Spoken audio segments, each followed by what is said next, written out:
Hey, everybody. Happy Wednesday. And better yet, happy Community Day. It's time once again that I celebrate the immense contributions of all of the viewers of this channel. Keeping me here full-time doing what I love to do, playing video games in my own time the way I want to, and just kind of showing off the nonsense that results. And I guess that's a pretty popular show, as it turns out. So we have amassed many hundreds of people who are dedicated supporters of the channel on a regular basis, and that just continues to blow me away. So as a fairly regular occurrence here on the Community Day, we say thank you to the many supporters by playing some Spire content that's a little off the beaten path, exploring the variety of mods that exist for Slay the Spire. Some created specifically for this channel, others created for everybody to use. And we're going to be starting with some character mods. Smidley, thanks for 4 months of support and the Prime sub. Before we get into modded Spire here, I do have to tweak a couple things.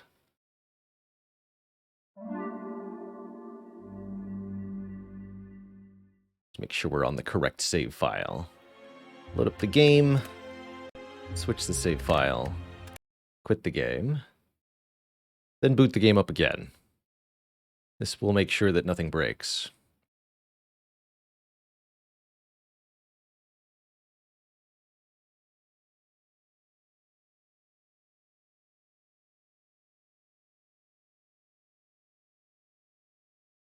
Now, speaking of, I'll add more Meow to the mod list, uniquely K. Created that specifically for, well, partially inspired by my own ideas, some ideas for more starting bonuses at the beginning of your run. And I really like some of the options that got included in that mod. So thanks again for making it. J Slice, thanks for the Prime sub. Welcome to the Koozie Sub Club.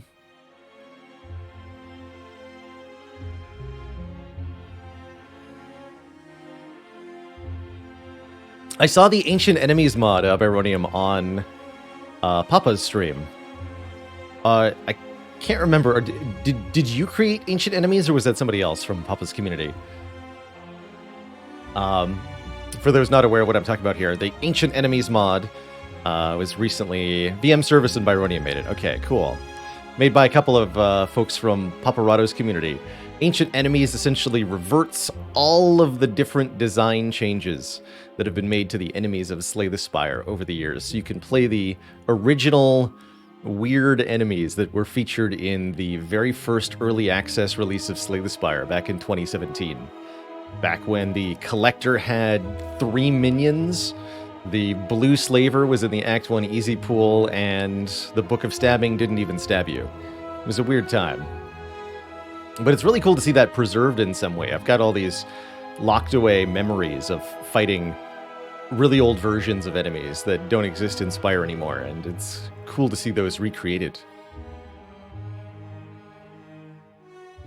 I first started playing Slay the Spire, I want to say February 2017. Before any of the Ascensions were added. I wasn't quite on the very first adopters of Slay the Spire, but I did try it out very early in the early access period and immediately jived with it. What did the Book of Stabbing do besides stab you? It made you discard your cards every time you played an attack card. It was kind of weird. I also remember 1 or 2 enemies, I think Nemesis could do this, where they were allowed to remove a buff from the player. And I think it was like a random buff. So, for example, you could play Corruption, turn 1 against Nemesis, and Nemesis would remove your Corruption. And you would no longer have that effect at all. Guardian of Mjolnir, thanks for the Prime sub. Welcome to the Cozy Sub Club. But are the Ancient Enemies fair if all the colorless cards don't cost 0? That's my question.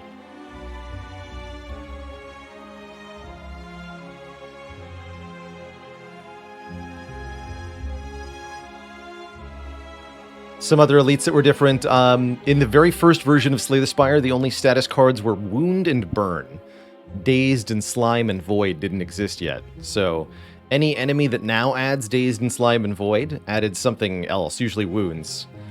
So for example, Sentries added wounds instead of dazed. And you would really, really get overwhelmed if you didn't kill them quickly. They did less damage immediately. It was 8 or 9 or something. But 2 or 3 wounds added to your discard pile every turn was spooky. Very spooky.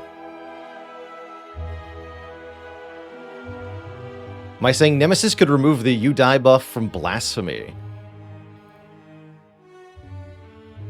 Well, Watcher didn't exist at the time, but I guess if you brought back that version of Nemesis and made sure that Blasphemy was the only buff you had, it might actually work. If you used it on the correct turn. That's interesting. Very interesting. And yeah, all those elites were before the Ascension levels existed, so there weren't any modifier penalties to them or anything. Double Orb Walker was also originally an Act 3 elite fight. Reptomancer didn't come along until later, neither did Spire Growth, the Tentacle. For a long time, there were very few enemies in Act 3. Writhing Mass didn't exist, Spire Growth didn't exist, Reptomancer didn't exist. So it was mostly just the Shapes fights, and Darklings, and... what else was even in the Act 3 Heart Pool? Not much.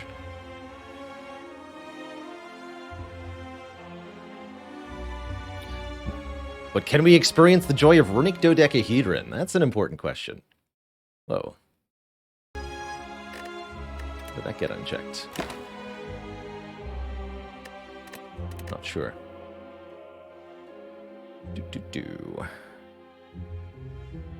There we go. No more shenanigans should be required. Wait. Something's wrong.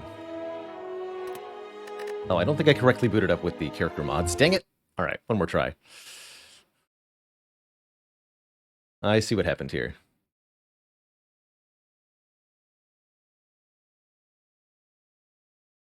I checked the correct checkbox, but then I didn't recheck the same checkboxes when I had to redo the thing the first time. So now I have to redo the thing, correctly rechecking the checkboxes that I didn't correctly recheck before. Namely, Hermit, Abyssal. Here we are.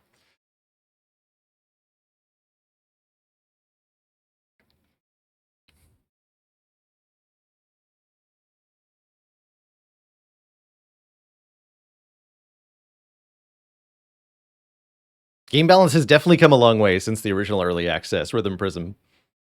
And big credit to Megacrit. They used data they collected from players to make the balancing choices in Slay the Spire as they went further into the development cycle. So they were able to truly hone the game towards some kind of balance ideal by making carefully weighted decisions.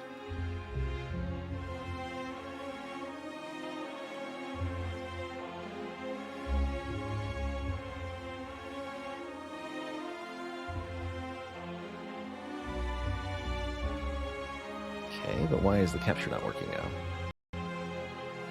Hello?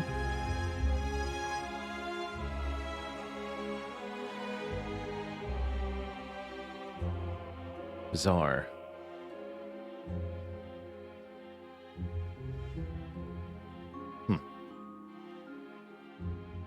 How many checkboxes would a checkbox check if a checkbox could check boxes?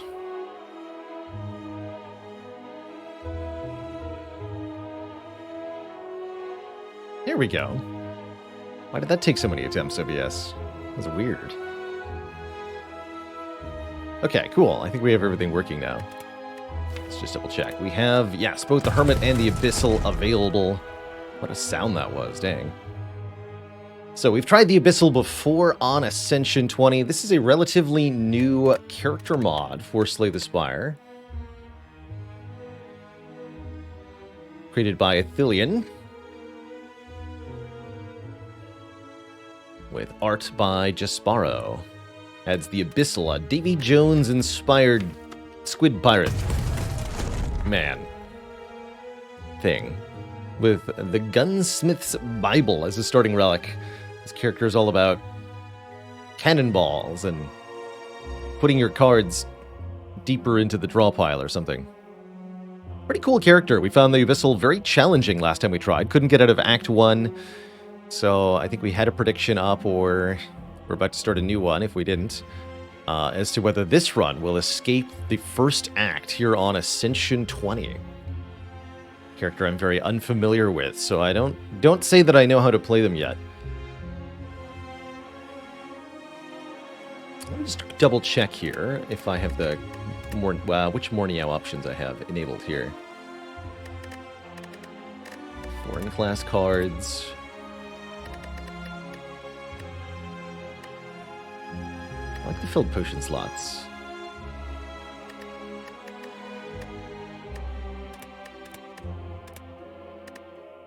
Okay, we'll just leave it as it is. Oblocks with 35 months, 7 semi-metric years.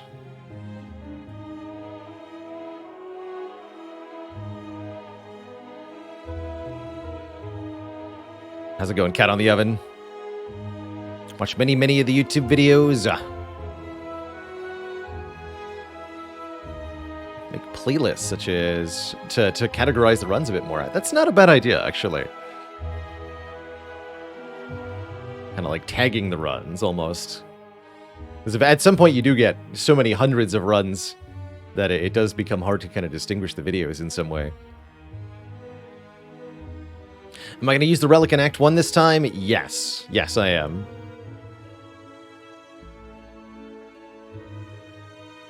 Ostafi actually confirms much of the art for this character was AI generated. I was just thinking the whatever these loops are going on over here, this is a dead giveaway to that regard, and the eyes are a little wonky too. And actually a pretty good use. I'm honestly for the use of AI generated imagery that's been curated, at least. You know, touched up manually or edited to improve it is even better. You can get really good looking visuals with comparatively little human effort in this way. And I think a huge use case for this is improving the quality of art in hobby project stuff, like homemade mods for games or homemade games, period. Where before people had resorted to either stealing art outright. I much prefer to see AI-made art on projects as opposed to just outright stolen artwork. Or, you know, stick figure, painstakingly made artwork by the author themselves that isn't good and took a long time. I'm also all for AI art in replacement of stuff like that. So I think this is a pretty good use case. A free mod for a video game is the right place to do stuff like this. And I'm actually really curious to see how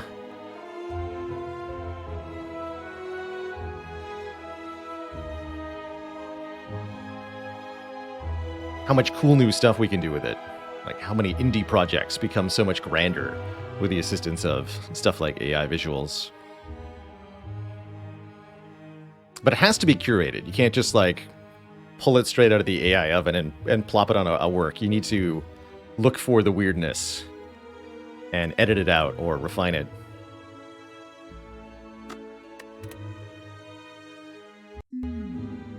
Maclo Bell, thanks for the Prime sub and the 7 months of support. So, a new attempt at Ascension 20 as the Abyssal. This character is a modded character who is a pirate squid. Oh, I do have the Mastery Challenge mod installed. I think I'm going to go and... Hold on, we're going to redo. We're going to redo. Just exit like this.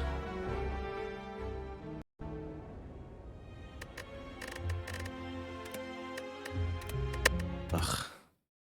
So when I was rechecking the checkboxes that I didn't recheck earlier, I forgot to also re-uncheck the checkbox that had been re-unchecked. Or unrechecked. So once more with feeling. This is why I don't do modded days very often, by the way. Mods are sometimes a giant pain in the butt. And sometimes they don't work. Sometimes I screw up and I make them not work. And it just becomes a slog at times. That's okay. They're definitely worth jumping through hoops for at times, but not every day. And there. Okay.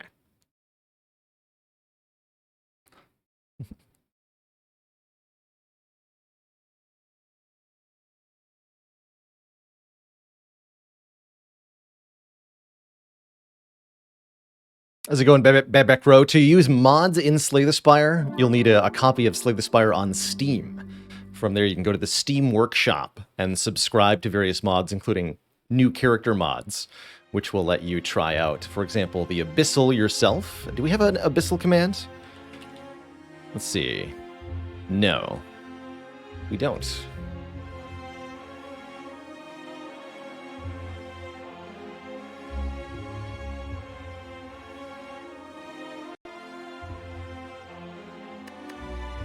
But mods in Spire are pretty easy to use through the workshop. You just subscribe to the mods you want to try out, and then you select Launch with Mods from Steam, and you can select manually which ones to do or not do. Bouncy Robot with 18 months. Okay, let's give that one more go here. A Seaborn Sorcerer brought in with the tide. Vanquishes foes with his versatile arsenal of cannonballs. Question is, will we get out of Act 1 with this character? A new attempt on Ascension 20 with the Abyssal. Don't have a starting bonus for reasons, but that's okay. What we do have is the option to get some, potentially a free elite here, actually. If we take the Niao's Lament Start, we can go this way. I think that's the only way to do it. That is the only way to do it. We could also take 7 max health, which is not to be sneezed at. So, this is a modded character. They start with 4 strikes, pirate strikes, 4 pirate defends, round shot, a cannonball that deals 12 damage for 2 energy, and a reload card, which gives block and returns a cannon or cannonball from the exhaust pile to our hand. Cannonballs and cannons are meant to be used with the Gunsmith's Bible here, which gives us a cannon. This character's got a weird special starting relic here, in that essentially you manually use this during combat to reload your cannon, but you get bonuses for waiting to do this until later in the run. You get a better cannon, essentially, if you wait till Act 2, 3, or 4. We're going to start our run by taking 3 free combats. That's going to let us just get some cards into the deck and hopefully get a free elite combat here. I'm not sure which one I'll take. We won't need to use the starting relic immediately, thanks to our 1 hit point enemies, though. Let's just hit him with a cannonball. Kerblap. Kerblippity blap. Really like the art for Shot in the Dark. You telling me this might have been AI art? I'm cool with that. It's a bizarre looking gun. 2 damage to a random enemy 4 times. If this kills an enemy, play it again. I like that. Bury. Bury a card. Select a card from your draw pile and discard it, and draw 1. So this is 1 cost, draw 2, but you have some choice in what 2 you're drawing, sort of. 1 thing to not draw, and then 1 thing to yes draw. And Makeshift Spear. All modded Spire today? That's the plan, yeah. Maybe some Brotato at the very end. Adonis Incarnate, thanks for 51 months. Because this character is modded, I suppose they're non-canon. Ha. Ha. This is a nice, I guess, Act 1 card. Instead of... It's a cleave. 8 damage to all enemies. That's cleave. But when you upgrade it, it instead gets removed. So it's meant to be purged later after you get out of Act 1 with it. Who's our first boss? We're fighting Hexaghost. I'm going to take Shot in the Dark. Good reason to get strength.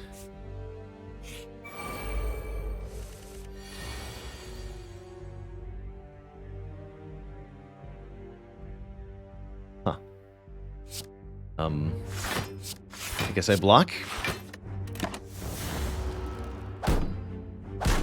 For a second there, I was wondering if we had to actually take damage. What a turn, right? Bit bat. Wow, a rare card offered on floor 2. That's unusual. Let's see what we got here. Subdue. Deal additional damage to any... Oh, deals additional damage equal to the stacks of ink the enemy has.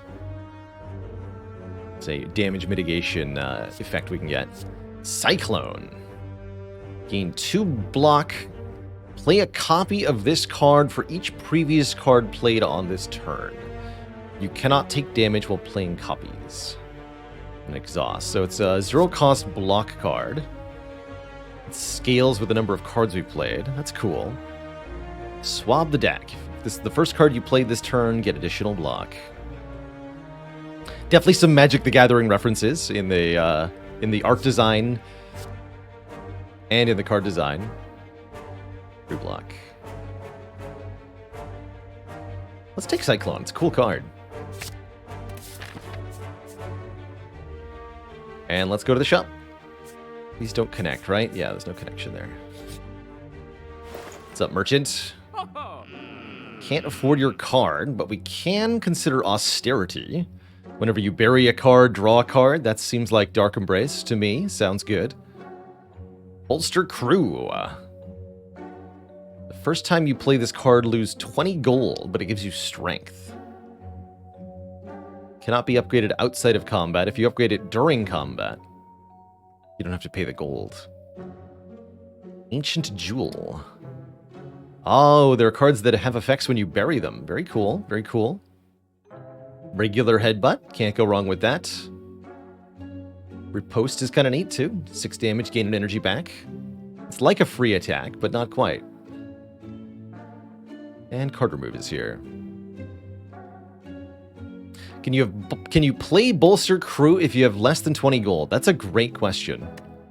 My guess is yes, based on the phrasing. So this would be a really good card if you had, for example, Ectoplasm.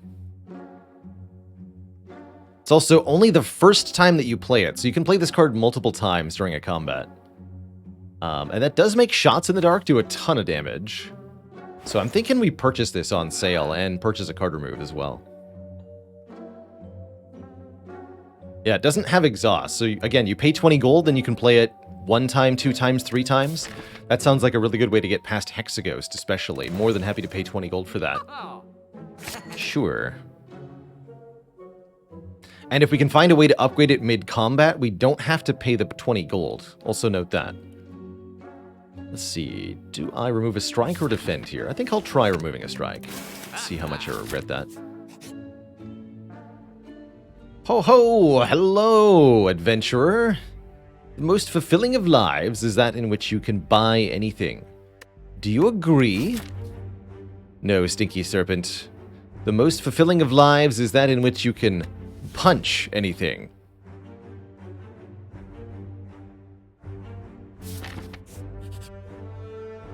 But I'll take this golden idol.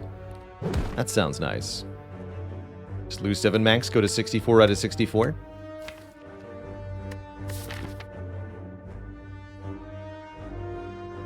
I'm cool with that. And we get our free elite. I might want to go for more elites here. Means going to this shop if I want to take on the Burning Elite, that's probably worth it. I'll have enough money at the shop to do something. Get 2 elites, 1 combat, and a treasure chest with Golden Idol. The other option is trade 1 less elite for 1 more rest site. I don't want to do that. I want to fight. Hey, where's Shots in the Dark? Come on. This is nonsense.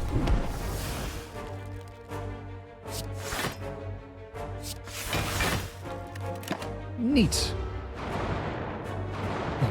Good afternoon, Jankoviak. Mercury Hourglass. Good early relic. 3 damage to all enemies every turn. Wow. Another rare card. Attend to cash.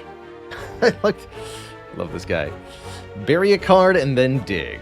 So, discard a card from your draw pile, then return a card from your discard pile to your hand and upgrade it. That's an awesome card, especially when we have this card.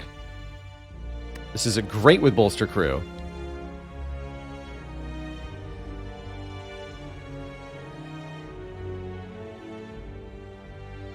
Interesting. Costs more for each card you've buried.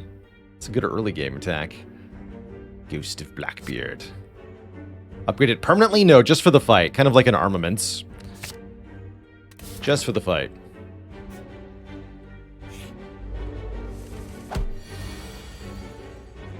And it's even got the money icon on it. I don't think we want to Bolster Crew yet. This gets played 3 times. That's pretty good.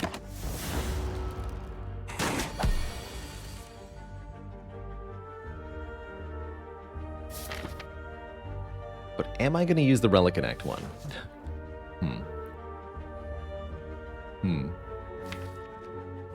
Will he, though?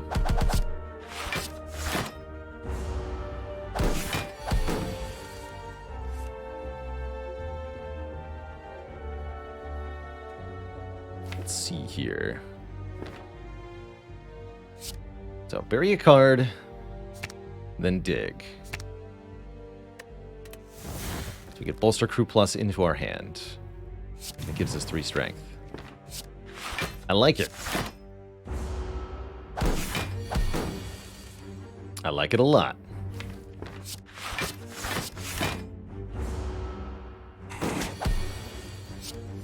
Get blapped. Fear Potion. Okay, I think the Relic's likelihood of getting used are going down and down. Head to shore. Discard a card from your hand at the start of your next turn. Dig. Cutlass. 0 cost, deal 8. Put this card on top of your draw pile and reduce its damage by 2. After being used 3 times, it is exhausted. Or Beach Buddy. Whenever we bury a card, return Beach Buddy from the discard pile to our hand. It's like a weave of sorts.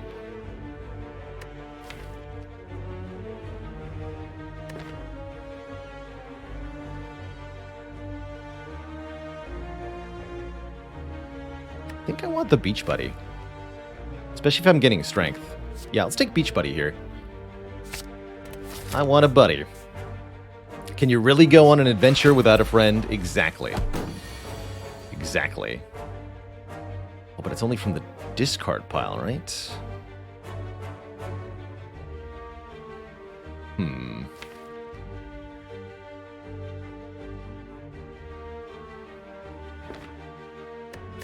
I'm going to a shop. Okay, I'm not going to pay 20 gold then.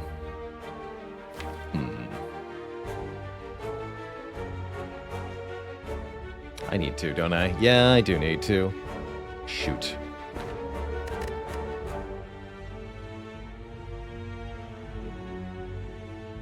Yeah, pay 20 to play it 2 times, I think is what we do here. We go Bolster Crew, attend to cash, discarding, not Beach Buddy. Just discard a defend here. Then target the Bolster Crew, return it to hand, play it again. Wait a turn. Now we have 6 strength for this fight, and that should be plenty here.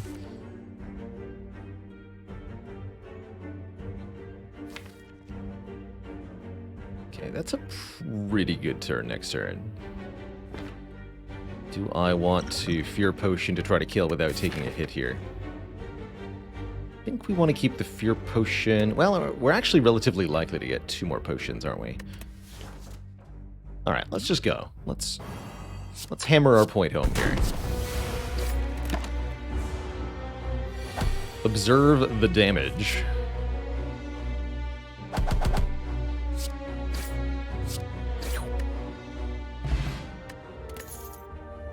We're rich, and now we have an Art of War. If we don't play any attacks on our turn, we'll gain additional energy on the next turn. We've got some interesting options. A Sandblast. 3 cost, 12 damage, 2 weaken vuln. Cost less for each card we've buried. Interesting. Very powerful card. What's the upgrade here? 3 weaken vuln. Wow. Yeah, he's having a bad time. More volatile ink. Ink is removed from enemies at the end of their turn instead of during damage. So this is the way to get ink to counter multi-attacks. Upgrades to 0. Interesting. Let's go Nova Chip. The art for this is largely AI made, we learned. Pretty well done. This is the Abyssal. A Davy Jones-like. Let's take Sandblast. I want to make more burying occur. And hopefully there's a ton of money in this chest. There's not, but there is a bottled lightning. So we can bottle attend to cash, which I'm going to do. What is the upgrade of this card? Dig 2 times. Interesting. Is that helpful? Not sure, actually. But it does mean we can Sandblast Plus on turn 1 most of the time for 2 costs, which is a good start.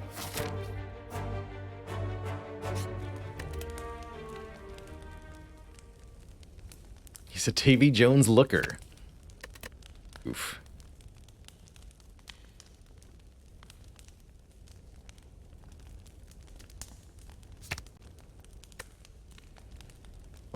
It's 2 digs, not 2 berries. Interesting. What's the Sandblast upgrade? No more damage, but 1 more weaken vuln. Because I think we're largely going to be digging Sandblast up, we don't need to upgrade it. That only improves the base damage, not the number of hits, huh? I think either the Beach Buddy or the Cyclone upgrade are probably our best ones. Let's upgrade Beach Buddy.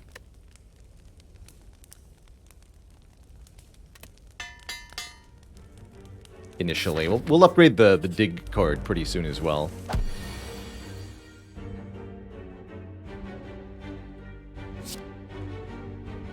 So we want to Beach Buddy attend to cash? What's the way to do this here? Get Sandblast Plus, we do 12 plus 2 weaken vuln, and then we could defend, take 1. What if we attend to cash, get back Bolster Crew? We deal 6 plus 9 plus 20 plus 9. Where's my calculator?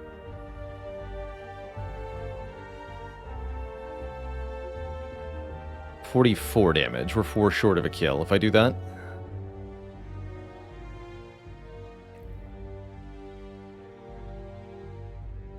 Buddy attend bolster. Yeah, buddy attend bolster buddy shots strike is 44 damage, it looks like. So we cannot get a kill that way.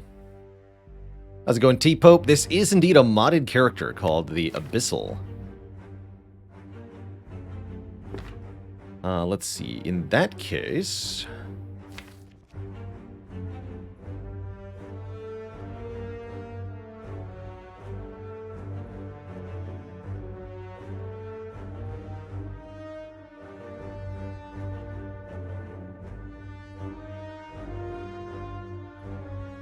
what's the upgrade on reload here? Block 8, right? And retain, okay. Wait, what is the... did you see that? The 1 becomes green. Mysterious. What does it mean? Why? Alright, I feel like there's a way to take 0 damage here. Let's just take another look here. I guess we bury Cyclone, probably. Although... it seems like overkill. Oh, but we can... no, that won't work. And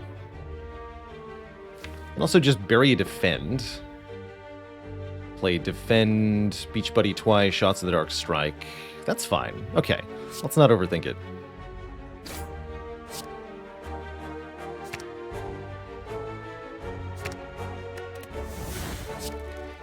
Play defend plus.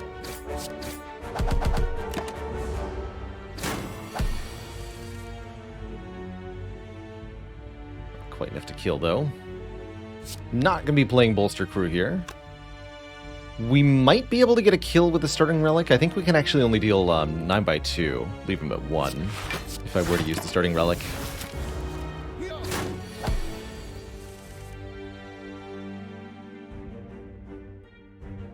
$944 is definitely a kill. It's actually 966 even, but I can't play that twice because I can't do math. Oh, right, it's 3 cost, not 2. I assumed it was 2 cost. That's what went wrong there. I saw I had 4 energy, and I was like, yep, I can definitely play that and 2 attacks. Nope, not how it works. Either way, we're still completely fine. So I'll take it. Get a duplication potion, pretty powerful potion. Another rare offered here, Sorcerer Attack. Remove all artifacts and apply 1 corrupt artifact. Prevent the next buff that would be applied to target. I am going to take this because that's cool, for one. Being able to prevent enemy buffs is definitely interesting because there are a few enemy buffs that are special. And being able to stop those entirely is very cool. We can also always get this card on turn 1 because of our bottled Attend to Cash.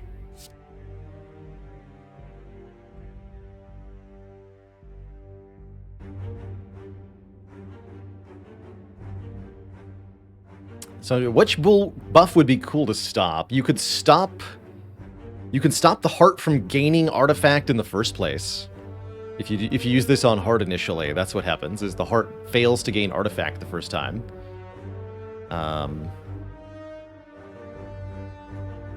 You can stop strength gain on various bosses, which is pretty cool. Actually, I wonder if that would stop artifact or the strength up first.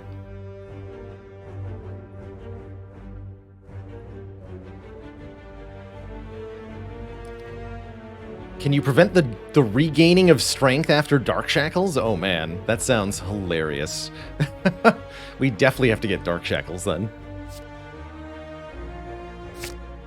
Stop Gremlin Knob from gaining rage. There's a good one. So we can go into Burning Knob and just make him a regular guy.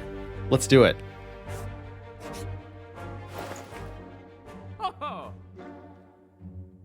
Giant Beak.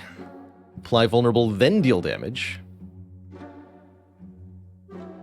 If the enemy has ink, gain energy, draw a card.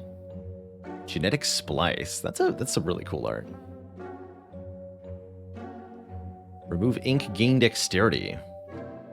Got a unique relic here. Exotic Dish. At the start of battle, apply 5 ink to all enemies. That's really good, actually.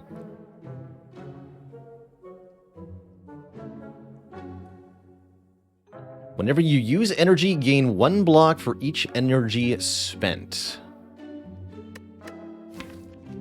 It's like a much crappier afterimage. Huh. Doesn't seem that good. Happy with the card remove. Completely happy with the card remove. Let's just lose 1 more strike since we have the Art of War.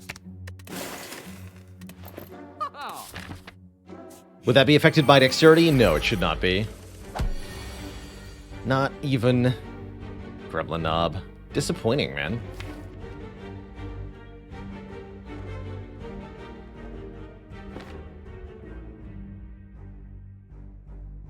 So we tend to cash the Bolster Crew, I suppose.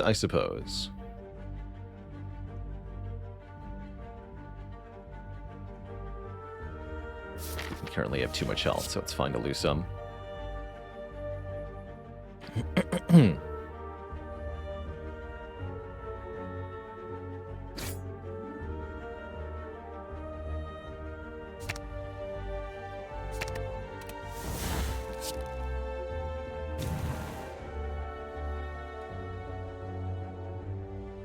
Can then vuln. Yeah, I think we do this. Wait, actually it won't die to the hourglass, because I believe it gets metallicized first, yeah. Bonk. But I can shots in the dark. Go! Easy. Sorcerer attack.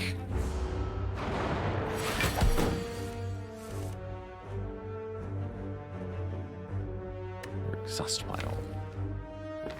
Haven't seen any other cannonball cards yet, to my knowledge.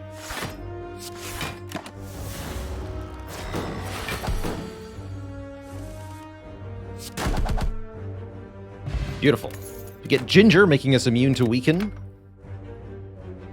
Their Ancient Jewel. Red Shirt. If you would lose any HP this turn, receive that much bleeding instead. Lose half that much, and then reduce the bleeding. So you stagger the damage over time. That's okay. Ideally, you'd prefer not to lose the health in the first place, but it's an option.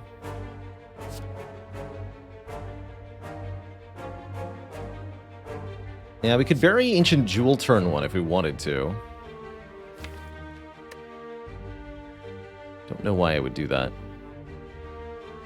You can dispel the bleeding with orange pellets or artifact. That makes it a lot better, huh? Yeah. Yeah, being able to block that entirely is pretty powerful. Turns it into a buffer of sorts. Or an intangible. You can also just indeed end the fight before you take any bleeding, actually, right? Because the first... You have one turn to end the fight before you take any damage at all, is my understanding here. That's pretty good, actually.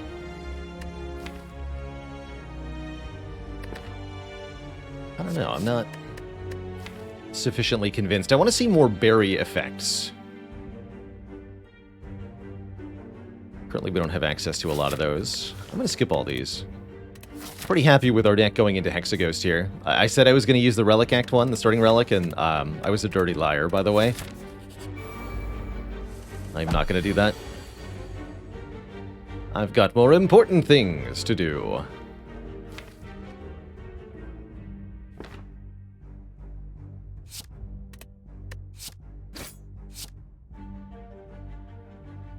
Discard a defend. Thanks.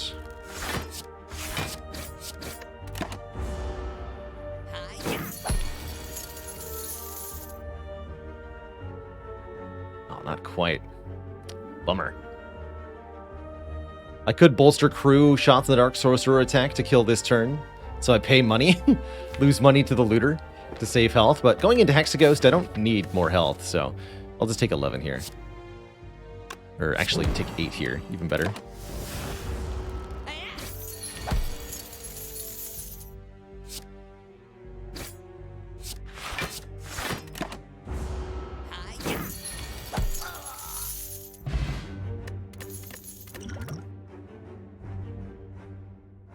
The start of your next turn, dig. Notably not...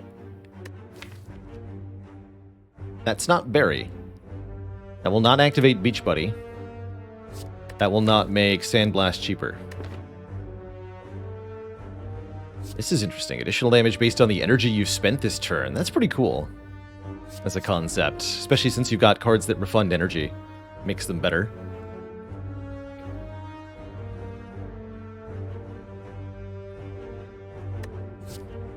Yeah, it's a good reusable source of digging, which is kind of nice. Allows us to get cards back into our hand. There's definitely some situations where this is completely useless, though, and I don't really like that. Does that mean this is 19 base damage? I'm not sure.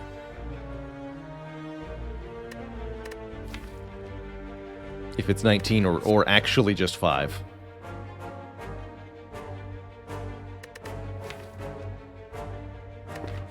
The upgrade on this is draw a card. That's a bit better, actually. J. Paro says, Momentous Attack does not count its own energy. So yeah, it's 2 cost, deal 5 or 12. Maniac and a Mask with 47 months. This be a stick sub. I'll be giving you me money. Skip. That's what I say. I say skip. Dig 2 times? Sure, let's make it dig 2 times. I don't actually think that's going to be that good in the short term.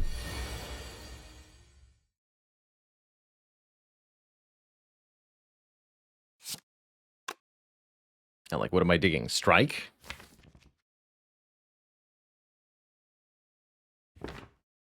We want to give Hexaghost Corrupt Artifact to block the strength up. That's kind of cool, actually. No, we want to do Bolster Crew, of course.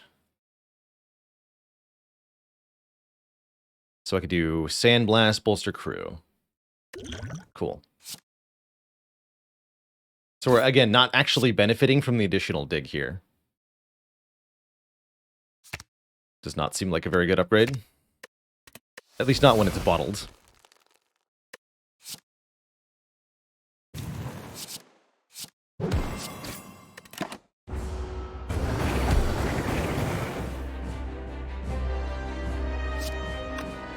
Alright, well, get blapped. This would be a reasonable turn to consider the Flex Potion, just for making shots in the dark do a ton more damage. I feel like I'm that in need of additional damage here. Would have gotten a second card if we played Round Shot. The card that exhausts.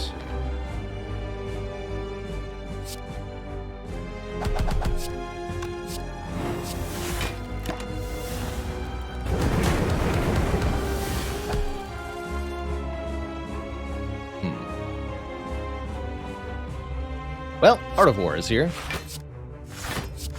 Seems relatively fine. May want to consider using one or both potions next time we get a reasonable situation, though.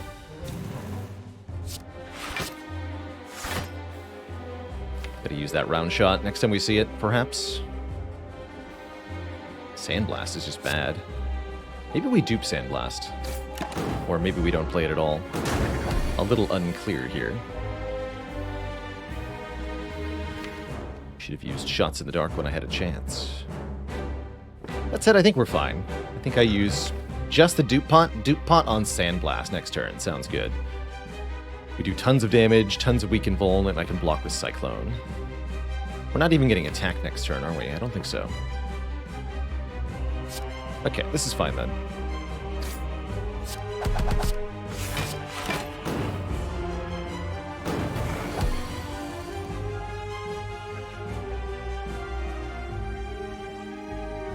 Yeah, let's dupe this. Let's not be too greedy here. Ha! Nice strength gain, nerd. Get wrecked.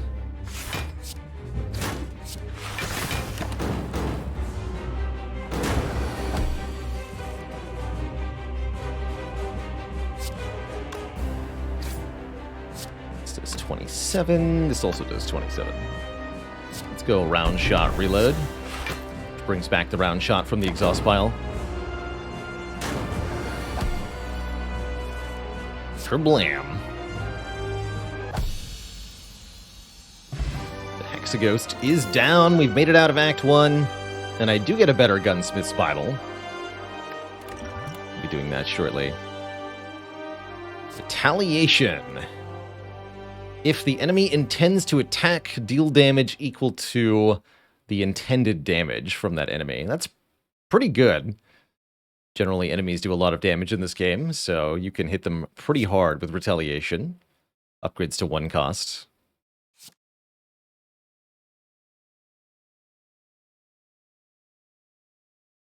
Davy Jones' Locker. Purge this and the next card you play. If you upgrade it, it creates another copy of itself unupgraded. So you can keep purging cards. Or Heated Shot. This is a cannonball. Deal 18 damage to the leftmost enemy. If this kills an enemy, play it again. Oh, I like that. Oh, I really like Heated Shot. And now that we're going to use the starting relic, I want more cannonball cards. Yes. Let's take Heated Shot. Oh, that's right. We can upgrade this mid-combat, right? We can use this with the berry effect to just, like, churn through the deck and delete as many cards as we want. each combat. It'll be like the lesson learned of card deletion. 1 card deleted per fight. That's interesting. We could do some really good stuff with that, actually. Huh. Can heated shot chain multiple times? I think it can. Lesson forgotten.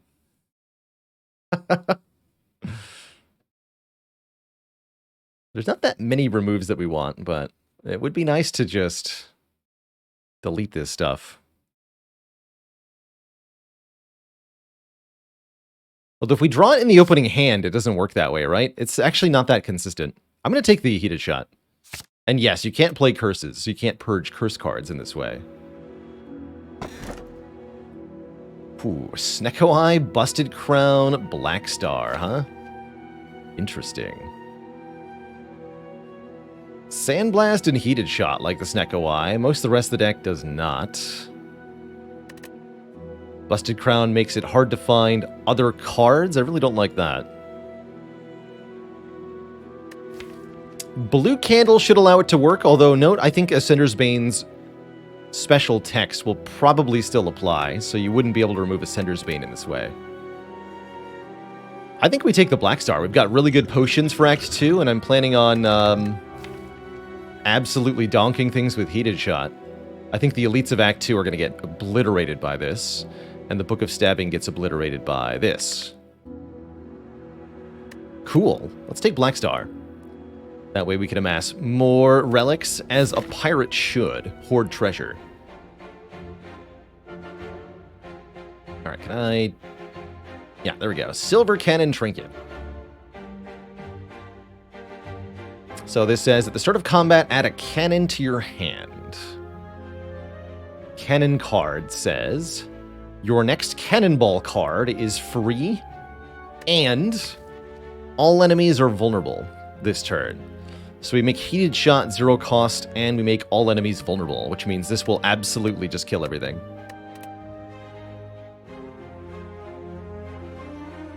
And we could do that turn 1. What's the upgrade on this? 24 damage. Excellent. So I say we take lots of elites because of Black Star.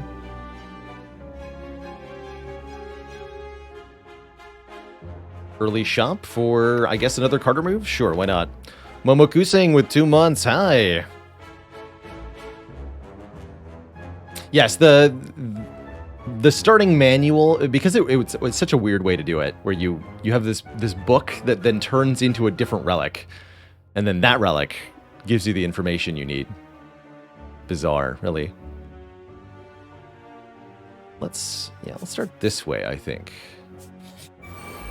Greetings, thieves. So here's the cannon. The cannon has retain. And you can also retain a cannonball while it's in your hand. Oh, I didn't actually realize it did that too. So the secret additional text to the cannon, which is that you can keep your cannonballs until you're ready. And then when we use the Silver Cannon Trinket, our next cannonball costs 0, and all enemies become vulnerable 1. So we should be able to...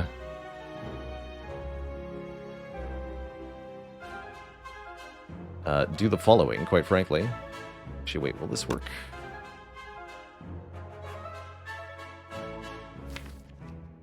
This is going to do 2436.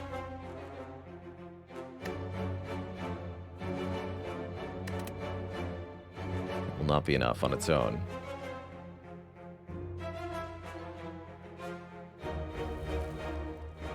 Okay, that's fine.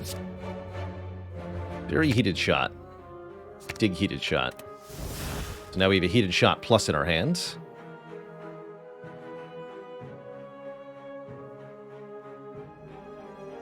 So use the cannon to make our next cannonball free and to make all the enemies vulnerable. So we do round shot first. Then we pay for Heated Shot. Leftmost. Bang, bang. And then I can defend. That's pretty sweet. Also, I'm a sorcerer. Don't forget.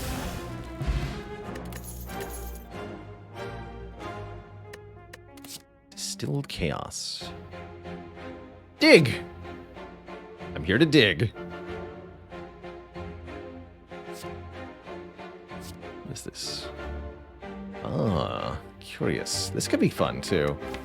Make a super card draw card.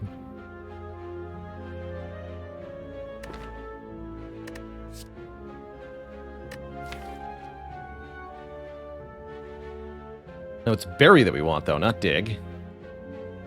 Gah! Alright, I'll take the Strange Blade, then. Dang it. Bird nerds.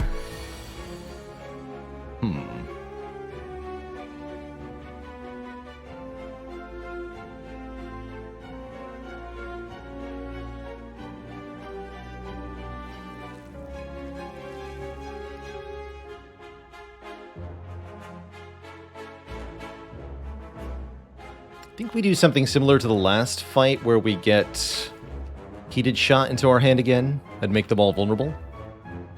It'll do 36, 18 damage to each of them. Could get a multi-kill with the Flex Potion.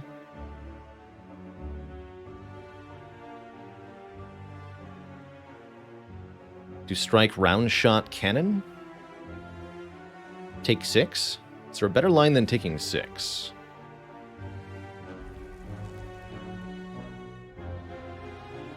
I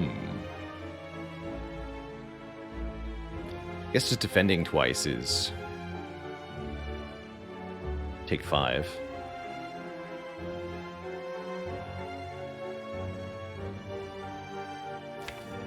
Such a comparatively boring way to get there, though.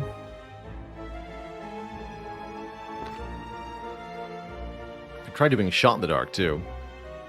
Bolster Crew gives us 3 strength, but costs 20 gold. That's right, we can play Defend before Attend to Cash, and then get an upgraded Defend. So we can block for 5 plus 8 equals 13. Take 5 here. Trying to figure out if we've got anything better than that. I still kind of like just killing 2 of them on turn 1. And taking 6. It's only 1 more damage, but... We could also return Cyclone to our hands. Ooh, maybe that's the way to do it.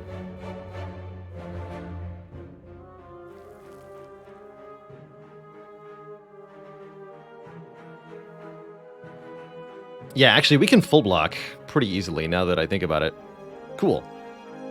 So let's do it like this. Defend, then Attend to Cash. Discard Cyclone. Get back Cyclone Defend. Both upgraded now. This is already Storm 3. And I can use the cannon if I want to. We can also just full block here. Cannon and Round Shot get retained. We have Art of War coming up, and they all take Hourglass damage. I think we just go Defend Cyclone here. Full block. Keep these. Gain energy.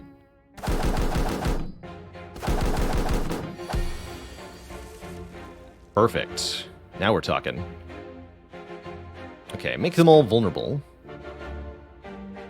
Please and thank you. This does 18 goes to 27, 13 damage to each of them.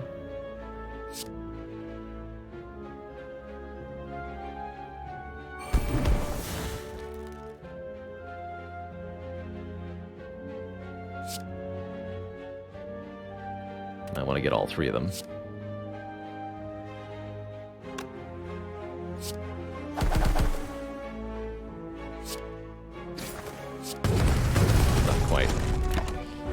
I'll take that, though.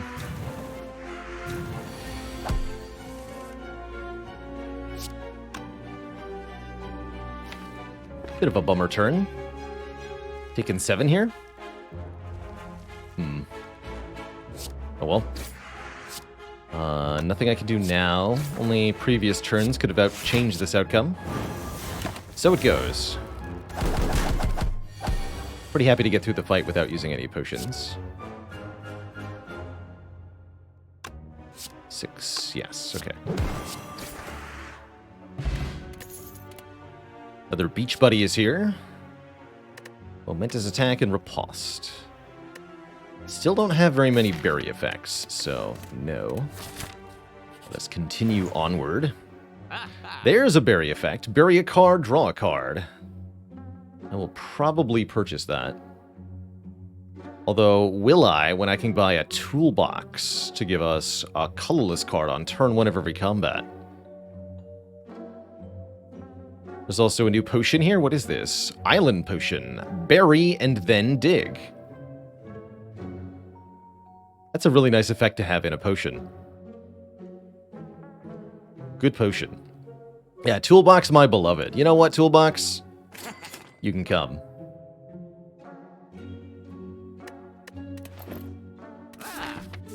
You can come along. I think we're going to go this way. Prep for this elite gauntlet later in the act here.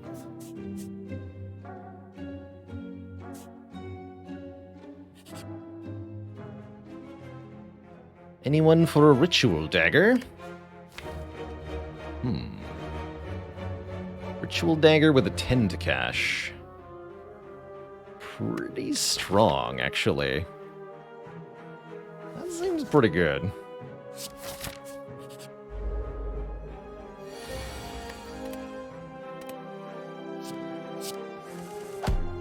Seems exceedingly good, except when I cannot do the thing.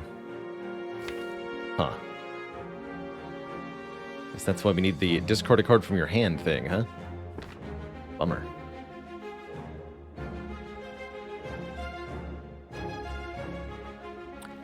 Oh well, still upgrading it normally is fine, right?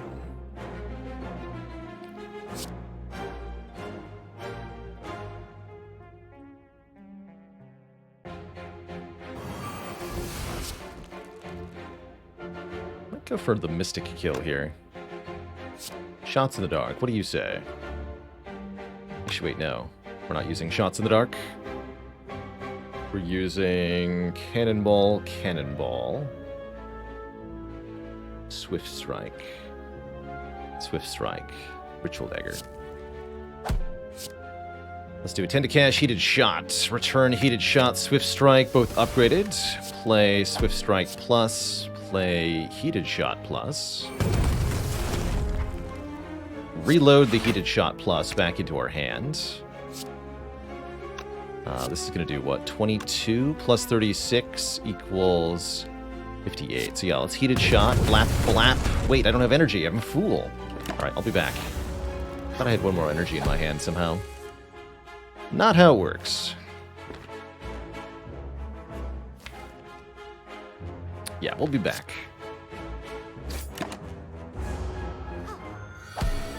Definitely a slight miscount.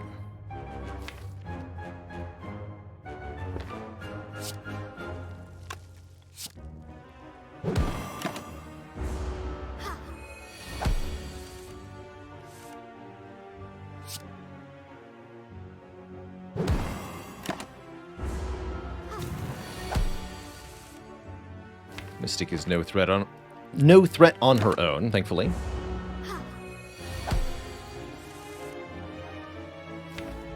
Hello?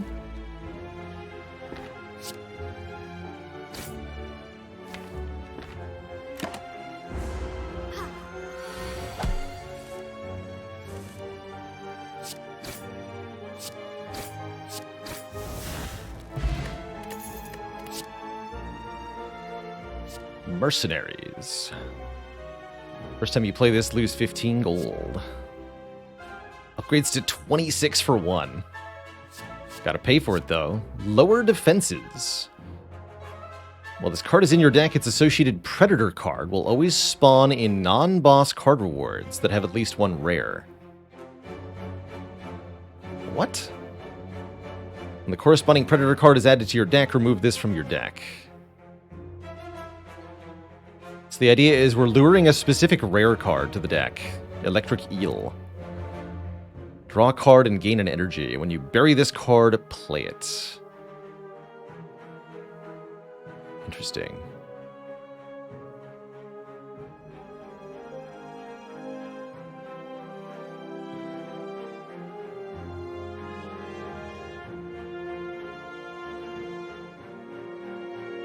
Seems to have no upgrade. It's a debate.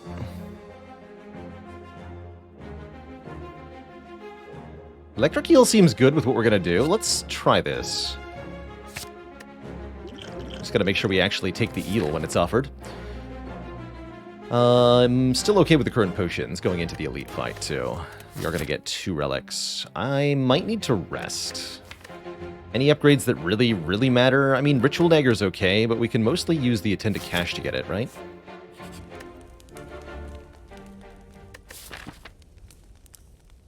I'm going to take the health, just to be sure. I check my rare chance. 13.2% from a regular enemy, 30% from an elite. It says. So it says. I choose to be strong. On turn 1, we have 3 strength that we lose at the end of the first turn. That's my kind of drug. Let's get angry. Angry strong. And of course the purple fire spirits show up, meaning that rest was potentially wasted. As we can donate a card here to get a heal. Can give up the lower defenses to get a full heal. Or I can just give up a starter card and be okay with that. Let's do that. Spirits are ignoring me now. Disappointed! Sapphire Key over Ceramic Fish this late into the run. Probably worth it. Still maybe gain about 100 gold from the fish, but I don't think it'll quite pay off. Hand of Greed? I mean, okay, sure.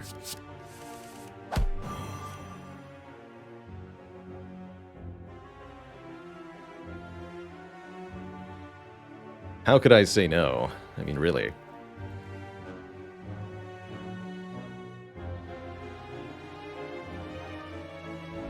Okay, how do we want this to work?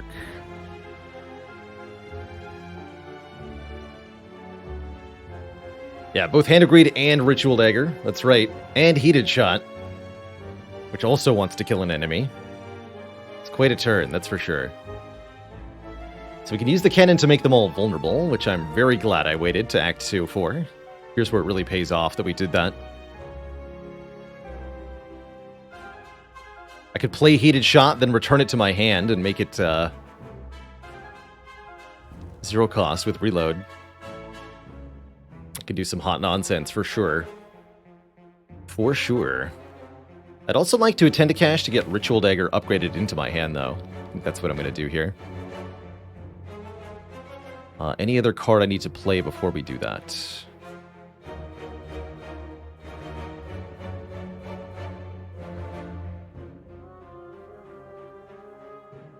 The cards I'm going to play this turn are what?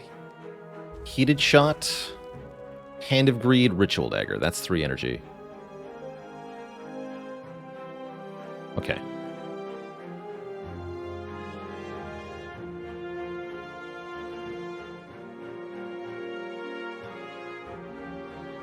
Cool.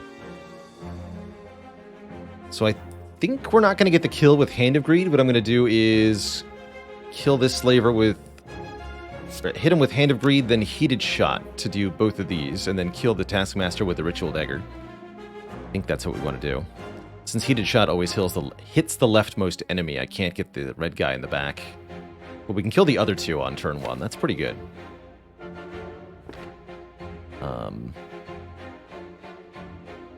So if that's the case, I should return Hand of Greed to my hand and upgrade it, I guess.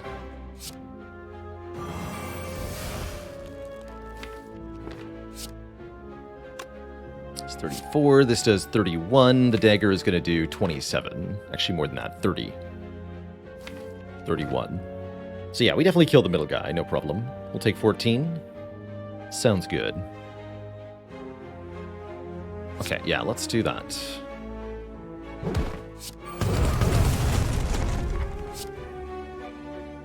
Bury this, dig this, and this. Kill with this.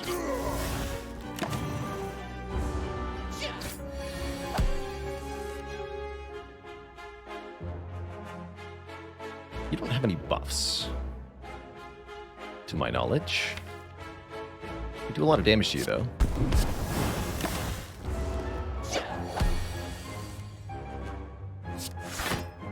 Seems comparatively fine. There's no wounds in the deck because we killed the Taskmaster turn 1, and look at that, we get the Hand of Greed back for 25 gold. I'll take it. I'll take it.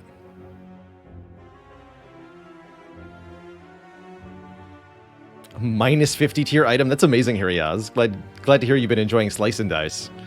I think we'll be back to Slice and Dice at some point. Really good rewards. What is the writing read? Whenever you apply ink, apply one more. That makes sense. Pen is mightier. Note flavor text. Come on. Gotta add the flavor text. Ink shot. A cannonball that applies ink to all enemies. 4 ink. Preventing the next 4 damage they would deal, dealing it back to them instead. I guess we take it, right? It's a cannonball that's upgraded with relic synergy that we just found, so sure. Sure. Inktacular. And a comparatively mundane combat. We'll take Thinking Ahead.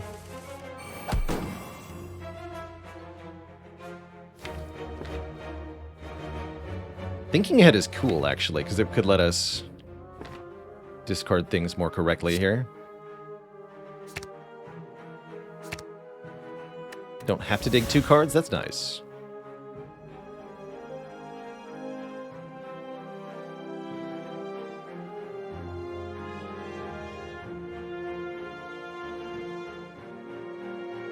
Trying to figure out how I want this to go now. Can we kill the Guardian this turn? Is the question.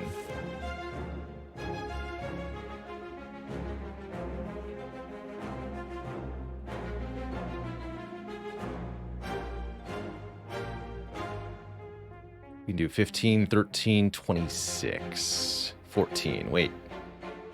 That ought to be enough, right? That's 40... Yes, that looks like enough. Put this on top. Use the cannon!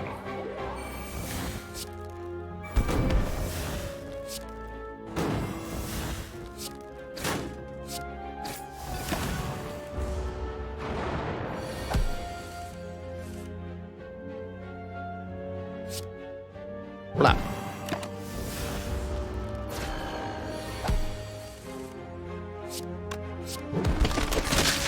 Splort. That sound, though. That sound.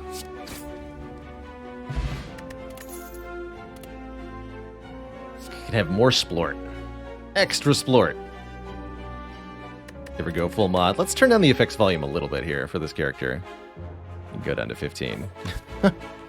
Hopefully those won't be quite as loud now.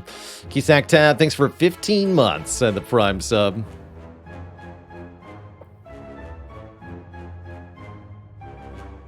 Our opportunity to master the ink shot. This also adds ink. Apply volatile ink to enemy for 1 turn. Ink is removed from enemies at the end of the turn instead of during damage. Now, this is what we want. We want Tropomyosin here as a heart counter. What's the upgrade on this? 2-4? Oh yeah, we definitely want Tropomyosin Plus to deal with heart. That will certainly do it. What do we got here? 7x2. This character has a buffer. I want Thinking Ahead or Blind? Go with Blind.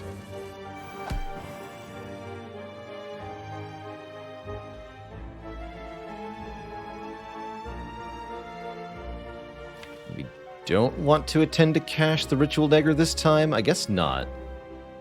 We probably want to get Bolster Crew into our hand here. This is a comparatively long fight.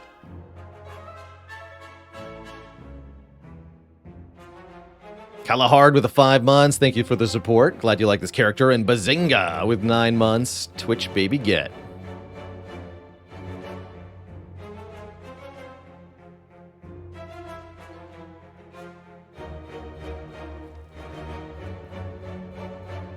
Can't remember exactly what Tropomyosin is. It's one of the... like a squid molecule. Either an ink or some kind of venom. I'm not sure which. Neither.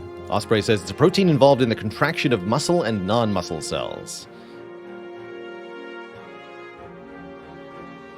Which you would need a lot of if your entire body was muscle and no bones. Makes sense?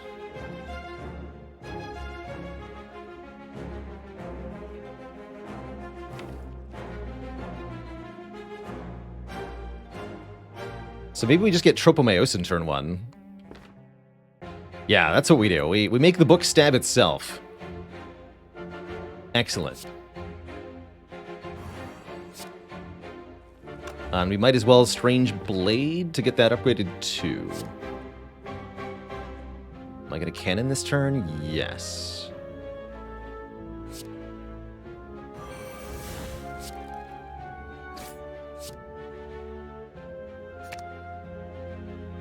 This.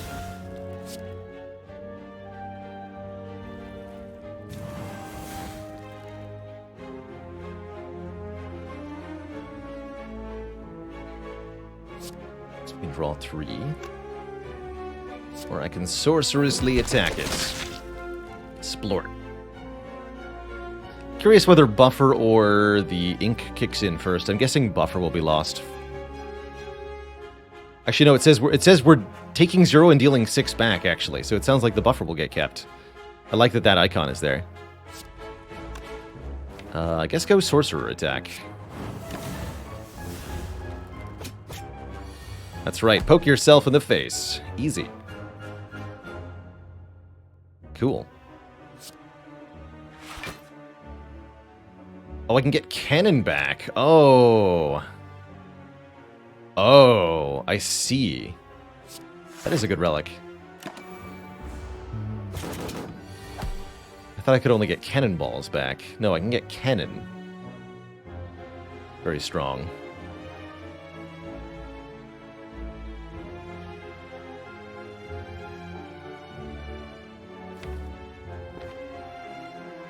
Ritual Dagger next turn. We have Buffer this turn, so no problem there. Let's just do this.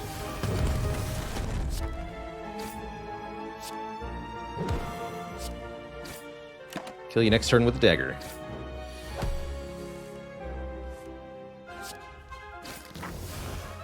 GG. Another Abyssal-specific relic, the Greedy Chest. At the start of battle, gain 1 strength for every 100 gold you have. Oh, I love it. Greedy indeed. Now that is a cool relic. That is going to make various effects much stronger. Shots in the Dark got crazy good. Boot here hilariously at the same time. What a tragic pairing that is. Bury. That's what we want, right? Bury, not dig? Yes, bury. Bury 2 cards. Gain temporary strength equal to their cost. And 1 permanent strength for each unplayable card you bury. What's the upgrade to this? 3 cards. Wow, yeah, that's the way to do. Shovel Blade. Retain Dig. Cute. Well, that's excellent news. Alright, let's upgrade the dagger for real. Since we've now failed twice to actually upgrade it during a combat. I'll not make that mistake again.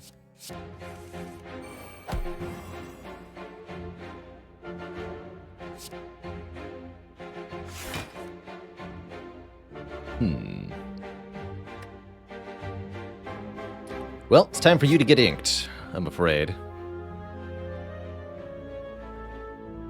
Could kill them all with Heated Shot, that's pretty funny. I'm gonna grab Tropomaios again.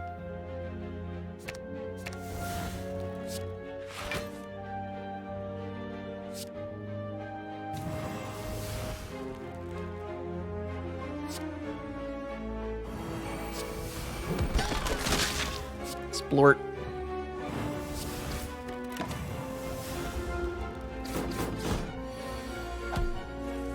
Hit yourself in the face. get booted. And then get ritual daggered. Easy every time.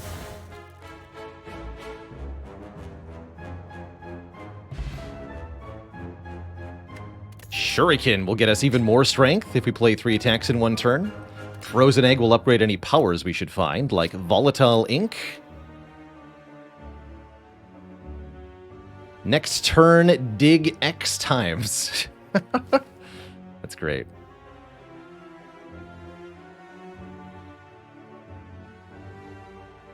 That is great.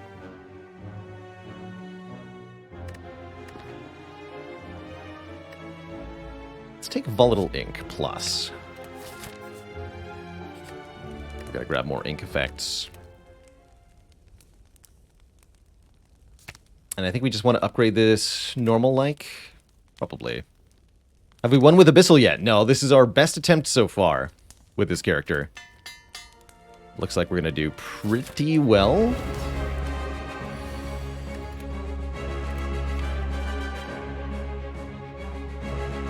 This is a fight where we use the Bolster Crew to get a lot done. Let's go Secret Technique here.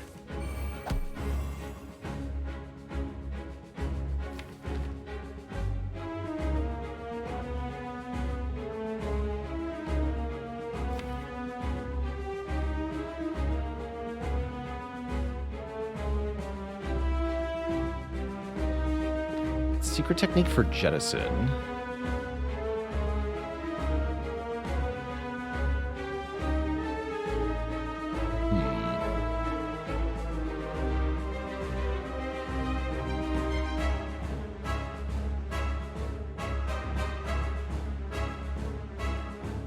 And I can gain strength off that, too. Just by getting rid of Ascender's Bane. It's only 1, but that's still pretty good.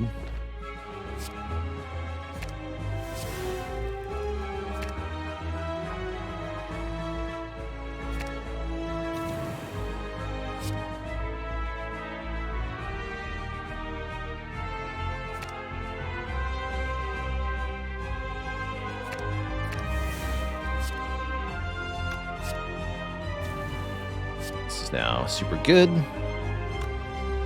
can bury more cards, too, if we wanted to. I think we're just going to shoot him for a bunch of damage. Alright, we have 7 permanent strength already. That's a great start to this fight.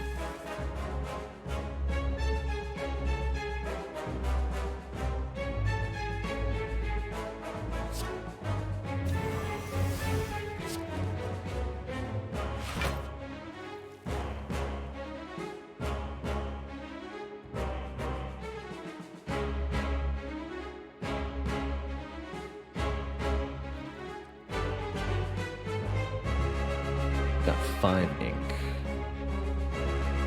So we take 4 damage to the 5 block, if I understand this correctly.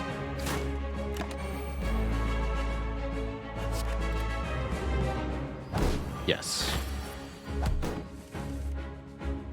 Cool.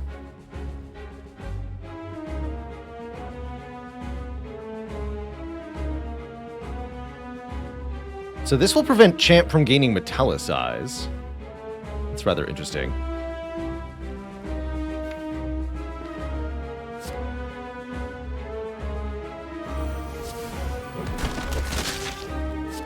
Splort.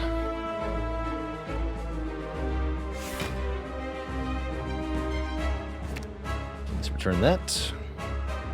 This only gets 1 block.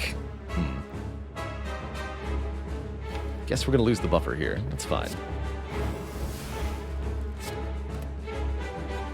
Yeah, Frail really does a number on Cyclone.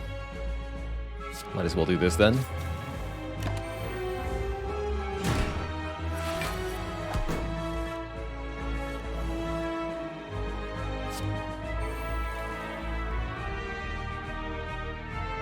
Let's see here.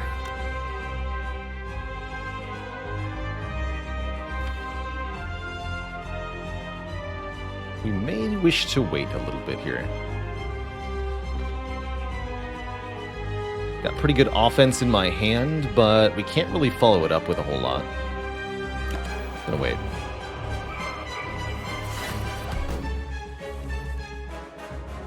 I would like to bolster my crew some more, please.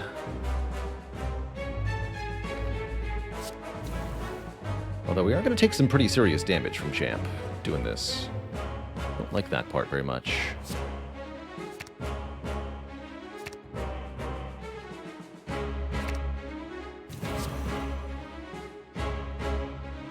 $220 is half health for Champ.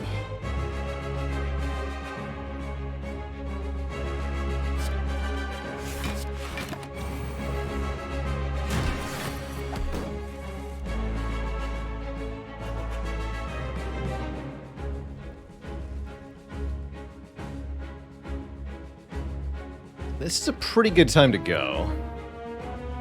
So we can cannon, heated shot, reload, cannon, round shot.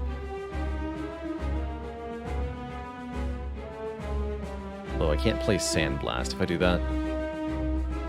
I could do Sandblast, cannon.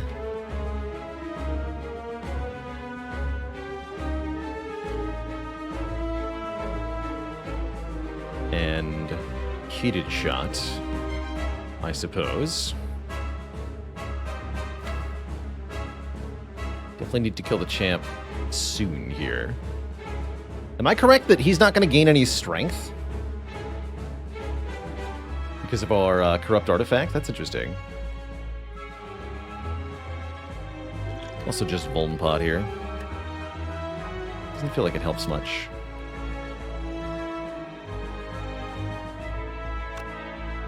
Oh yeah, cannon before Sandblast. No, that's correct, actually, yeah. That is correct.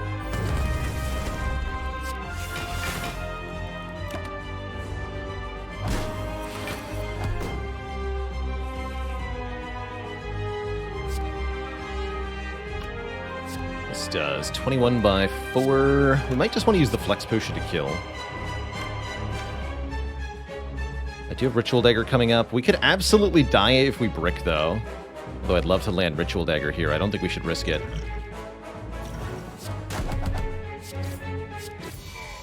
Just get me out of this fight, please. And thank you. Dark Plans. Apply 10 ink to all enemies each time this card is buried. Oh man, we can. This is the ultimate synergy here, right? We have berry synergy and ink synergy. So this is pretty badass. Down with the ship. Bury all but one card from your draw pile. Deal 2 damage for each card you buried. That's great. Or Cephalopod form. Whenever you play a card, apply 2 ink to all enemies. No, it's Cephalopod form. It's definitely Cephalopod form. Especially since we already have volatile ink in the deck. This means we're completely immune to essentially any multi-attacks that enemies do. Infidel Zombie, thanks for 30 months of support.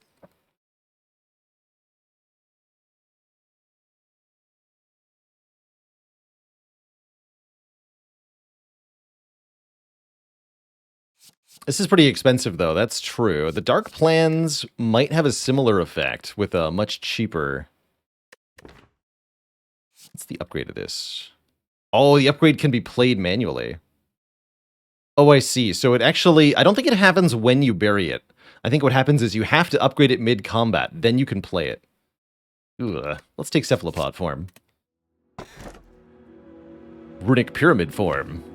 Is that good? Surely that's good with Ritual Dagger. Gonna need some energy, though. None of these provide energy directly.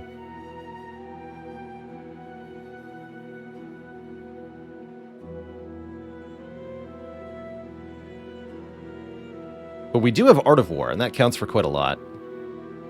Yeah, I think it's got to be Runic Pyramid here. At the end of our turn, we no longer discard the hand. But the 50 gold is more strength, you know? You're not wrong. No, I'm taking Runic Pyramid here.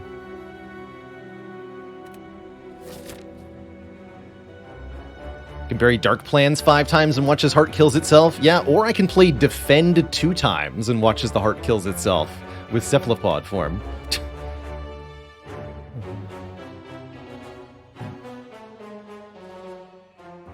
That's all it's going to take. Just play Defend 2 times. Easy.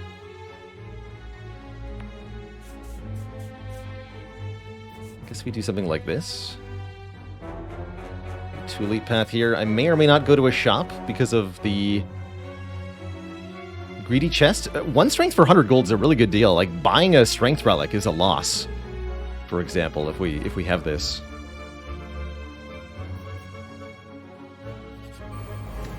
How have we not seen the thing the lure is supposed to get, by the way? I thought that was supposed to replace one of the rare cards. That lure.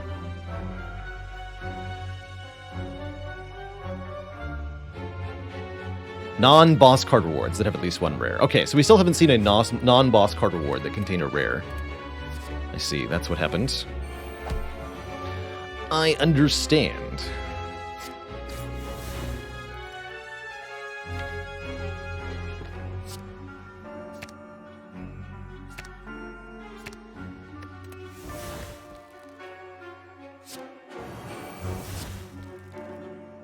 Boop.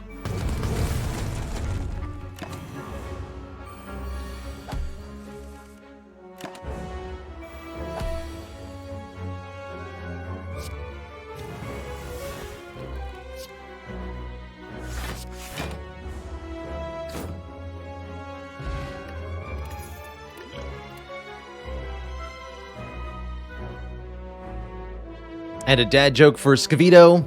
How many tickles does it take to make the Abyssal laugh? 10 tickles. I'm here to dig. Let's take a dig card.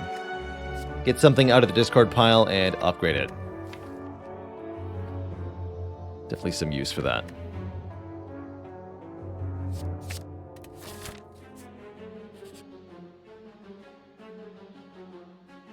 Upgrade a card of our choice or become cursed with pain to upgrade a random card every turn. Why don't I just upgrade the card I want upgraded? Like... probably dig.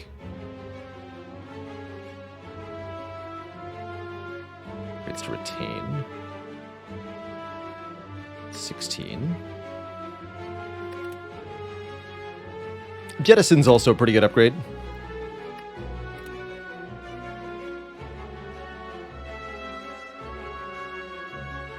Do dig.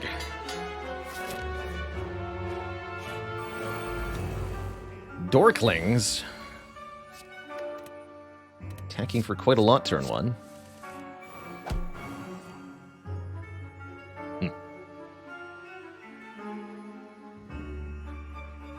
Well now.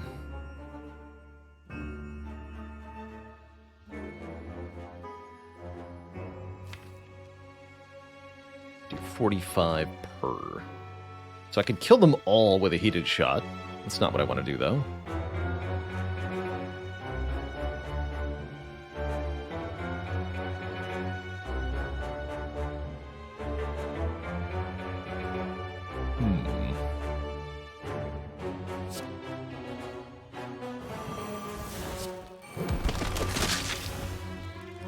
Explore.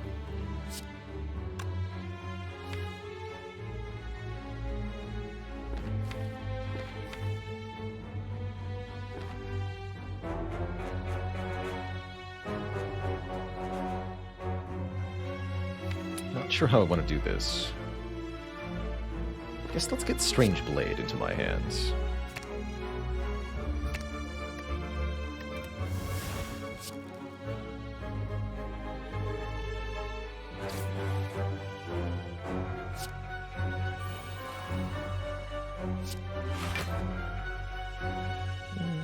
This is fine.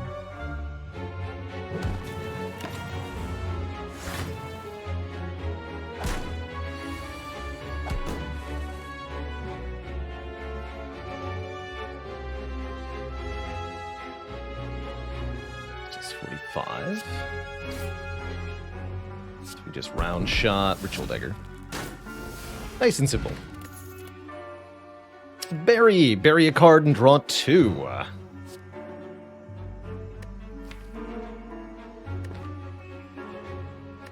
Like Brace for Impact. Next turn, gain 10. Take a Bury Plus. How does this ink stuff work? Ink prevents damage dealt by enemies and returns it to them. Essentially, they hit themselves in confusion. So when we stack ink on enemies, they end up taking damage to their own face for being such fools.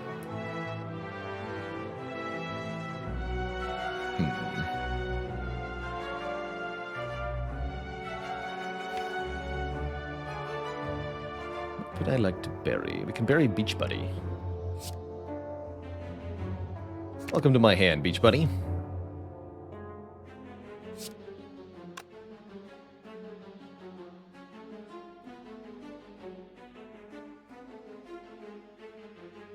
We should secret weapon for one of our cannonball cards. Let's just start with round shot here.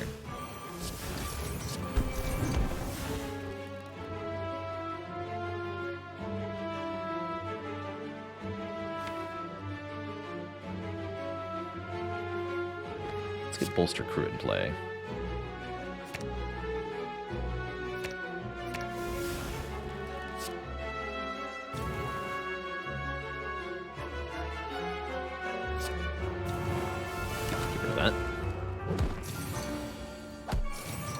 So we can reload the cannon if we so wish. I could use my buffer to sneak Cephalopod form into play at some point. We'll probably do that on a later turn when we can't fully block the transient here.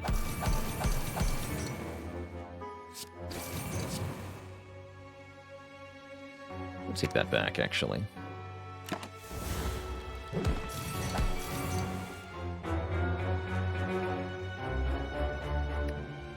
Jettison makes Sandblast nice and affordable.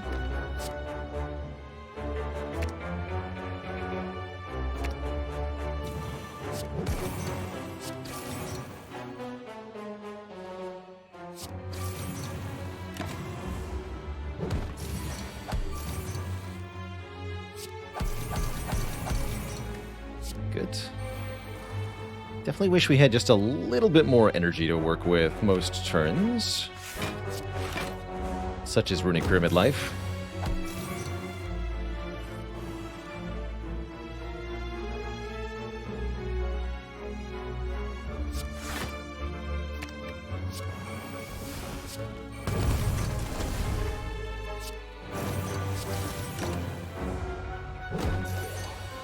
This we can just buffer.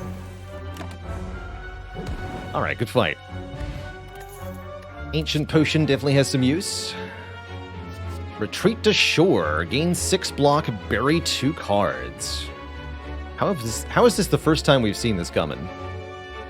It's much better.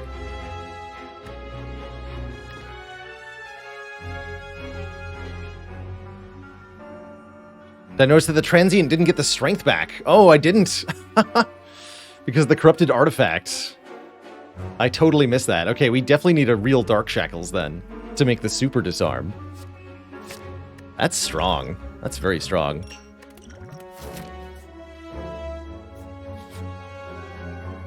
No.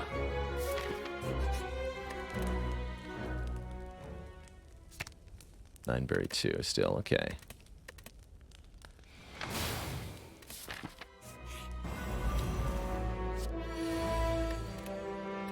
Let's take a Chrysalis, actually. Let's try it out here.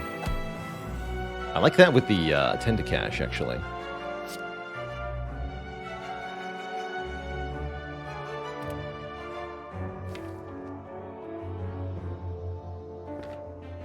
Although I think I should maybe get Cephalopod form in play. It's actually not that important for this fight that we have that in play. Really good against Reptomancer, though, that's for sure. Really good against Awakened One, too. It's funny, this... Even though it's a power, this is going to full block the Awakened One. Alright, let's just play Chrysalis here. Ransom. Bury a card, gain energy equal to its cost. Oh, I like that.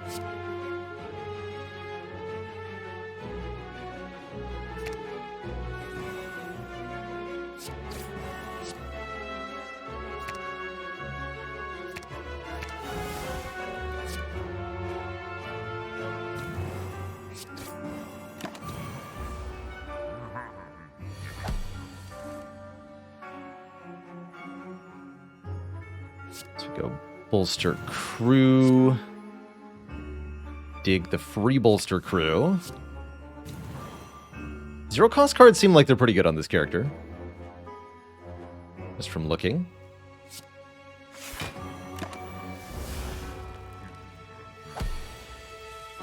You fool, I am immune.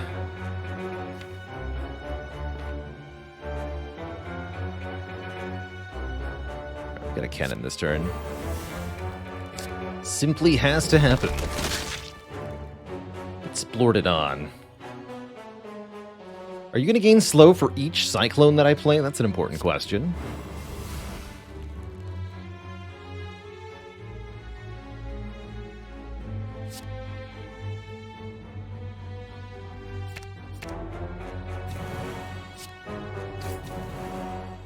Guess let's find out.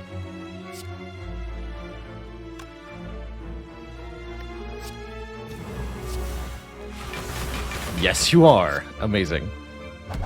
Blap. Simply blapped.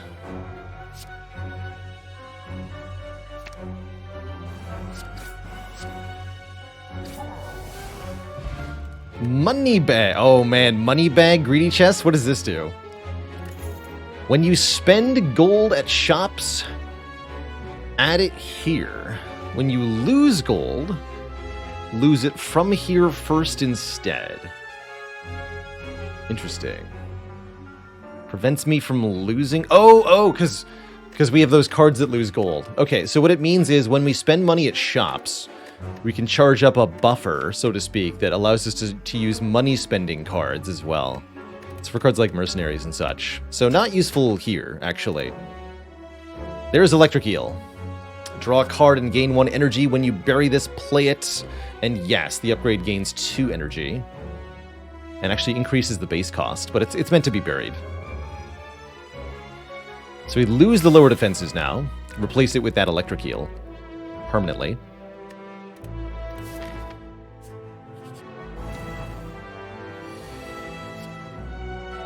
Papio sounds pretty good.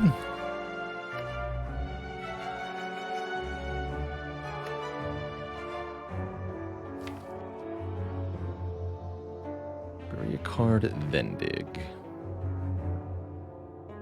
Not a bad use case for Ancient Potion here. Let's do it.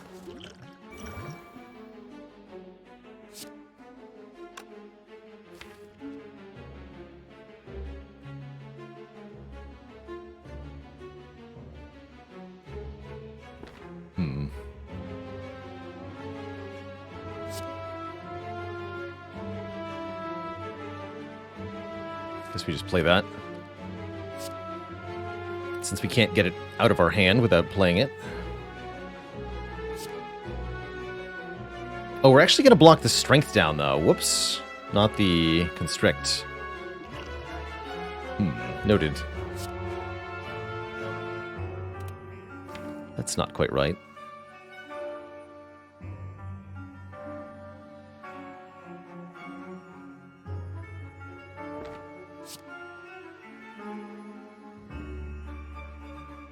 Berry plus, actually. Let me get back Electric Eel plus. We can draw 1 more. Bury that. Draw 2. There's Sandblast. So let's go Apotheosis Sandblast. Or no, I can't. Ugh. Energy is expensive. Alright, that's fine. We get Art of War, we get Art of War.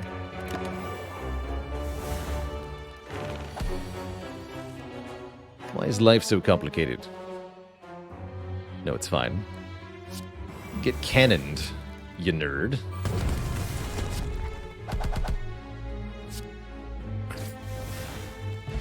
Life is not complicated, although that was a complete waste of the potion, I think. Withdraw weapons. Summon the Ancient Crab.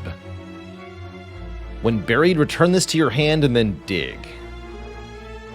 That's pretty good, actually. Cursed Blade. The first time you play this each combat, gain 1 corrupt artifact, preventing you from dying the next time you play Blasphemy. Impressive. No, I think we'll just skip them all. It's true, we might not ever see Ancient Crab. We are immune to weak, though.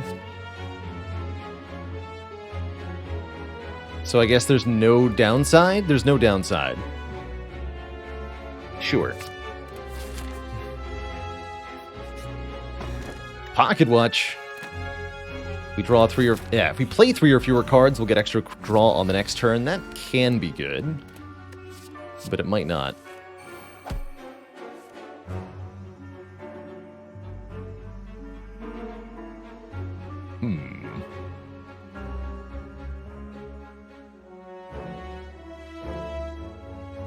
That's a lot of damage turn 1.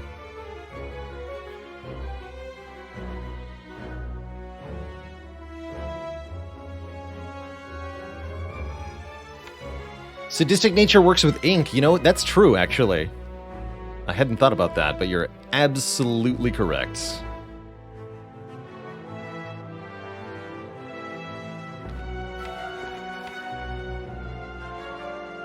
So wait, I play the Electric Heal and then I return it to my hand again? Do I understand that correctly? Let's try that.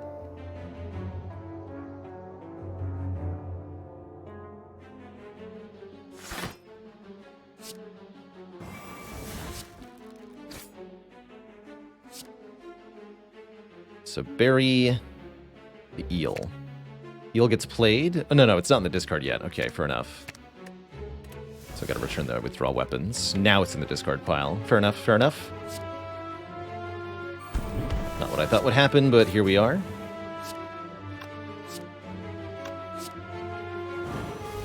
Oh, so close. Ah. It's unfortunate.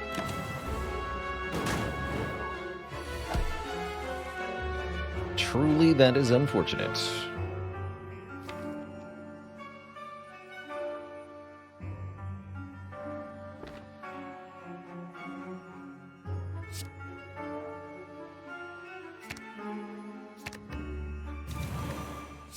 But you're not intangible. Didn't get intangible, that's right. Did not get intangible. Get wrecked. Because Cursed Artifact blocked yet another buff. So we're asking, what are the cool buffs to block? Intangible is one of them. Awesome. Strength Up is one of them. Wooden Compass. Whenever you bury a card, deal 5 damage to a random enemy. Excellent news. Grape Shot. Deal 3 damage to a random enemy with Storm. Play a copy of this card for each previous card played. Very strong. Very, very strong. Couple reasons that this is strong. Each separate play of the Storm effect activates Shuriken independently and activates Cephalopod form independently. This card is also 0 cost after using the cannon because it is a cannonball card.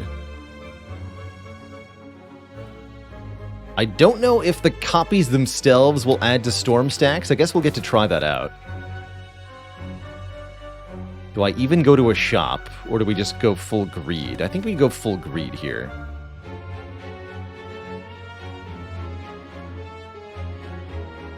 And it says explicitly you cannot take damage while playing copies, so Beat of Death should not apply, if I understand that correctly. Rail Tracer says they do. Alright, we gotta try that out. That's a good upgrade.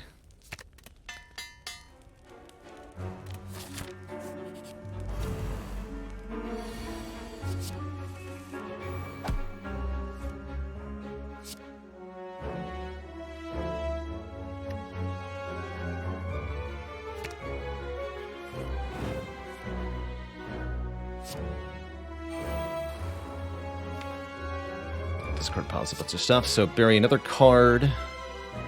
Then dig. Give me Grape Shot. Dig, dig. Play this. So Storm is at 6.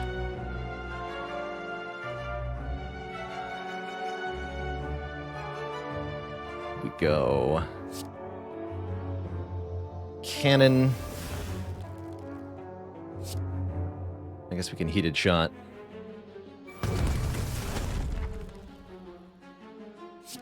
Strange Blade.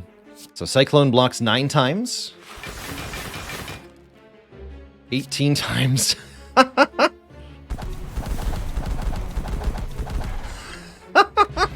We didn't get Ritual Dagger leveled up there, but I had to see that in action. Oh my goodness, that is crazy. Love it. Just love it.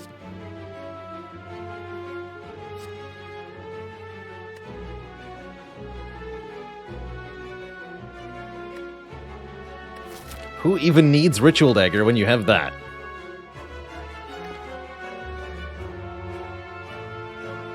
Beats me. Hello. Nice. Dagger.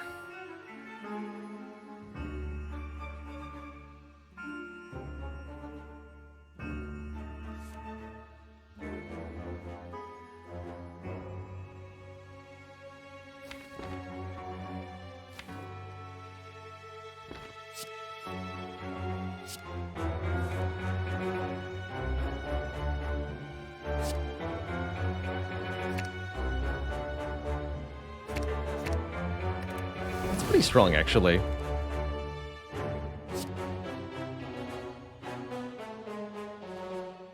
Where's my eel? There you go.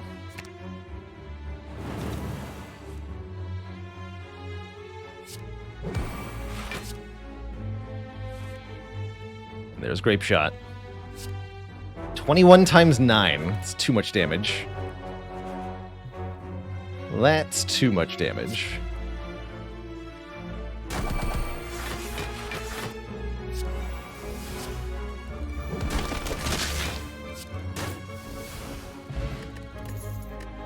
Way too much damage. Do we need another Beach Body? No, but we do need another Grape Shot.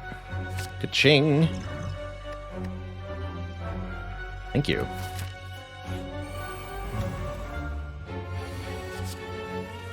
Excuse you all. Okay, Double Spiker is not the situation to use the Grape Shot, though. Do have to admit. This is not the time nor the place.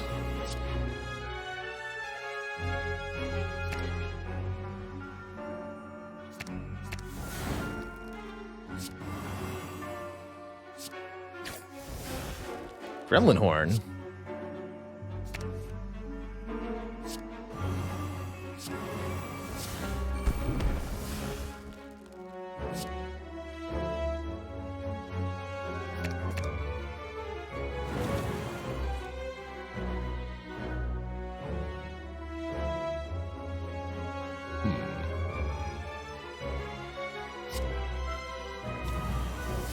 Alright, you do no damage, neither do you. Seems good.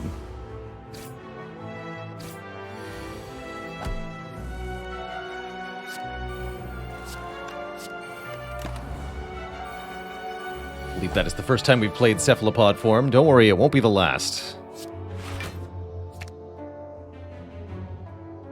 It will not be.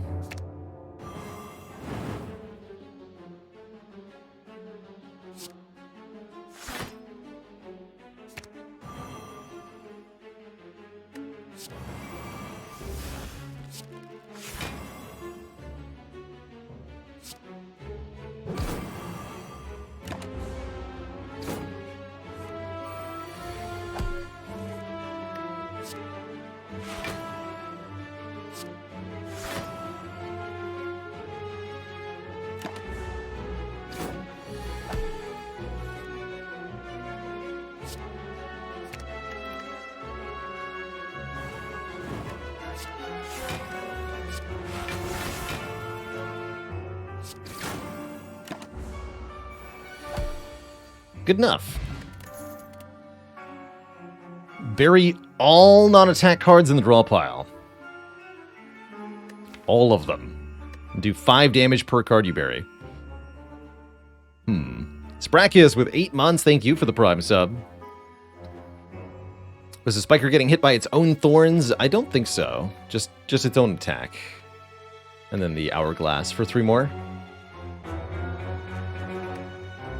Don't have many non-attack cards? Well, I guess that's mostly true.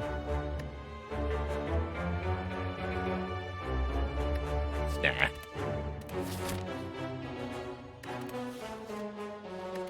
It works on Eel, which is nice.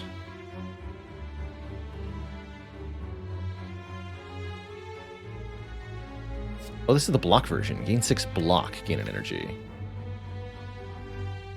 Which is nice for the storm cards. Yeah, this is nice with the storm cards. You can come.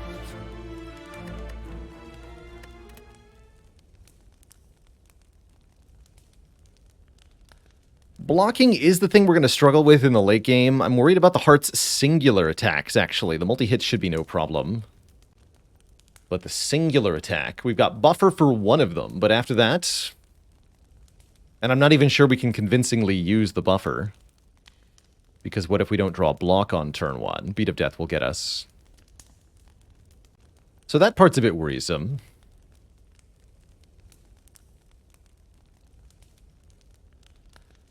We should probably upgrade Cyclone, actually.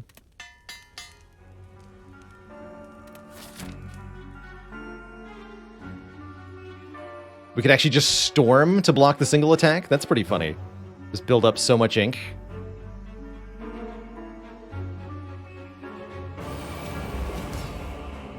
It's a fun idea. Alright, Ritual Dagger's here to just kill one of these nerds turn 1. What we're going to do is attend to cash to get Cephalopod form in play ASAP in this fight. Gives the Awakened one 2 strength, but fear not. You're not concerned by this. Just buffer the initial hit here. Gain Art of War.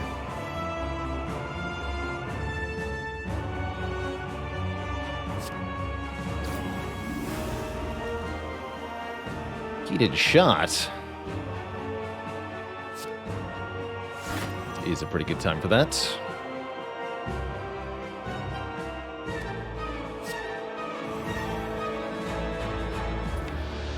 Like to bury anything.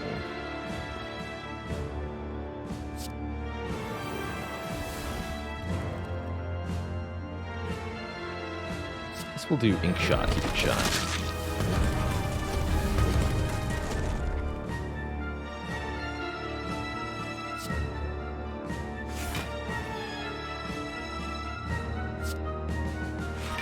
The Awakened one is taking tremendous damage in and of itself here.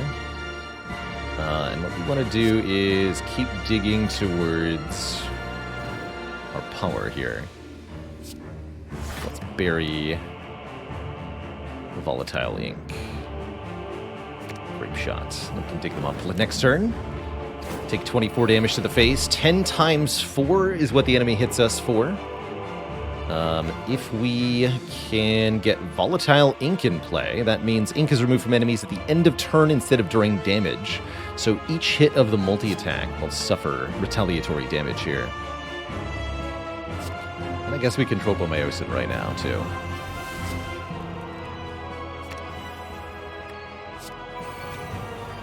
So, with 11 ink, Awaken one deals 0 damage, takes 10 times 4 damage to the face. And I guess stop your next buff from happening too? Curious how that works in this context. You're wrecked.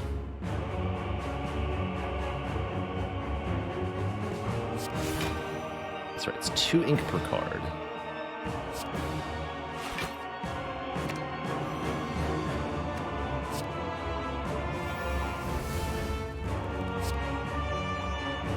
Let's do some silly stuff.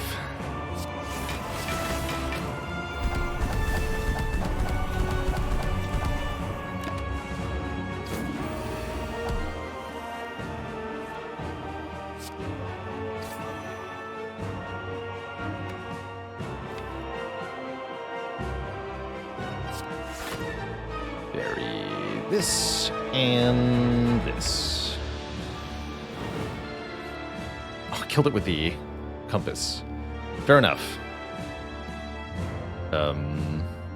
Yeah, that's fine. 44.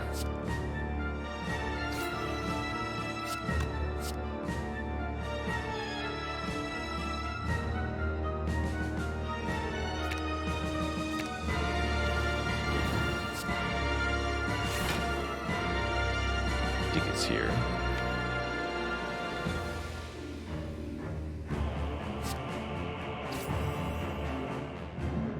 Guess we want a sandblast.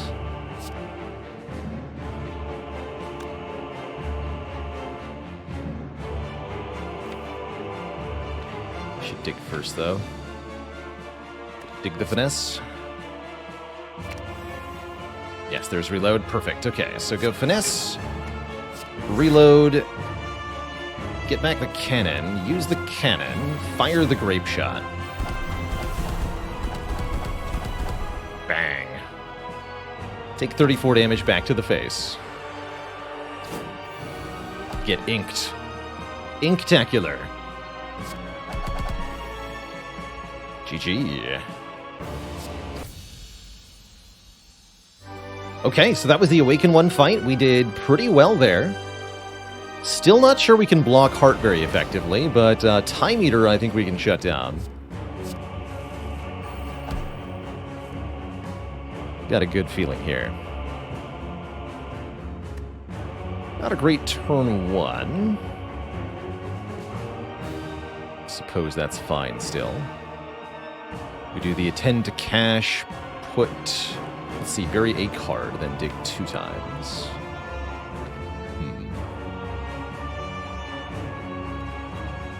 Time Eater definitely puts a damper on Storm in this fight, that's for sure.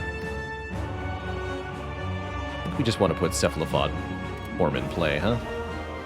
Probably. Probably.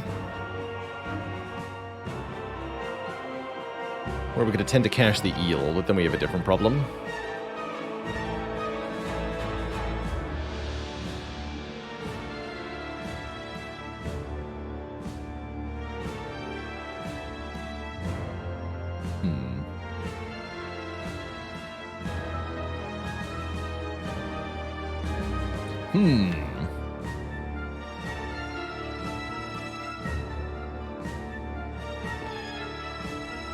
Actually, Attend to Cash Tropomyosin might be better for turn 1 here. Let's do that. I think this is worth playing right now.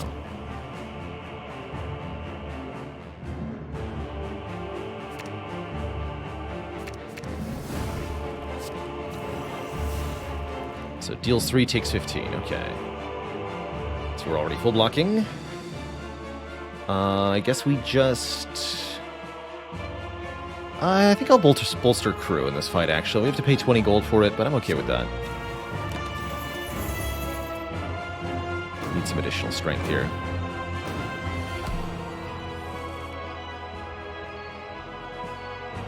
Okay, we have Cyclone this turn. Not necessarily something we want.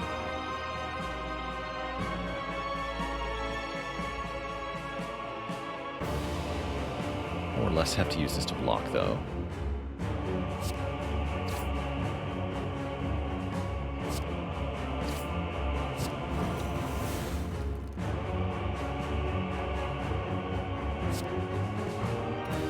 This won't be a full block, right? This will play 4 times? Yes, 4 times. Keep the buffer for now. This is a good use of it.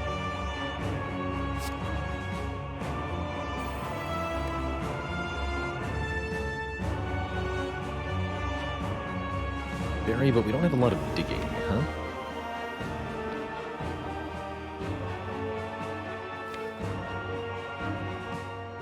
Alright, jettison Ascender's Bane, Eel.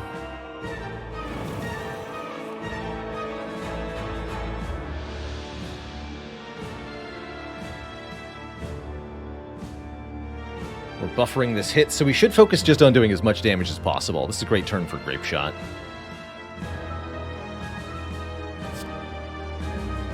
Let's go Cannon, Shots in the Dark, Beachbody. This will be 6 times.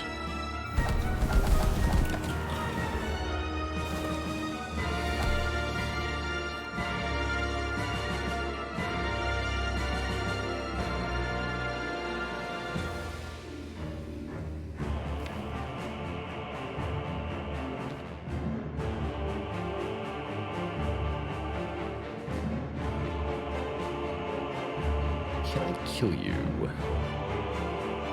Seems like not quite.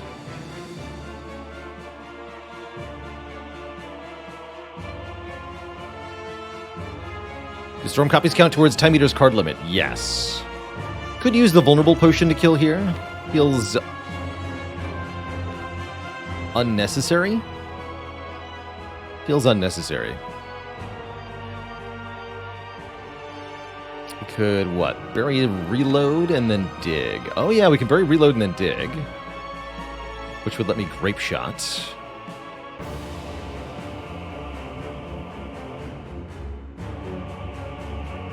But then I wouldn't be able to do any follow-ups, so that doesn't help.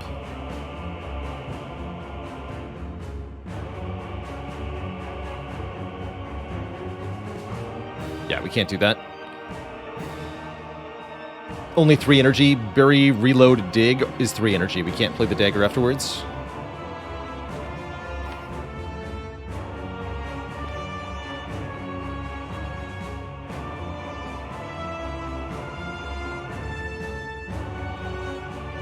Painzor with 136 rating. Friends, welcome, welcome, one and all, to some modded Slay the Spire.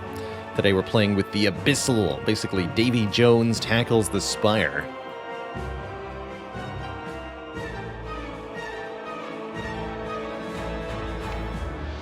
Dig up Jettison. Jettison makes Sandblast free. Oh, that's right. Actually, that's pretty good. Because it's an upgraded Jettison. There we go. And that also gets back the Beachbody. There's the line.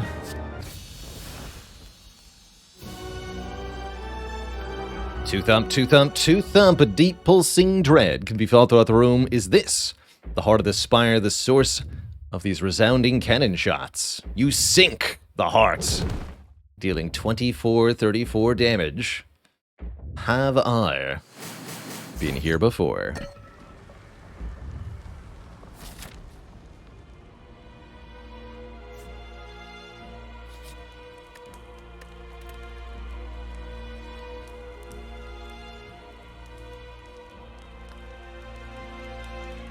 This just upgrades to 3 per. Could rest for 5 hit points. It's not unreasonable. None of these upgrades feel all that important, although Sandblast Plus could make a big difference against Heart. Let's just have that upgraded. Oh, there's orange pellets. Hold on. What else we got here? Bag of Prep is okay. Sea Turtles. When you bury this, bury a copy. When you dig this, put a copy in the draw pile. Interesting.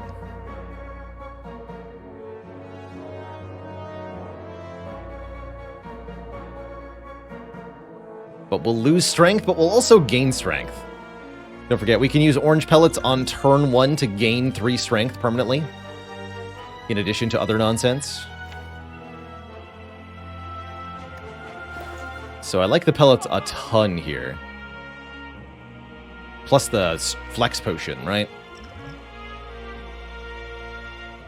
Isn't Hardened Brine great with storm cards? No, because the storm cards don't spend energy. You have to actually spend the energy for Hardened Brine to work. So any cheating the energy cost effect is going to not do anything. So here, Hardened Brine is 3 block per turn at most. Well, maybe a little bit more, 4 block with Art of War turns. We're not going to get anything else out of it. Doesn't seem any good. Wish there was a block potion. Tempted to take Bag of Prep just to make our turn 1 a bit more consistent so we don't lose our buffer turn 1 to the heart. I'm going to do that, even though we're losing some strength here. We still have 2 points from 200 gold. I'll stay at that.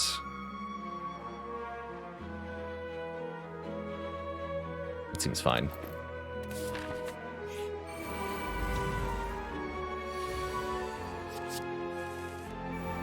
Splice is nice, but not nice enough.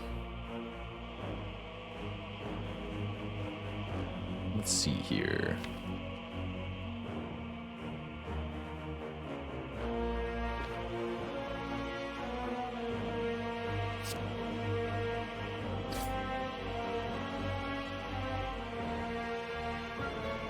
Can I kill you turn 1?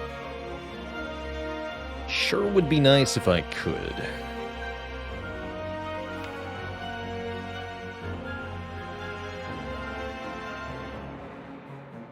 What do I tend to cash to get Jettison, I suppose?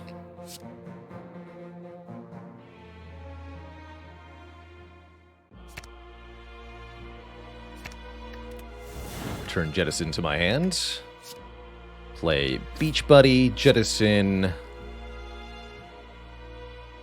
This. Do you have anything else that's unplayable? No, just lose the strike then.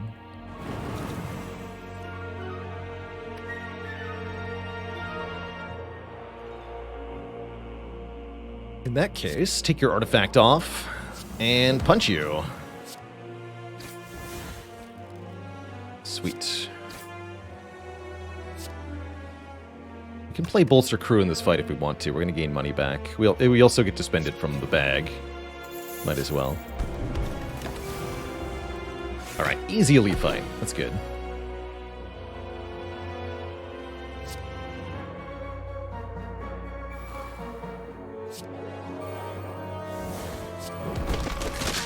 Splort.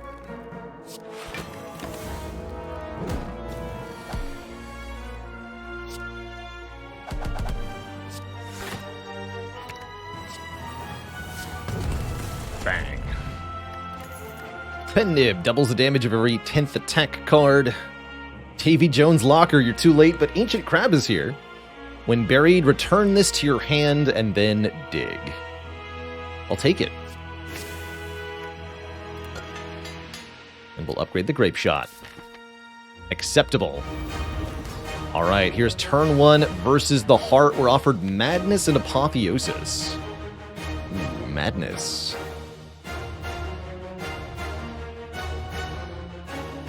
Take Madness. Okay, and the good news is we drew at least 1 block card turn 1.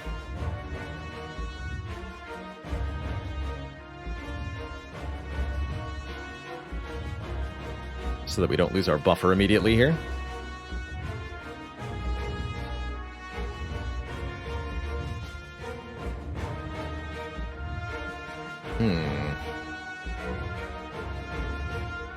I think I can get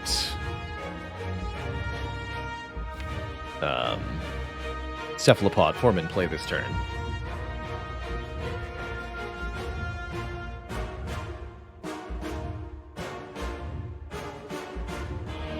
We have to go defend, attend to cash, returning defend and Cephalopod form to my hand. Play defend again, go to 1 energy. Barry puts us... No, that won't be enough. No, I cannot play Cephalopod form this turn without losing the buffer.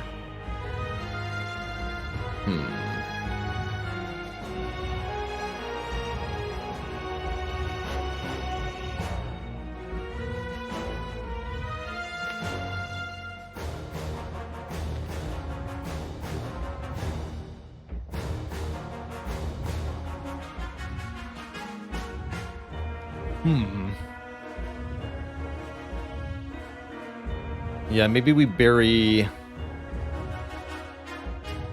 the eel with the 10 to cash. Of course, then I don't get the power in my hand. Worrisome.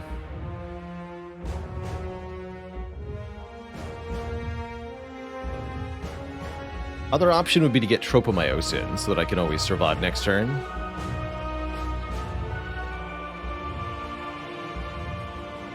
I kind of dig that.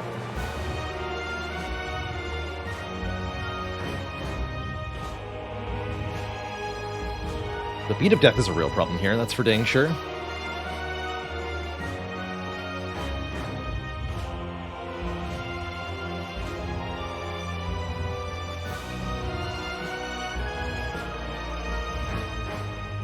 But 5 block is not enough. Yeah, you've noticed. It sure isn't.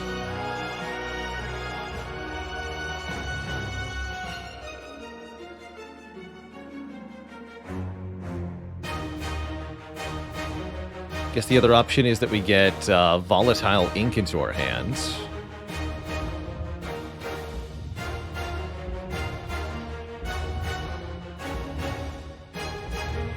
But I think just going Tropomyosin turn 1 for the -2 strength will do it here. And then we always can buffer the big hit.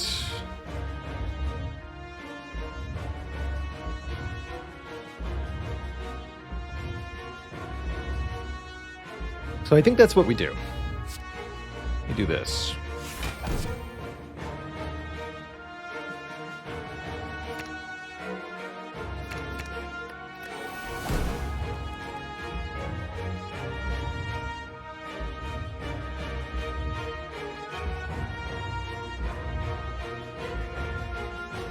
And I can either defend and keep going,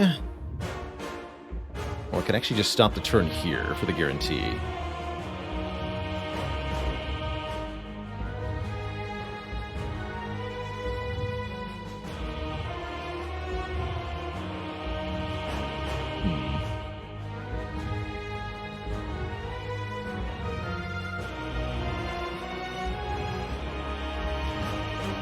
Making room in hand does seem kind of important, though.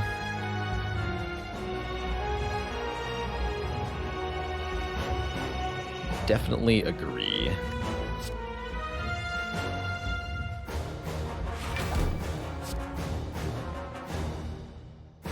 Barry.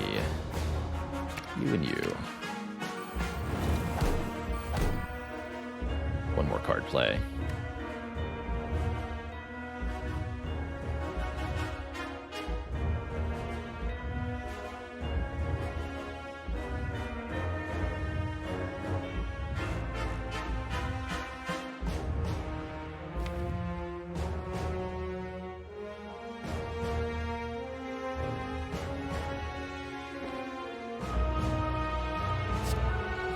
Just do this. Here goes. Big hit is first. We did draw block cards, thank goodness, so we're allowed to play some stuff here.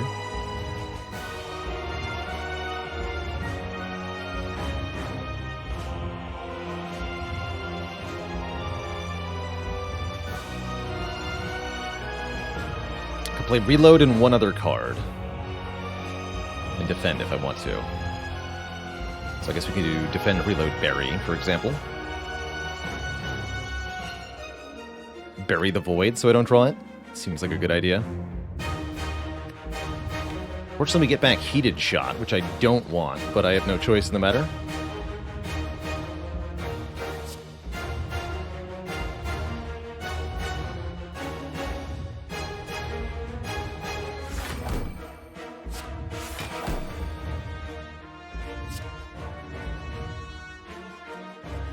Actually, we should bury the burn, because I'm going to die, literally die, if we draw the burn right now. Let's draw the void instead. Yeah, if we discarded void and drew burn, we're dead. Buffer blocks 1 damage, we take 67 damage, we die. So, no thank you.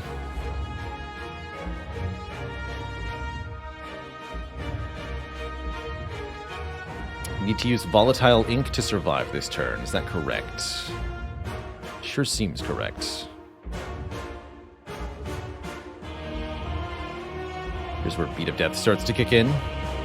Does ink prevent Beat of Death damage?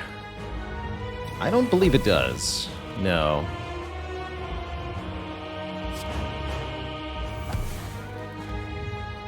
My understanding is that that is not what it does.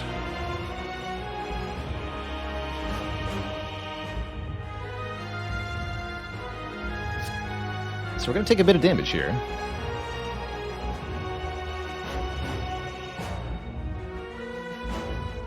But we can also do quite a bit of damage here.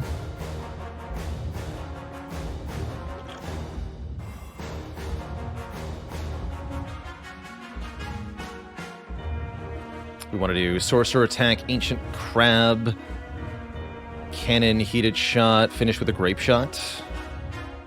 It says you cannot take damage while playing copies, so my understanding is Storm won't be subject to Beat of Death. I guess we'll find out.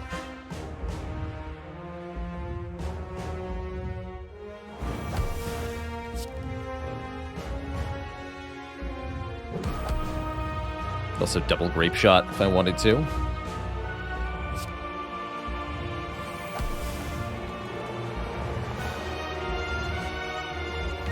Let's do Heated Shot. So let's see here. Yes, 0 damage. That's awesome. We took 1 damage at the end, but only 1 damage there. And we essentially capped the heart here. That's pretty good.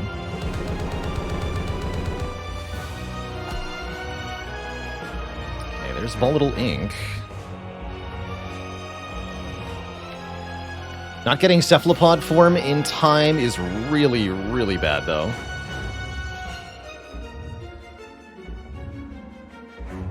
This would be the turn to use the Flex Potion. Skill, Power, Attack. Skill again, actually.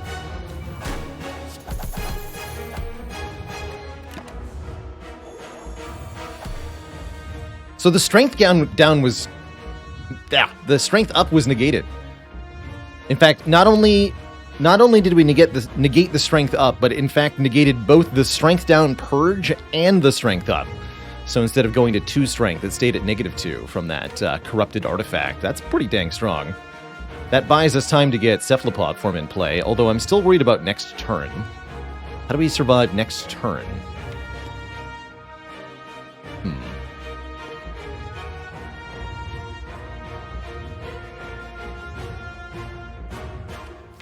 Shoot.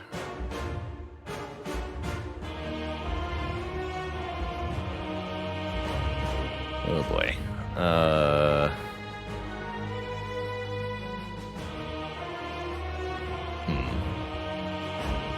Sounds like a problem for future Baylor. Yeah. Sure does. I knew we should have just put Cephalopod form in play on turn 1. Damn it. Is Cyclone still available? Thankfully, yes. Actually, that's true. We could use Cyclone to stay alive. And we can dig up the reload. Okay, yes. If we can get Cyclone into our hand, we can make this work. We've got a couple ways to do that.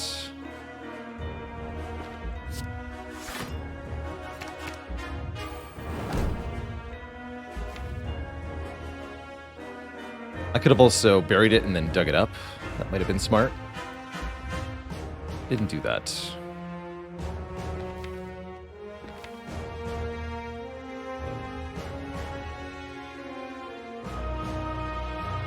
I wanted to reload anyway.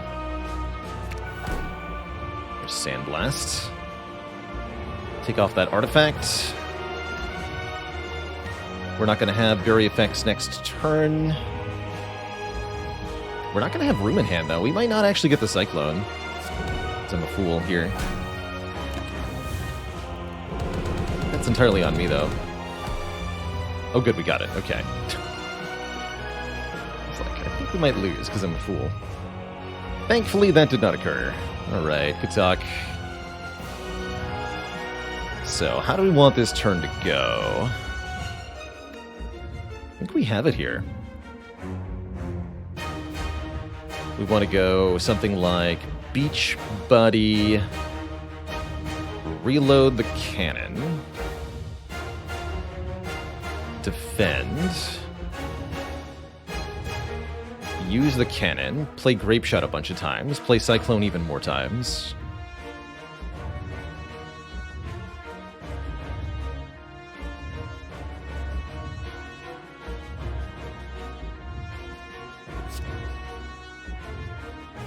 Is that Grape Shot that we madnessed still 0 cost? Yes.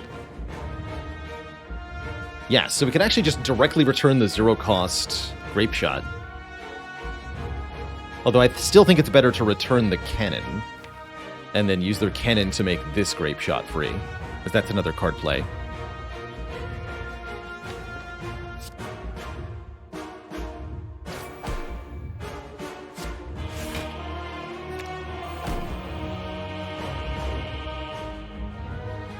We want to play 2 other cards, so we go cannon, I guess defend strike, huh?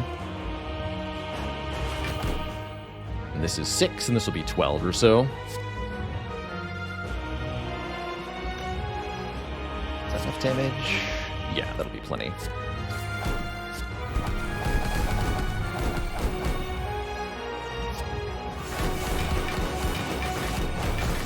We live!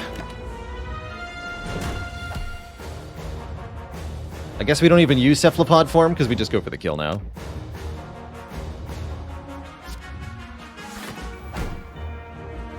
Seems fine to me.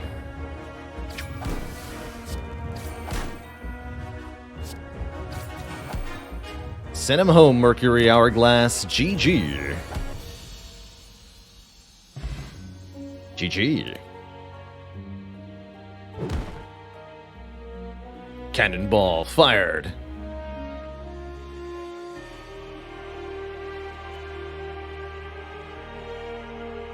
GG.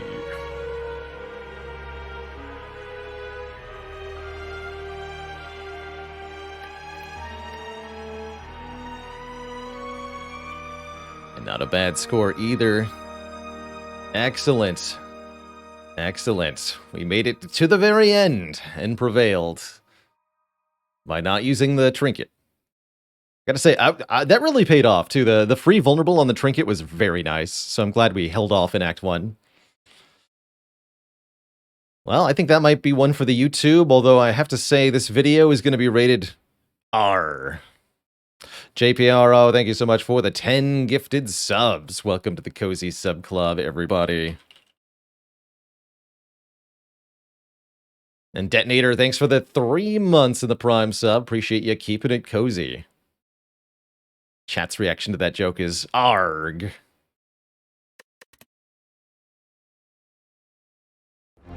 Black Death 911, what is a pirate's favorite letter? You'd think it'd be R, but his true love will always be the C. Now what? That's up to you, Twitch chat. It has been done. The Spire shall sleep, but I shall not. Because we're going to be playing some more Spire. That said, you all get to help me choose who and what we're going to play next. Let's see here.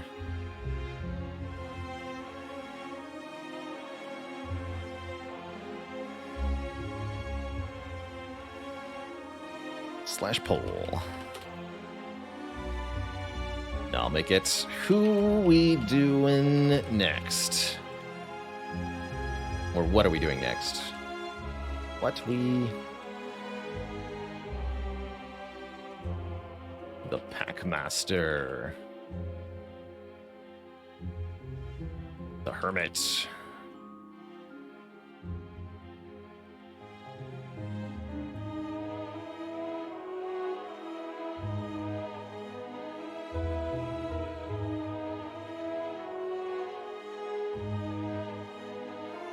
See, what Downfall characters would I be willing to play? Downfall Champ.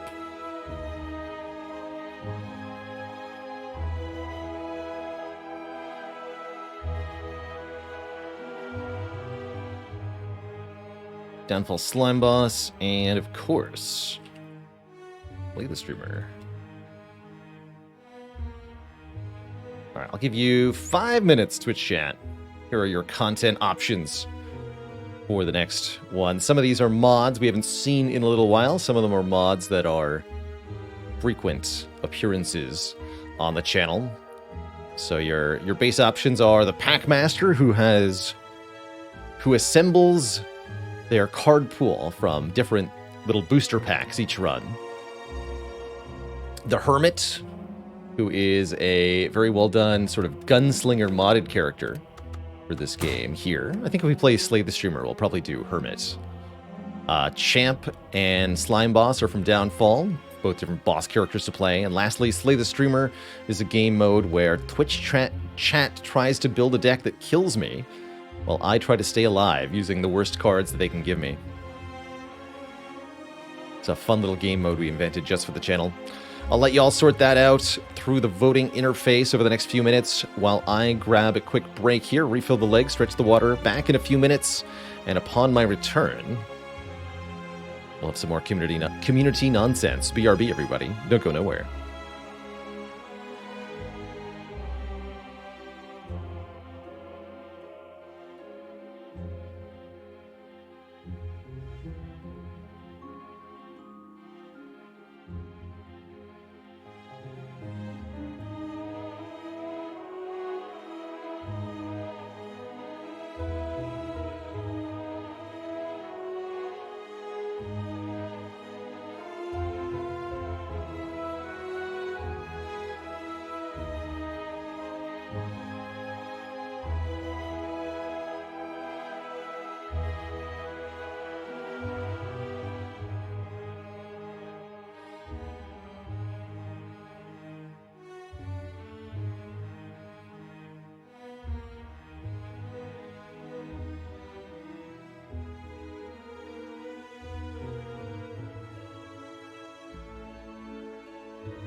All right, Twitch chat, we are back. I see you've all chosen to slay me while I'm away. We'll be playing some Slay the Streamer. Okay, cool. What I'm going to do then is reboot with Slay the Streamer enabled, as that is going to require a separate mod configuration. I'm going to run Hermit for the first Slay the Streamer run. Let's see if that works. Should work.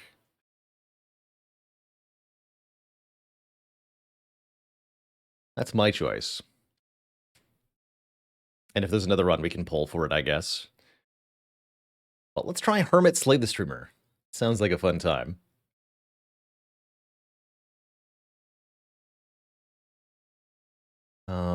Any other things I need to tweak here? Let's disable more Meow for this. It should work. Here goes. All right, slay the Hermit.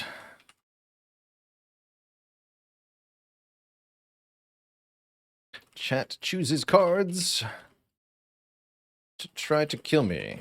Oh wait, no, I also failed to do something else really important. Yes, that's why the game just crashed. You must enable Twitch configuration, or it will break. Ascension for the Slay the Streamer, I forget. I think I'm going to run on A15 here. It sounds like a nice happy medium. It's been a while. Slay the Spire. twitchconfig.txt. There we are. Okay, now we should be good to go.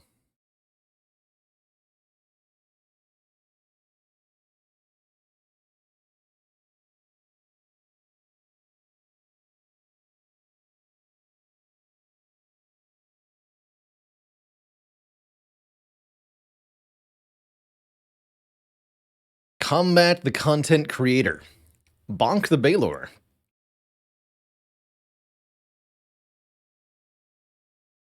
So here's how this works. We're going to start a regular, supposedly regular, run of Slay the Spire on Ascension 15. I control the character during combats and shops and events. Twitch chat controls the card reward picks and boss relic picks. And the goal is, Twitch chat is trying to kill me. You're trying to add cards to the deck that will make the deck no longer function. And I am doing my best to stay alive using the terrible, terrible cards you've all given me and whatever I can find along the way, relics, potions, etc. Now, that does sound like it's a little bit too much in Twitch chat's favor, so in order to give me a head start, I get to choose my own starting deck from 30 random cards, kind of like a sealed deck modifier.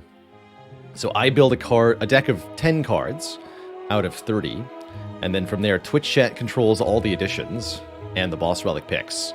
And you'll do that by voting in Twitch chat with chat messages using the built-in Twitch configuration of Slay the Spire. Perhaps easier to show than it is to tell. So here's how we do. Hermit.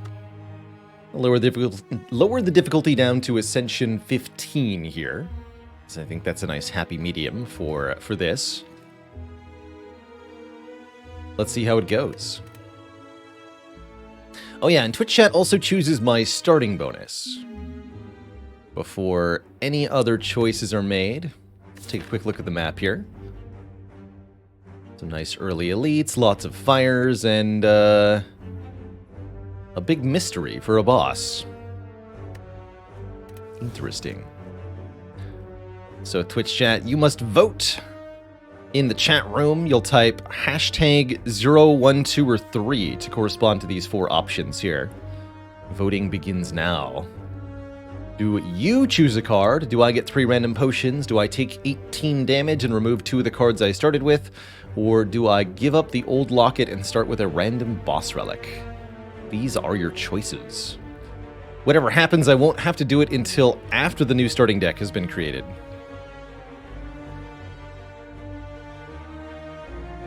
And just to clear up the rules for voting, you cannot vote more than once. Only your first message that starts with a hashtag gets counted. Or a pound sign, whatever you want to call it. You do need the pound sign to be included in order for the message to be counted.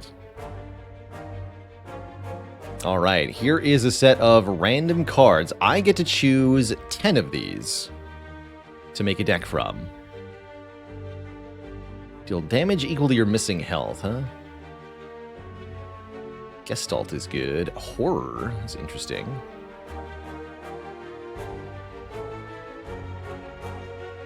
Do I have any multi-hit cards? A bunch of quick draws. Play all strikes in your hand. Wait, what did chat choose? Remove 2. Okay, so I'm only going to get 8 cards to start here. Interesting.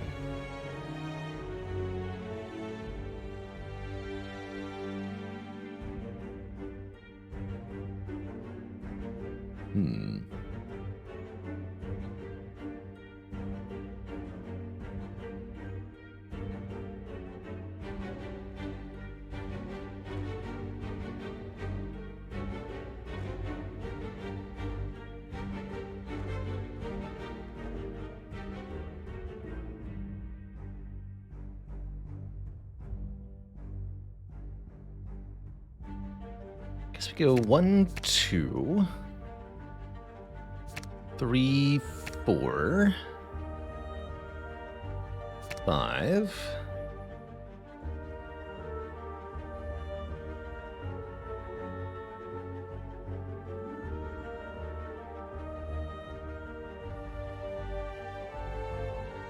Six.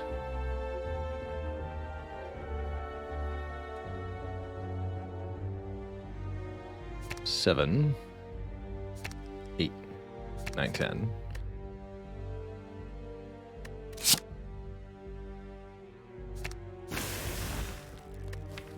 So I'll start with this. I don't know if that's good enough. My only attack being quick draw is definitely going to be questionable. Next turn, draw 1 less card. Terrifying.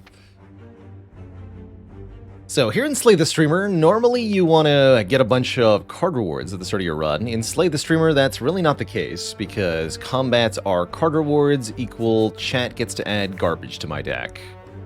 And I don't want that. What I do want are as few basic combat nodes as possible. I like the tutorial, thanks. Thanks for the tutorial. So, in the Slay the Streamer mod, all of the enemies are named after chat members. The chat members are trying to kill me here. If your name is on screen and you type something in chat, then the enemy on screen will say whatever you said. Live to 1,000 people. Kind of crazy, actually. Everyone, become vulnerable. Even me. In fact, especially me. Get blapped.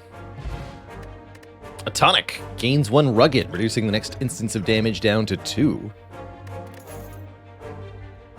And Twitch Chat gets to add the first card here. Again, this is Twitch Chat's choice. And you are trying to undo me by taking terrible cards. There's Glare, 1 weak, 1 vuln. Malice, exhaust a card to deal 16 damage. If it's a curse, make it an AoE. Or Shadow Cloak. Whenever I draw or exhaust a curse, gain 4 block.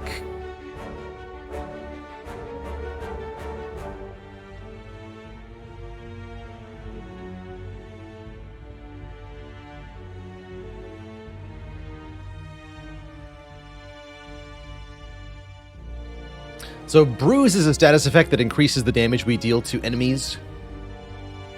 Unlike Vulnerable or Slow, which increase damage by a percentage, Bruise adds a flat amount to the damage taken by enemies. So an enemy with 2 Bruise takes 2 more attack damage. Oh shoot, Determination, huh?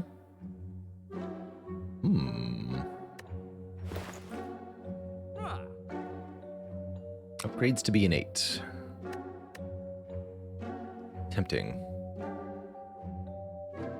Very tempting. It's a lot of strength gain.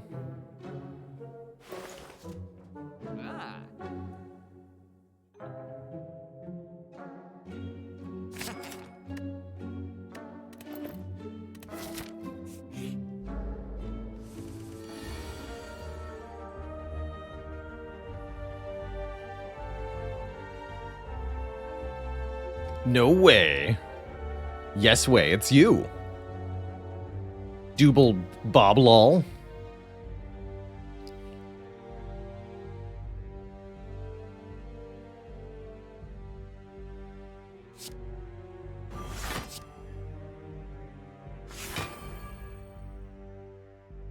I'd like to thank my mom for being here. Same. I'll give you the determination. Let's do it. Would anyone like some strength gain?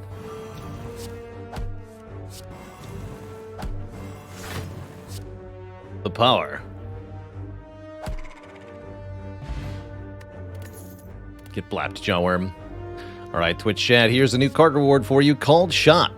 If the last card played this turn was dead on, draw a card. Glare applies, weaken Vuln. Roulette is an attack and a calculated gamble stapled together into one big card. Kind of weird.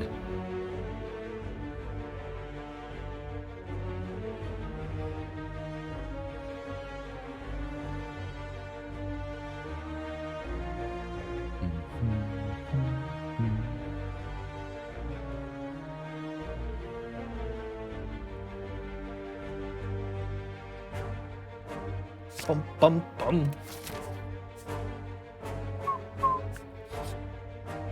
Card rewards. Ooh.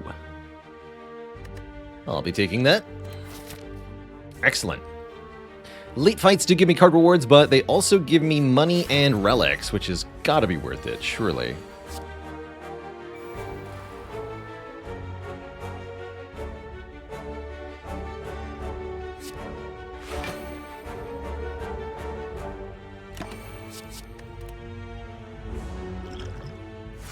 Alright, Lagavulin, prepare your butt.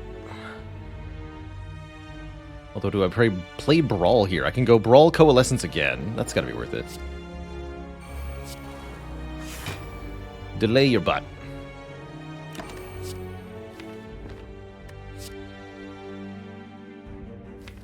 This seems fine.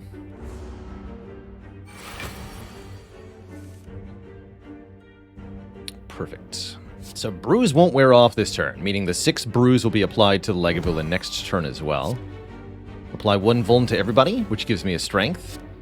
And these quick draws say next turn draw 1 less card, which guess what?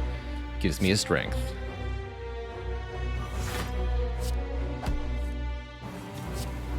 Oh my. Have 10 Bruise for next turn. 27 damage called Shot.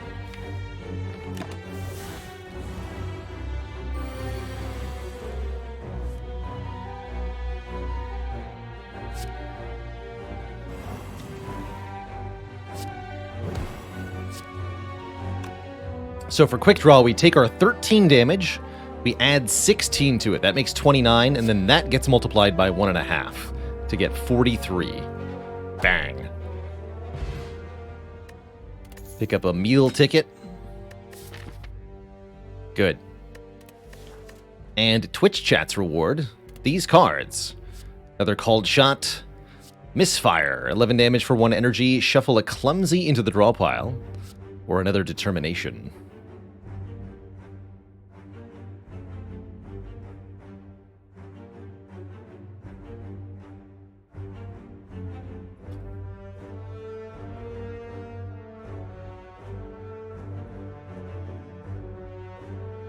Lots of different ways to build a losing deck. It's kind of interesting.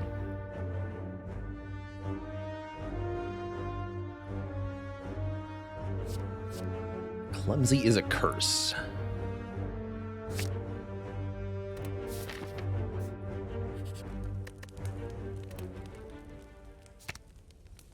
Let's become 11, draw 3. 5. 5. 5 and 3. Retain up to 3 is pretty good. Let's upgrade one quick draw first.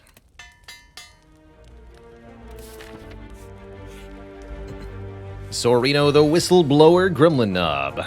Let's go.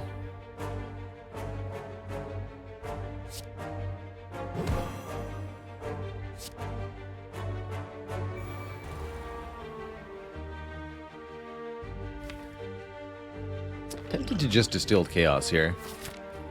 Make our life a lot simpler. You know what? Let's do it.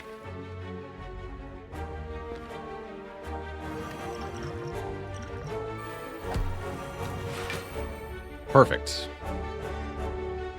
So in that case, we've already made, brews not wear off, so let's do this.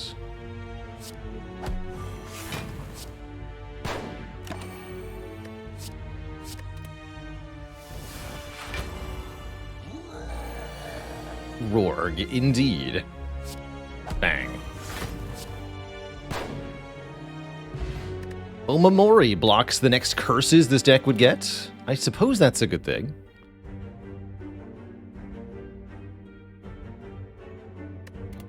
Have some cards. Hold up. Block for a lot, but also become weak. Tracking Shot. Make our next dead on if card activate regardless of position. Or High Caliber. This is just Deceive Reality.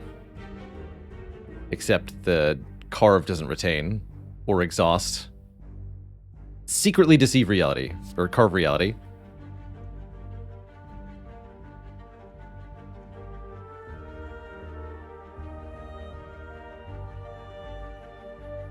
Just hole up a minute.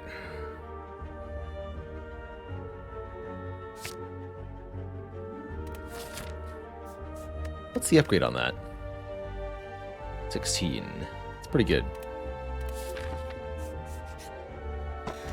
Letter Opener. If we play 3 skills in one turn, we will deal area damage to all enemies. Don't have that many skills, although Feint is a 0-cost skill. That's a good start. Now, Twitch chat, you must choose our act boss after each mid-act chest. Twitch chat gets to choose the act boss that we'll be facing. This way that you can build a deck that is a vulnerability to one boss in particular, and then force me to fight it. And I just have to put up with that, because Slay the Streamer is rude.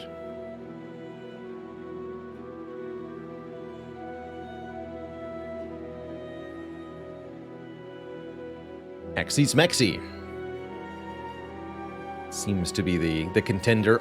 Often the Act 1 boss is kind of a pushover regardless. Now we see Hexaghost manifest on the map. Pretty cool. Pretty cool.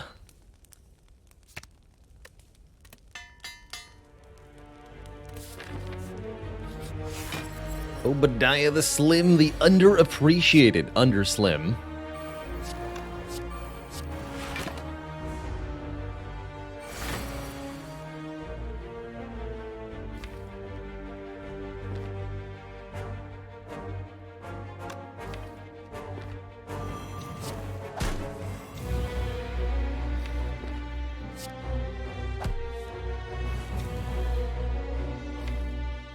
Guaranteed to draw, actually only 3 of these, but I can quick draw into the remaining one.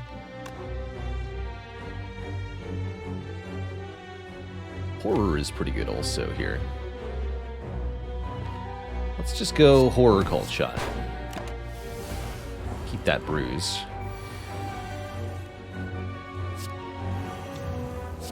Bang. It's so much damage. I've got a Frozen Egg. All powers added to this deck are now upgraded. Exciting. And 2 powers appear. Eternal Form. The first 4 cards drawn at the start of each turn cost 1 less that turn. 0 cost Feint or take aim. Start of your turn, concentrate, making your dead-on cards do the thing regardless of position. Currently, we don't actually have any dead-on cards, mind you. Although if we find one, Cold Shot gets better.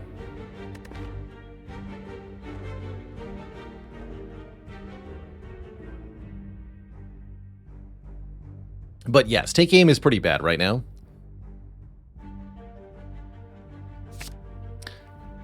for now, but that could change. I get to choose what I do at shops.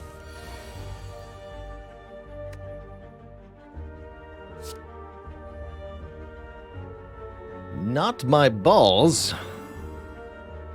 Anything but that, sir.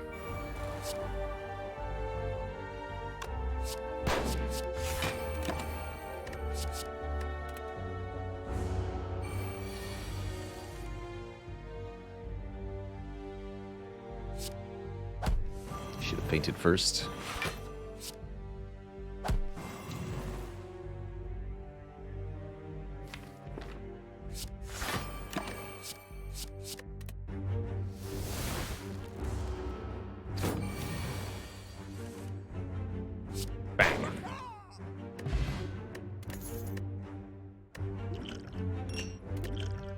Card reward number something. Malice exhausts a card. Brawl allows us to apply bruise to all enemies every turn, or Pistol Whip applies bruise immediately, in addition to being an attack card.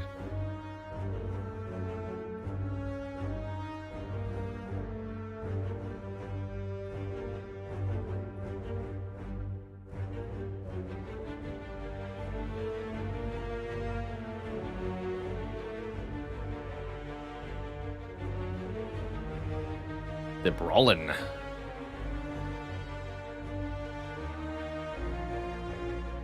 Do you get to choose my boss relic? Yes, you do. Yes, you do. But not my shops. Not those. Spray and pray seems okay.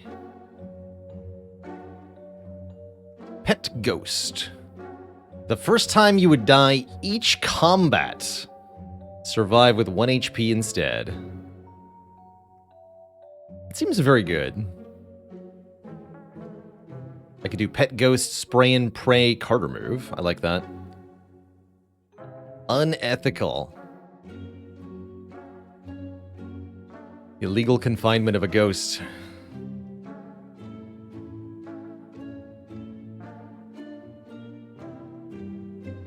Am I willing to remove any of these cards? Called Shot is pretty bad, although it's at least free. I could remove Take Aim. I should probably do that. Alright, I'll remove Take Aim, I guess. I am allowed to remove the cards Twitch chat adds. Usually Twitch chat does not like this, but it's allowed. Oh, and I can get a relic for the Omamori charge. Let's do that. Oh, super worth. Prevent the first time and the last time we would lose health each combat. I like it.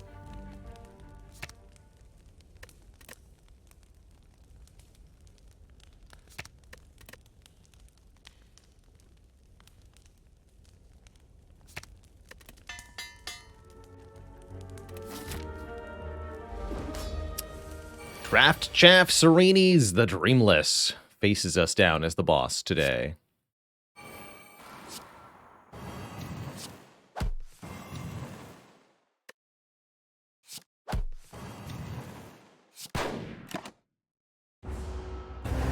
Welcome to your doom! Nice timing. Well said.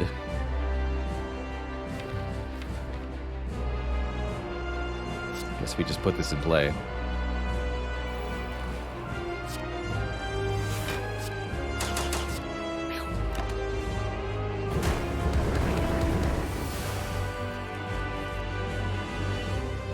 Oh, I didn't play Shadow Cloak? That was a mistake.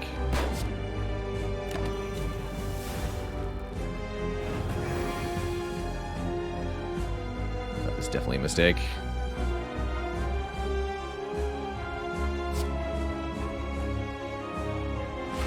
You're allergic to bullets. Me too.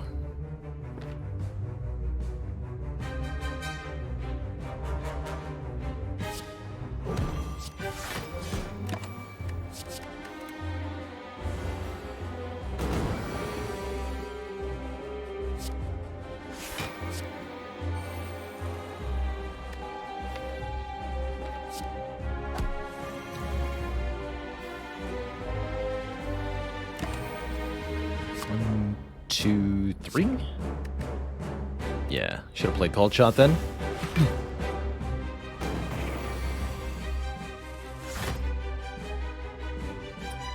Draw or exhaust, that's right.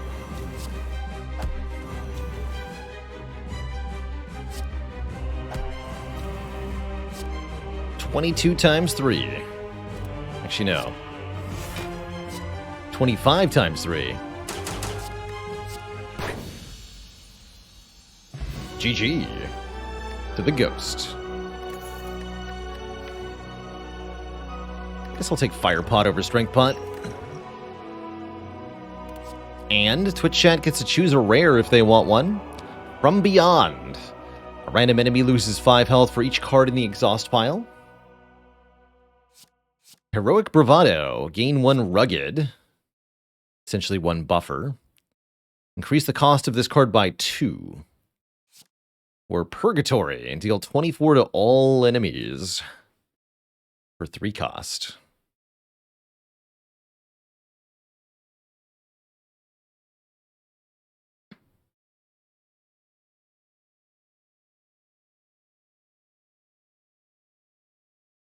I remember using From Beyond before, but I don't remember what we had going with it. Oh ho! Yeah, of course, these are the choices. Choose your worst boss relic, Twitch chat. There's Tiny House, there's Runic Pyramid, and there is Velvet Choker, giving me additional energy but limiting me to 6 cards per turn. It's actually not the worst.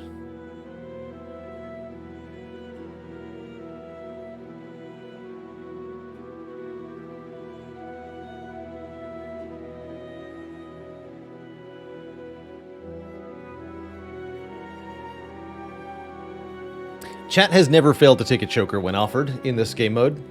I think it is too strong. But that's okay. Such are the rules.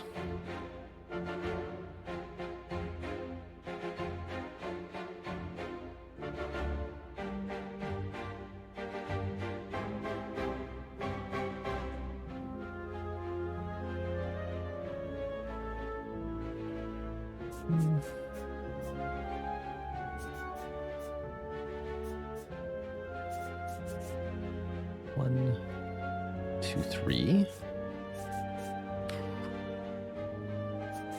That's already 3. Yeah, okay.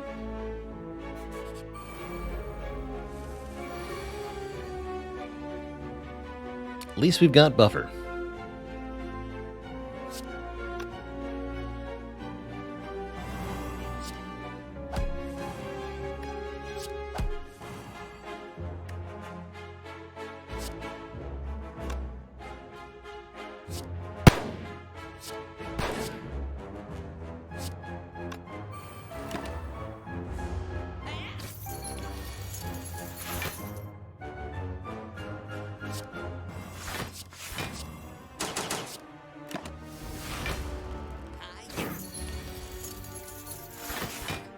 Nice.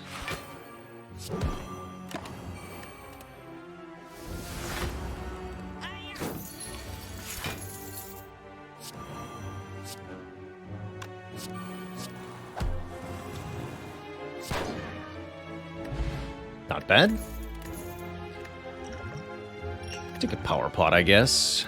And a choice for Twitch chat. 3 unupgraded cards. We've seen all these already, but more can't hurt, right?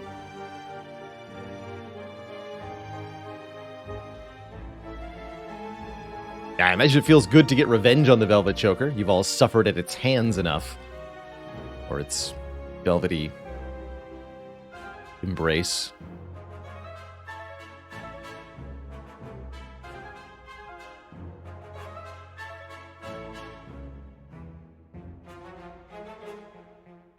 Busted Crown is hilarious in this game mode, because it's such an advantage to me. Proceed. Read the tome? Sure.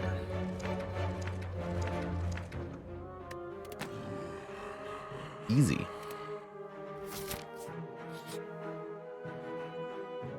No longer easy. Actually don't have any 2-cost attacks currently.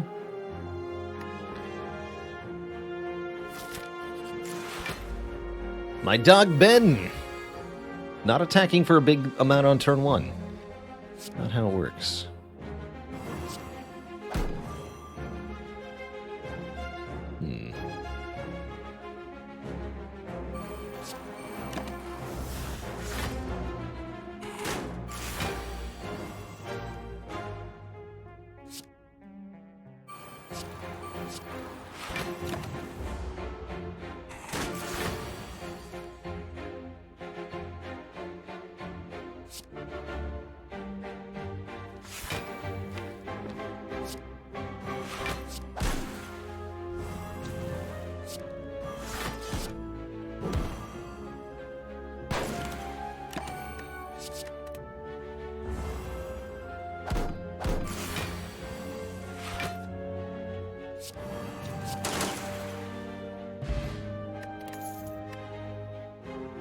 He shot that dog.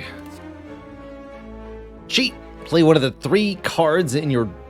Play one of the top 3 cards in the draw pile. Excuse me. Concentrate, deal 9, or discard a card to get 7 block, maybe 7 block twice.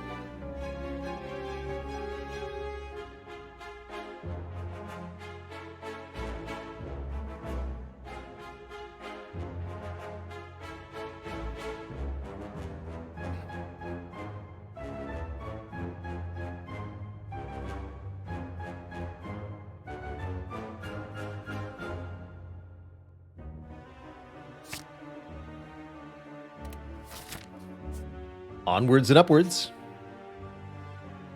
Don't think I'll take apparitions here. No, I don't think I will.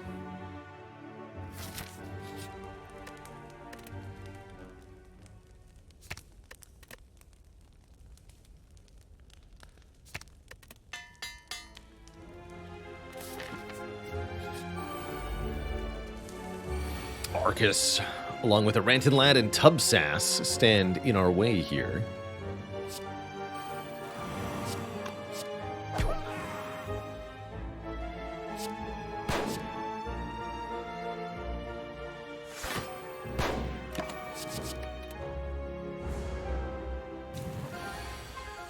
Excuse you.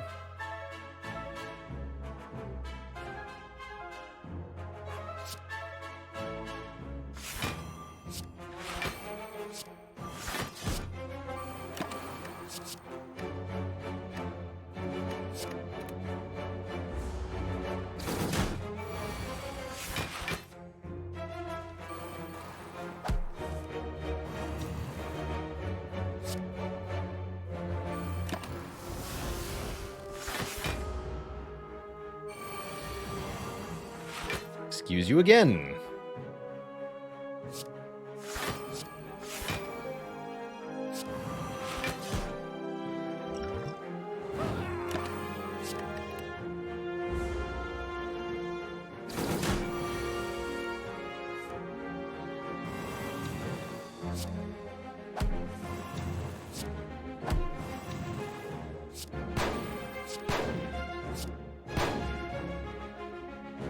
Bang.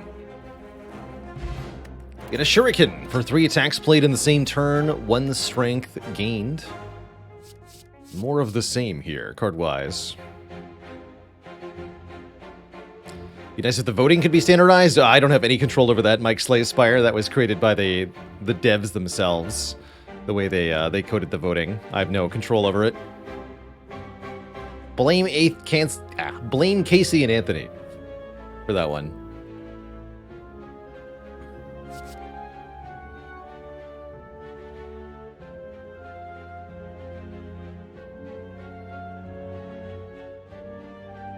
There's also the issue sometimes where if I open a card reward after a previous vote has closed too previously, that people will still be typing messages for the previous one, but their votes now suddenly count for the new one. That can be a rude surprise for some. Hey, double treasure, I'll take it. Get Bag O Marbles for turn 1 Vuln, and not the prayer wheel. Get the heck out of here. Who will we fight, Twitch chat? Choose the most deadly champ, Bronze Automaton, or the Collector. Meanwhile, Screaming Flea with 4 months just had to get a wisdom tooth extracted. So you're glad to watch the stream while you recover. That's definitely one of my least pleasant personal memories, is having wisdom teeth taken out, so... my condolences. And glad to have you.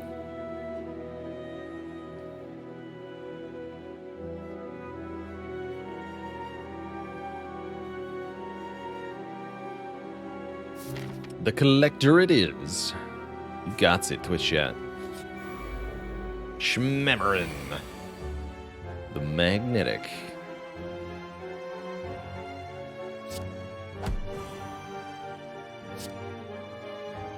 Stabby stabby.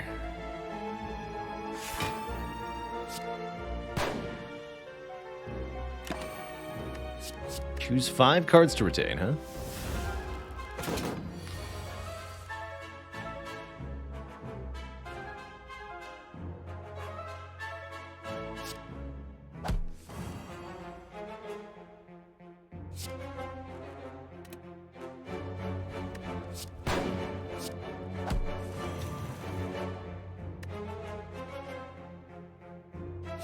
That at least blocks a lot.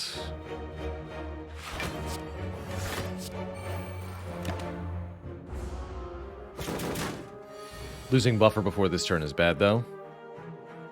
Oh well.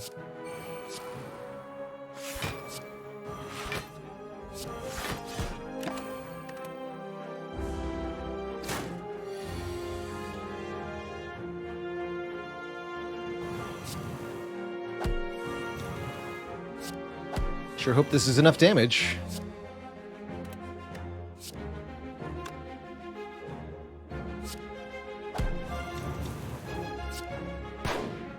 The end for me? No, it's the end for you. Smell you later, nerd. Cheaper card removals seem pretty good. And... some new cards. 1x cost card, rather. Wide open here. Applies Vuln. Black Wind. Damage equal to our missing health. Or take cover. Add a 0-cost defend to your hand and upgrade it X+1 times. Oh, that's cool. This used to be X defend pluses or something, and they were all 0, but it got really, really dumb. So you just make one superpowered defend card. That's kind of good.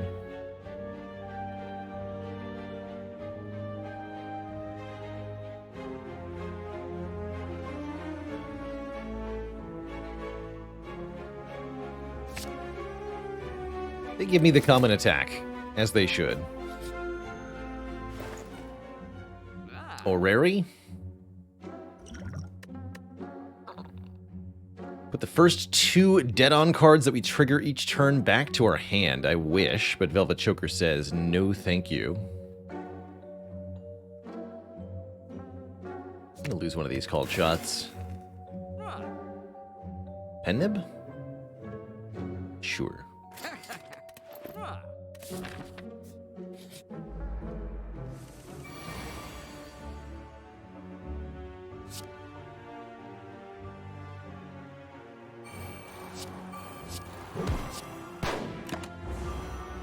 I should have played Memento there. Oh well.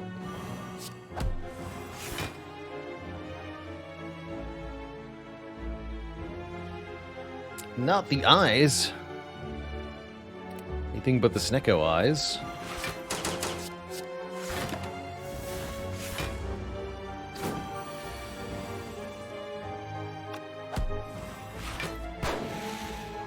A Sleepy Luna, thanks for the Prime sub and the 16 months. How you doing? Give me 17 gold and... body armor, Eye of the Storm, or Flash Powder.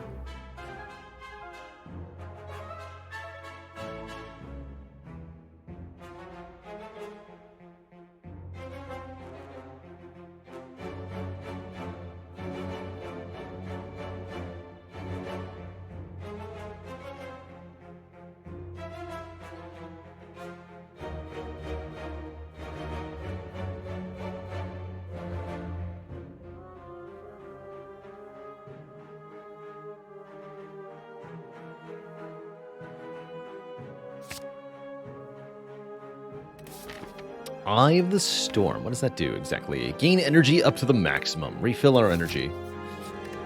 Kind of cool. 0 cost? Yeah. Not so useful here, of course, with the choker. So it goes.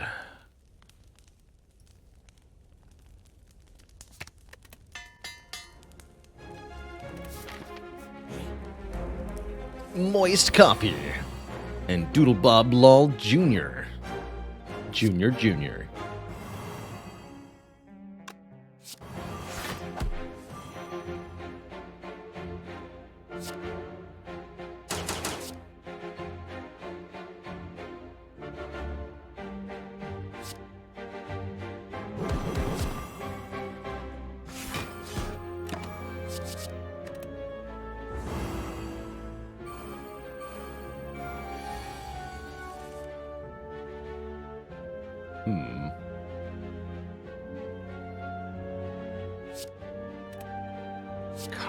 Caw to you too.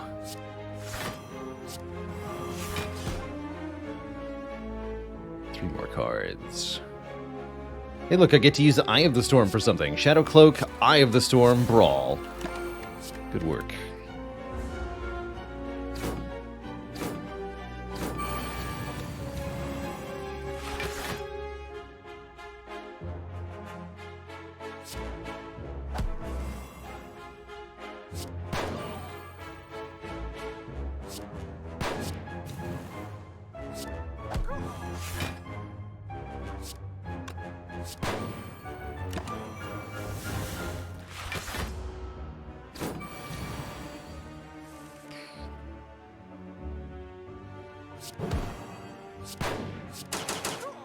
Got him.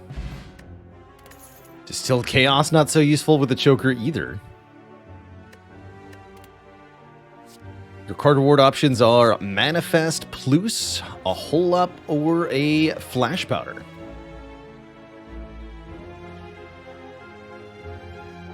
Does it keep getting more juniors if you keep coming back? I think so.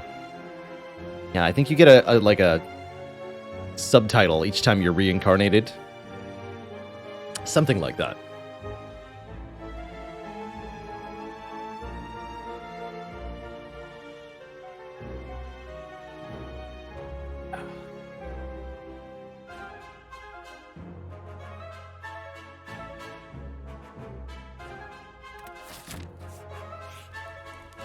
You may proceed.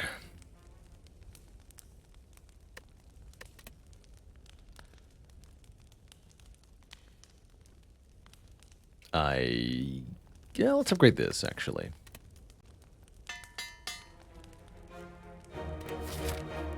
Alright. Terrainco, the Shaper of Towers. He's our boss here.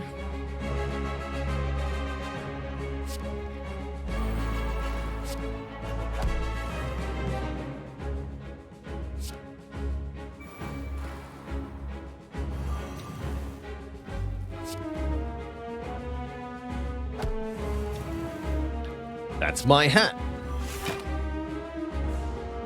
You wanted a power potion there. Yeah, I did. Bang, bang. Take that.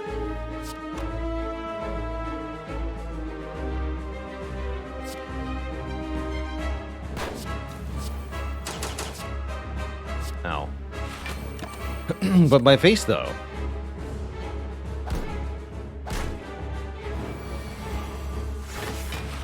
Oh no. I seem to have drawn 3 curses. Good news is Shadow Cloak has us covered here.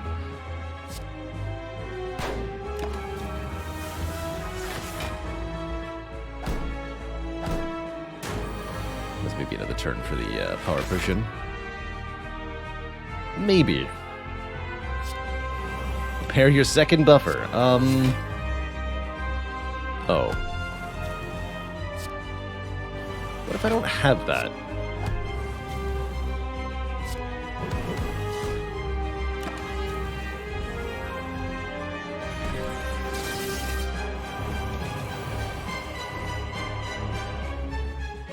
I see.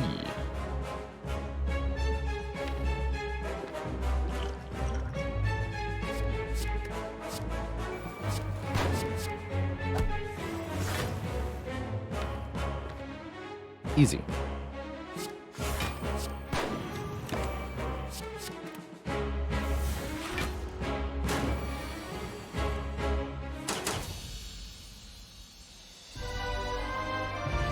Get blorped. Alright, Twitch chat gets to choose another card and another boss relic. Not dead yet. But we're limping. Certainly we're limping. Your choices are Purgatory. Deal lots of damage to all enemies. Dead or alive. Deal damage X times. If this kills the enemy, get a bounty of gold. Or, again, Final Canter. Exhaust all curses in hand. Dealing damage for each. Kind of interesting.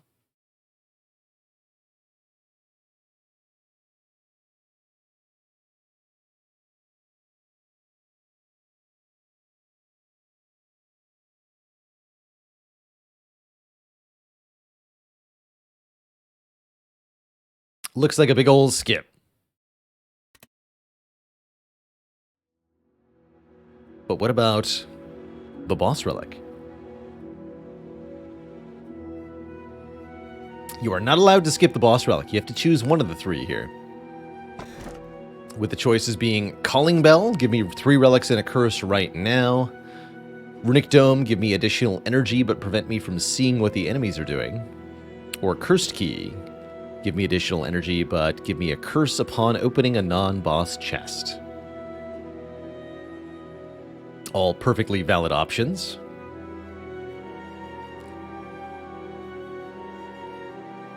Looks like Dome is the clear winner, though. It's no Sozu, though.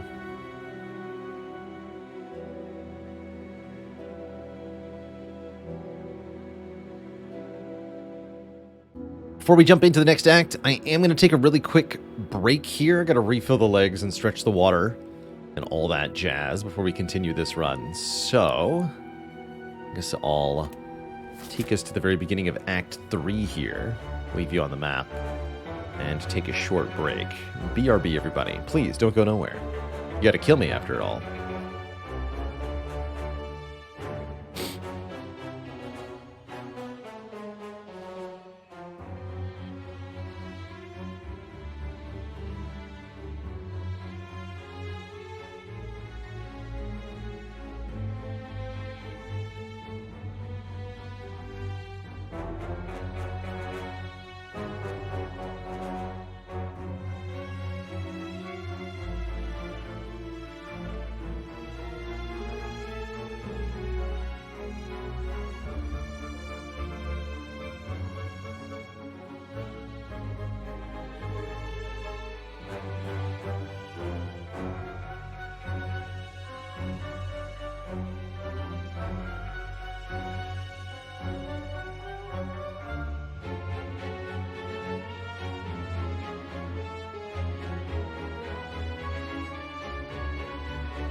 Alrighty, Twitch chat, we are back. Thank you for hanging out. Well, I got that sorted. Gotta go for the Burning Elite here. I think I'm just gonna go max events on the way. See what happens.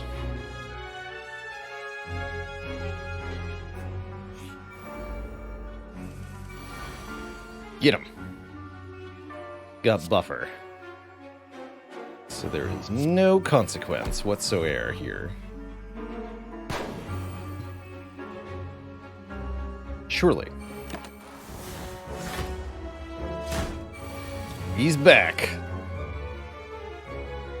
Doodle Bob Lol the Third.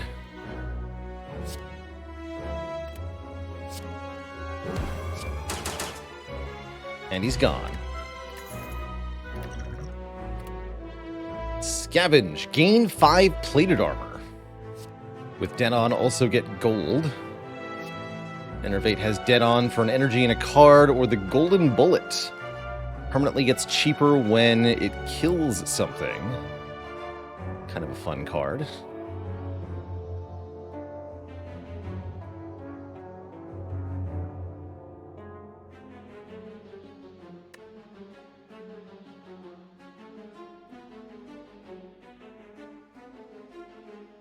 How's it going, Hegemon Mythos? Congrats on your first A20 heart win. Well done. Very well done. Enervate added to the deck.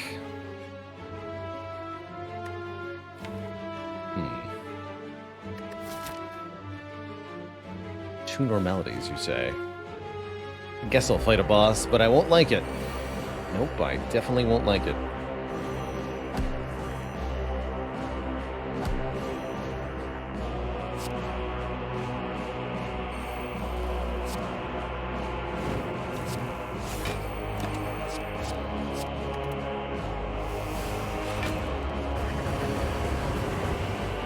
Sweb.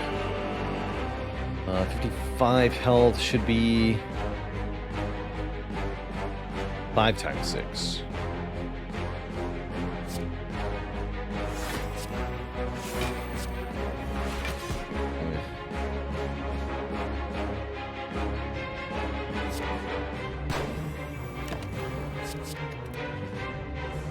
Take 5.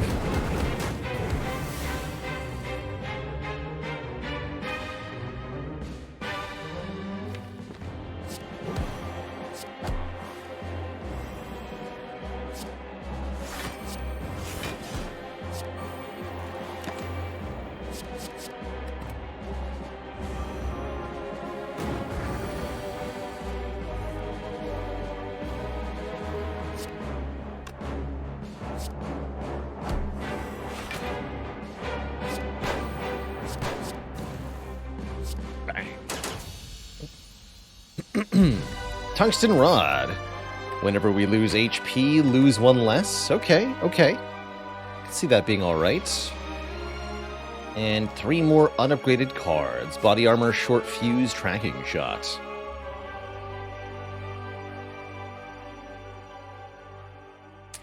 Hello and welcome, Slevin. This is a mod called the Hermit. A modded character for Slay the Spire. Not a new patch or anything, just one of the many, many, many mods that the game has. We're also playing an extra special game mode called Slay the Streamer, where Twitch chat is trying to kill me by choosing cards that are bad, and I'm trying to stay alive by playing cards that are not so bad. Surprisingly difficult. The Count of Encouragement. And Vital Sphere the Cold. I probably shouldn't take this fight. Probably. I'll take it, though. Because I'm crazy like that.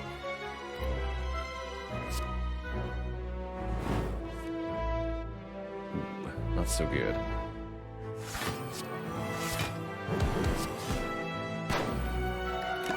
Uh-oh.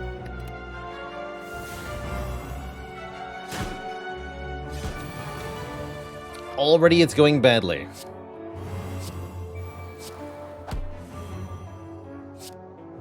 Surely all will be fine.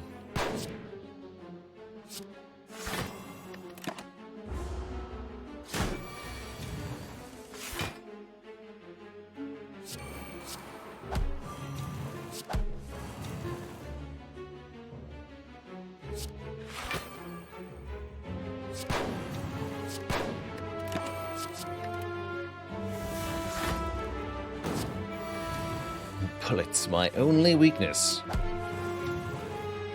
I knew because they're everybody's weakness. It's not a secret weakness. Oh! Necronomicon short fuse. The fools. They had no idea. Some Amir with 3 months. Some Amir says, a few months ago I couldn't have dreamed to be on A20 with all 4 characters, but here I am, thanks to my tutelage. You're welcome.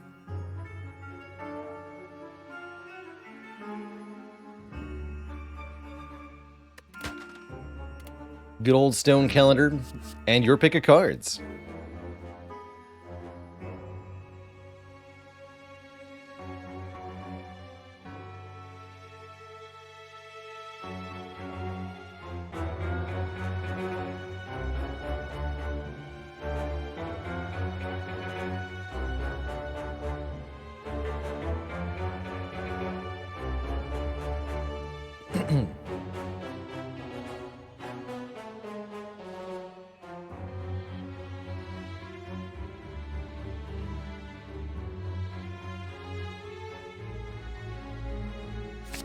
The bunkers. Proceed. Lose all that money for the red mask. How about, no. You stumble across something that feels very out of place. An enormous stony head. With mouth wide open. Can heal to full in exchange for 13 max HP. I don't have a lot of HP. We're going into a Burning Elite. Sounds like I should probably jump in here. Alley-oop. Darkness. Mesoemerus with 31 months of support. And we do get a merchant after all. Of course we do. Of course. Dead Man's Hand. And the other Dead Man's Hand. They're here together at last. Guess I just take...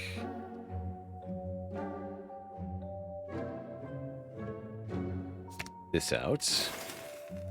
And I'm going to go ahead and buy this.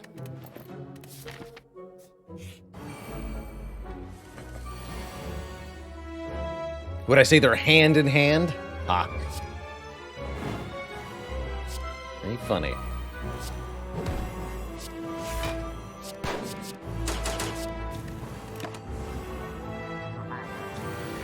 Four. What are we even fighting for?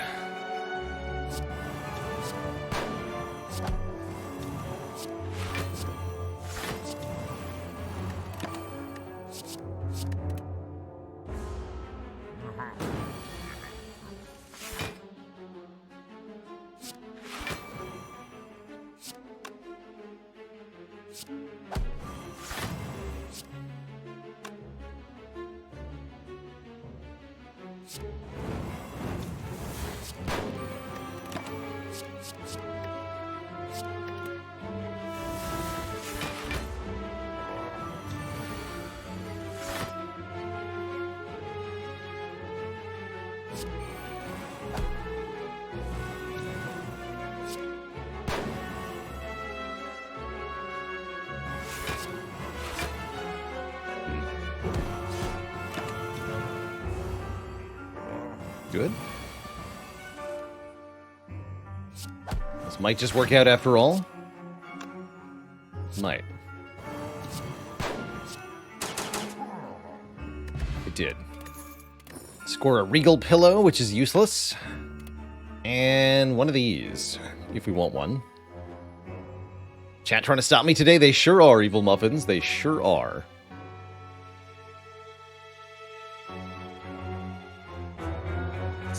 Question. Can I smoke bomb the heart? That's not what I'm planning to do with it, but I bet I could. There's a couple fun things I could do with it, actually.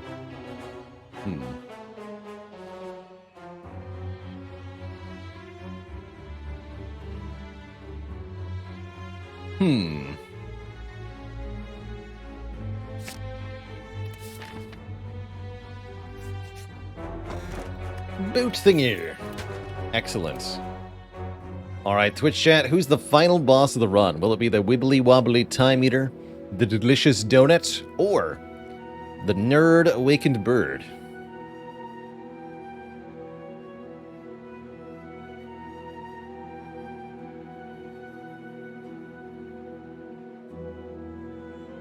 What will it be? Nerdbird.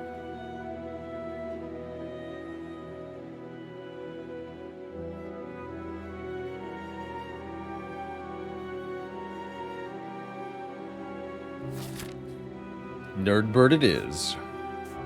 Note, since we're not playing on A20, there's only going to be one boss here.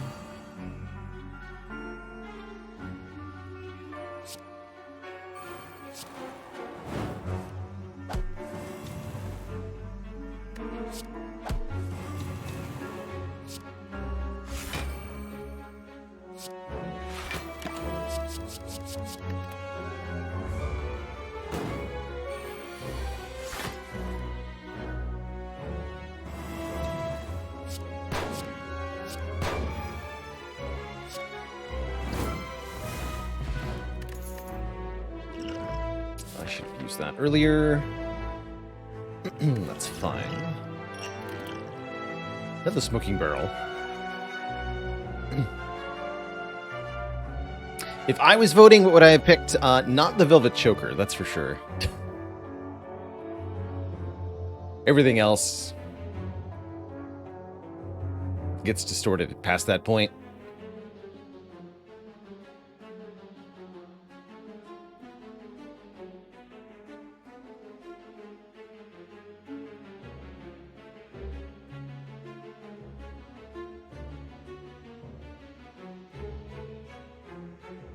Should have gone for Tiny House, that's right.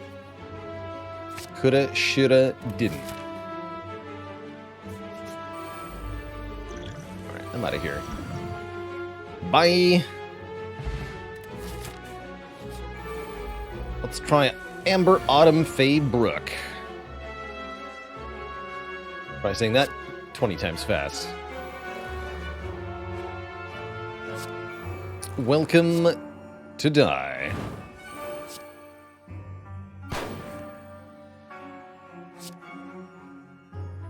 Last card played.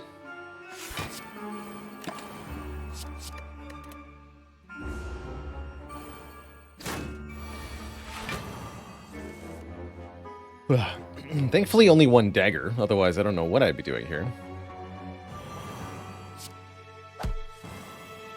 Still not entirely sure.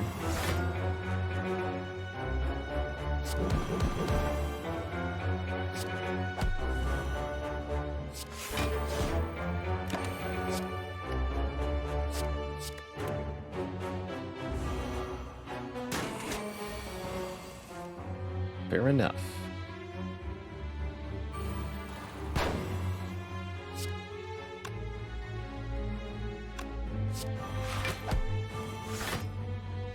Yeah.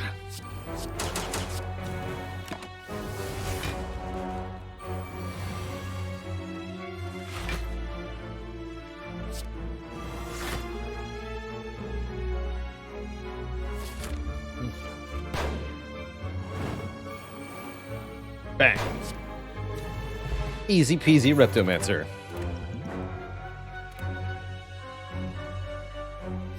Ricochet, Midnight, or No Holds Barred.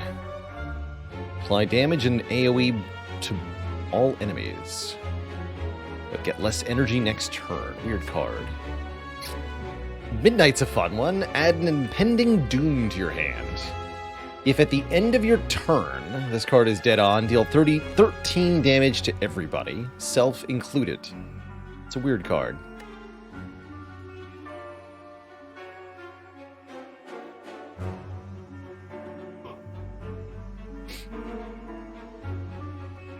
oddly sleepy today.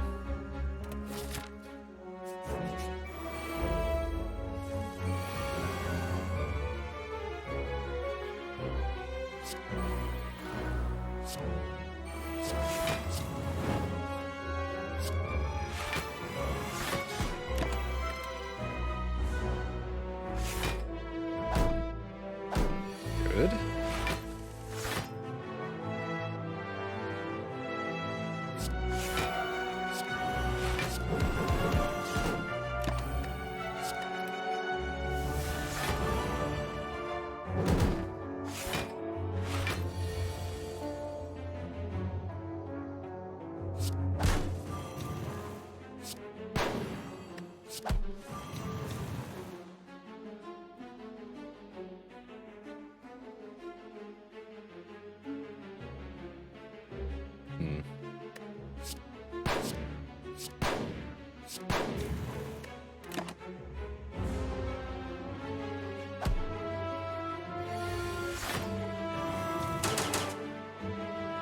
Good fight.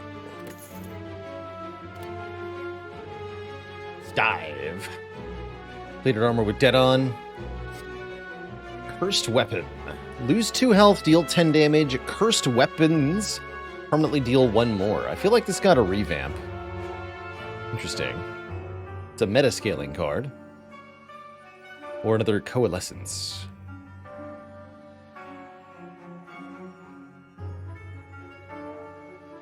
Yeah, I'm quite positive Cursed Weapon used to be 0 cost.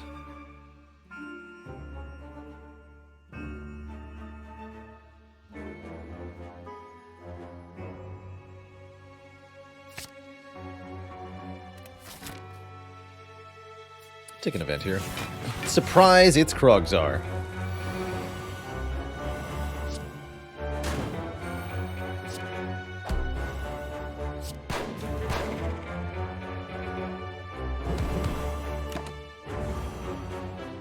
Chomp.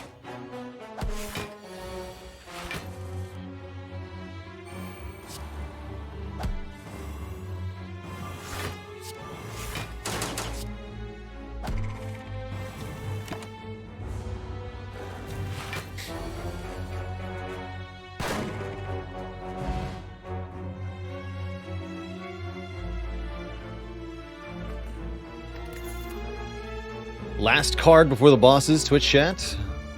Reduce your debuffs by 1 with Virtue. Add Bruise with Pistol Whip, or make stuff cheaper with Eternal Form. Bethrias, thanks for 3 months in the Tier 1 sub.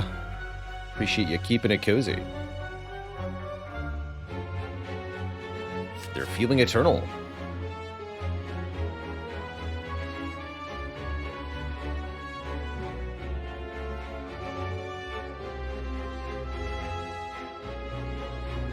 Yeah, the artwork on this is very cool. The hat and the one eye. Very cool art. All right, last upgrade before the boss. Oh, it upgrades to 0 cost now, I see. Huh. Guess I'll do this.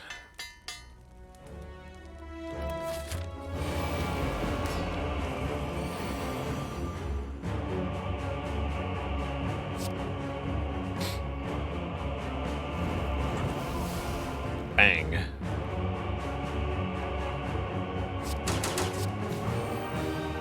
And I can go Eye of the Storm Eternal Form if I so choose.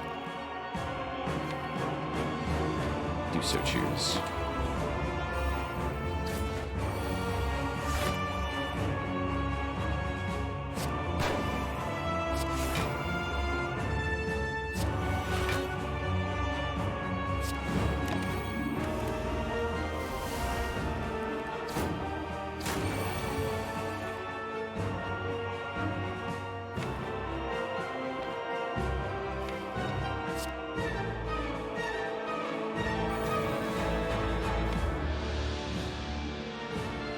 These are worth it. Some of these other powers are not.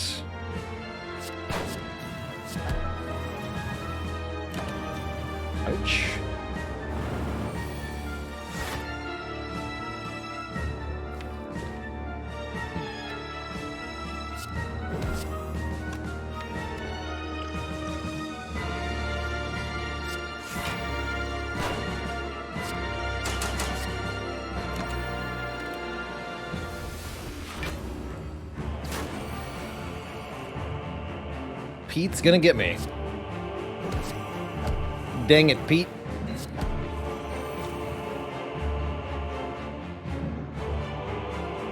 Yeah, I'm toast here. Too many attacks, not enough block. A classic, excuse me, a classic way to die in Slay the Streamer here. GG. Pete Douglas is victorious. And in tradition, we give a gifted sub to the lucky chat member who takes me out. If they are subbed as Pete Douglas is, then I gift one out at random. So a random gift sub shall be given to someone. Who's it going to be? Preponderator. Welcome to the Cozy Sub Club. Pete, thanks for earning Preponderator's entrance to the sub club. Well done, well done. Classic Slay the Streamer run. Getting to the very end here, Act 3/Act 4 is usually around where these end. Actually quite like the format for that reason.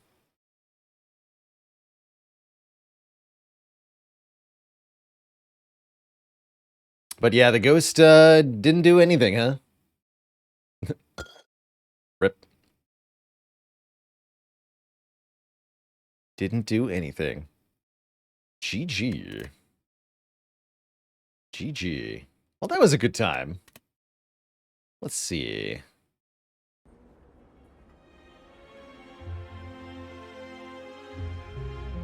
think I want to do a downfall run next.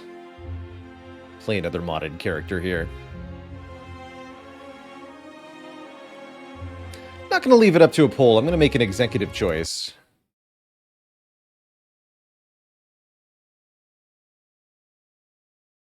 We're just going to do what I want. Which is play some downfall. Actually, maybe I'll do a normal Hermit run.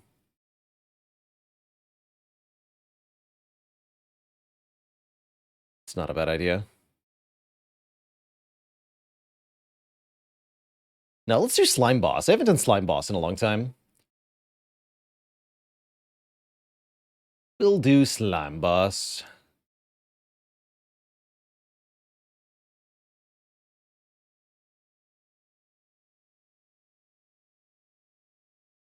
Readings choose.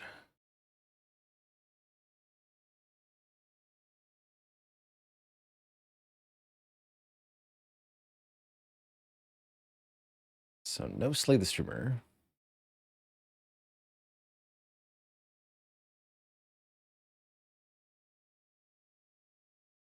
Cool.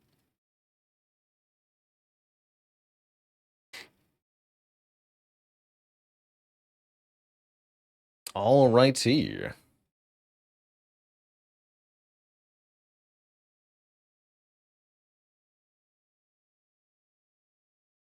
Slime Crush.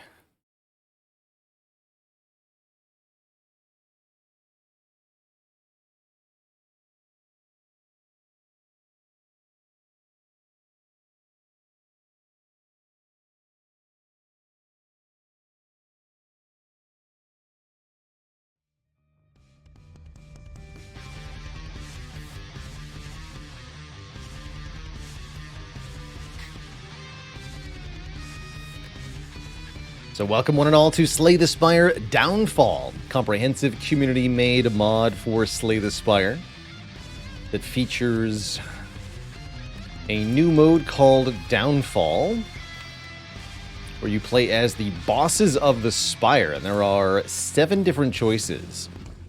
All 3 Act 1 bosses, Slime Boss, Guardian, Hexaghost. The Act 2 bosses of the Champ, and the Bronze Automaton, as well as the miscellaneous enemies, the Gremlins and the Snecko. They're all quite a good time. We're going to be playing Slime Boss on Ascension 20 today. Looking to do a Niao run with this character. Slime Boss has comparatively little max HP, but can fight as one or as many, and can slowly heal themselves by consuming little slimes. Let's embark on a new journey here as the the slime boss. No starting bonus again, that's okay. Enemies in the first 3 combats flee into terror. Doesn't look like we can actually do a whole lot with that. I've swapped up the map generation, so now we have rest sites in front of the boss instead of later on. Sometimes that's not even good, actually. But so it goes. A20 downfall starts can be pretty tough. Don't think we're going to be ready for an elite. But let's see here. Guess I'll take 6 max HP. And we'll bonk. So, I love these defend cards. It's good. So we got 3 strikes, 4 defends, tackle, split, and corrosive spit. Tackle is deal 12, take 3, which you can block. Split creates a random slime minion. Will attack at the start of each turn. You have no empty slots. The oldest slime is automatically absorbed, granting us 1 strength. Is there beta art here? There is. Just beta slime boss art. Cute. Divide by 2. Lastly, corrosive spit. Apply goop. Next attack deals more damage per goop, removing all goop and triggering any consume effects. I feel like they changed this too.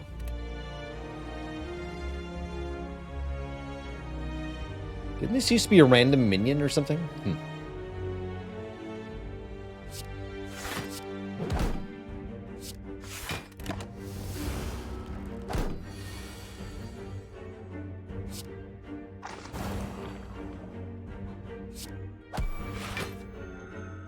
So that did 6 more damage and we healed 2.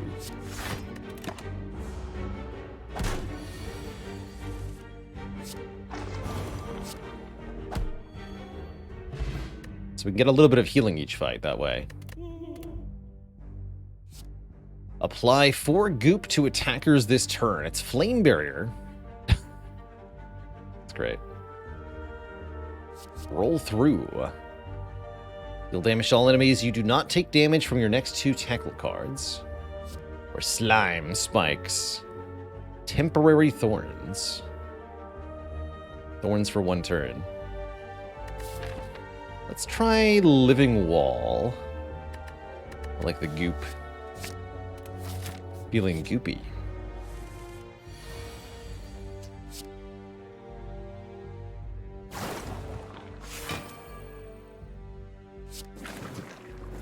We get a Gorilla Slime. Deal 3 damage to all enemies at the start of our turn. The boss! The boss is here.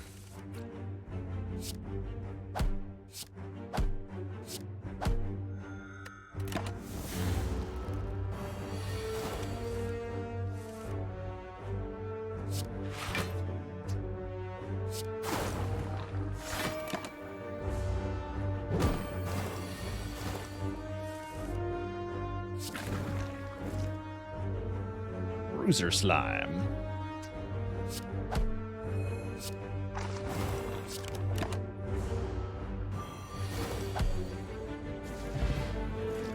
Slimy Elixir. Whenever an effect applies goop this combat, apply 2 more. Interesting. Level up. Gain 1 potency, improving the power of our slime minions. Repurpose. Split into a random specialist. Interesting. So we have to absorb a slime minion and then we spit them back out as a more powerful version. I'd love to do some slime minion stuff. Let's grab a level up. Get some potency here. And I'll take 5 max health. Become a big slime. Really hits the spot. We actually have quite a bit of max health compared to a regular slime boss. It's pretty good.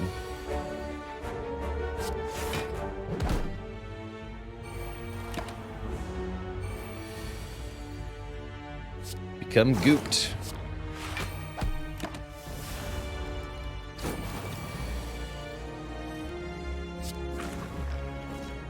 So the Bruiser Slime is 1 stronger here.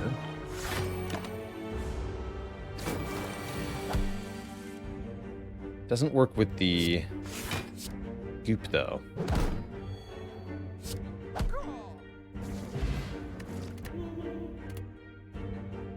Prepare. Next turn, gain an energy and draw 2 cards.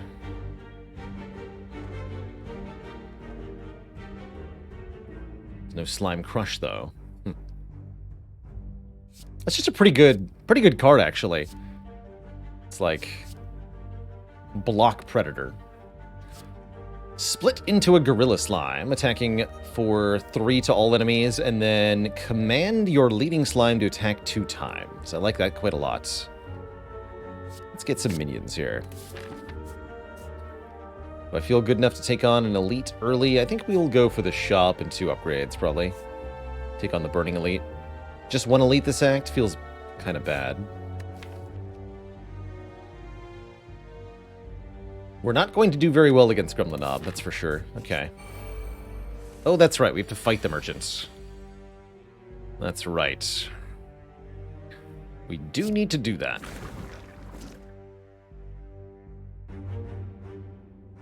Free block, huh?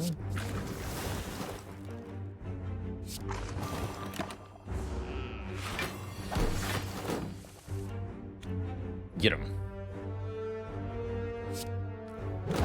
Does Living Wall work the way I want it to here? You about to gain 4 times 5 goop? Yes. Get gooped on. After stealing some money, the merchant will flee, taking their stolen goods with them.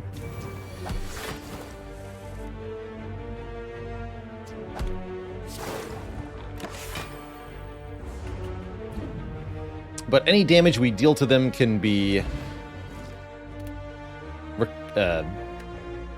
will carry over. Recycling. At the start of your turn, exhume a random lick card. Interesting.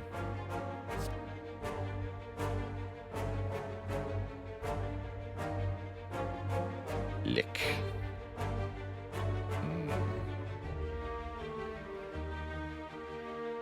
I don't think we want any of this. Ayoshi K, thanks for the Prime sub. Welcome to the Cozy Sub Club. Sacrifice. Take another level up. Pylon. Deal damage. Command all the slimes. You must construct additional pylons.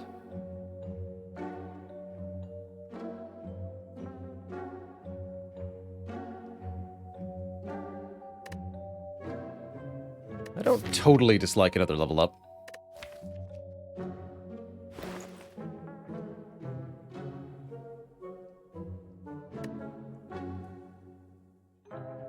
Going for a Niao win? Yes. Yes, we are. Let's try double level up. I don't know that that's actually good, but here we are. Becomes 0. That becomes command 3.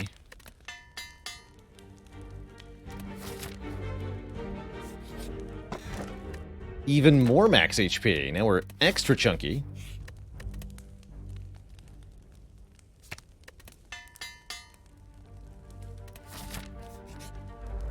Hello.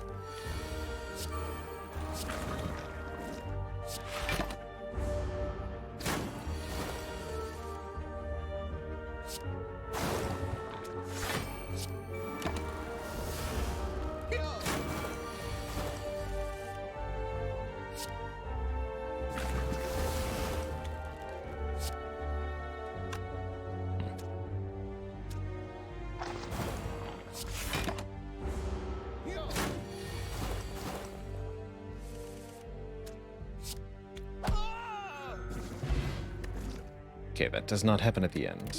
Noted. Duly noted. Split into a leeching slime. command 2 times. Serve and protect. Gain block and blur for each slime. Interesting. Take the leeching slime.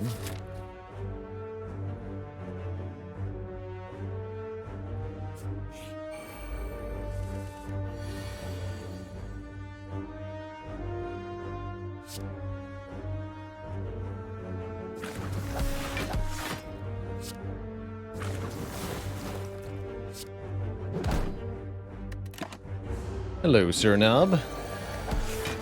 Sir Nubbert. Nubbertson. Guess I'll just goop.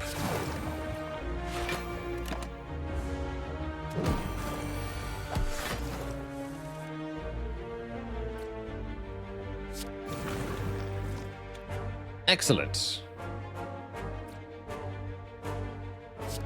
Sort of.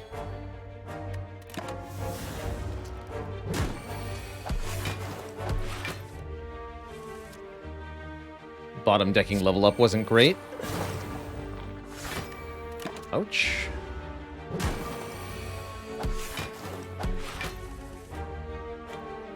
Again, you can see our damage output is abysmal here.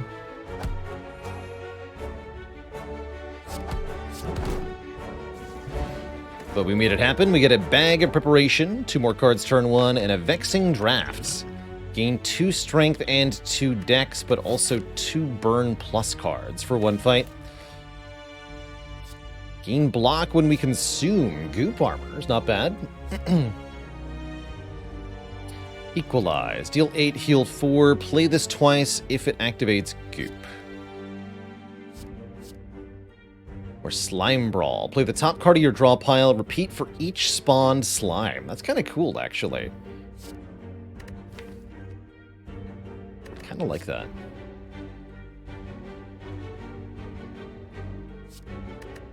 Yeah, Equalize definitely seems like it's pretty good as well.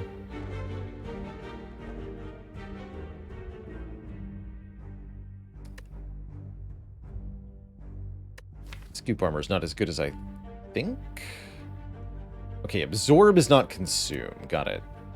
This is Consume. Okay. Yeah, okay. Take Slime Brawl then. Sure.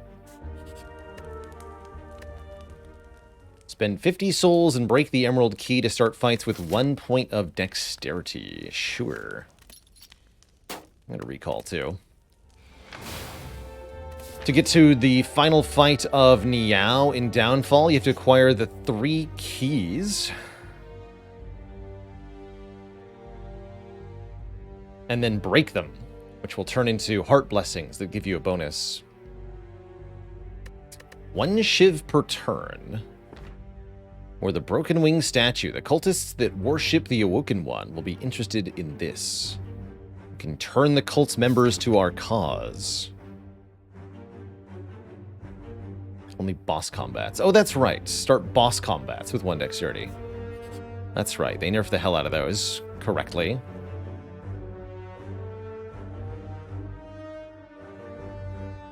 Lose Bag of Preparation, gain Scrap Ooze. At rest sites, you can donate a card to the Scrap Ooze, modifying its damage. +1 for uncommons, +2 for rares. Commons and curses decrease the power. Interesting. And I have to give up the Bag of Prep for that. Interesting. I think I'll just take the relic instead. Easy.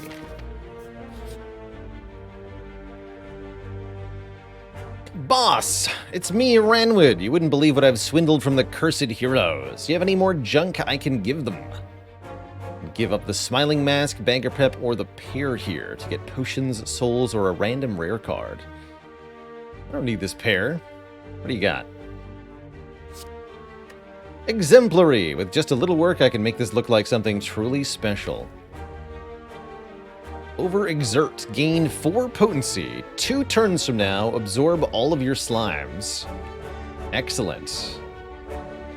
And upgrades to command twice immediately. That's awesome with the slime build. That's what I like to see. Do I think I can do this with 12 hit points? Seems kind of iffy against the Hermit. Hermit's tough. Hermit is definitely tough, and he's got a louse with a cowboy hat, too. Yeah, look at all this damage turn 1. Unacceptable. Unacceptable.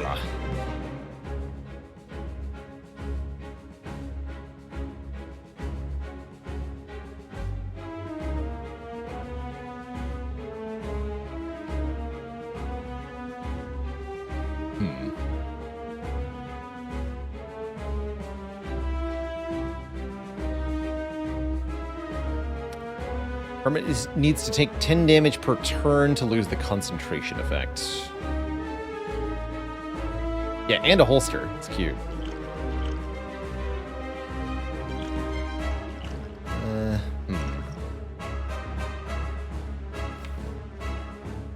Need to get our minions down.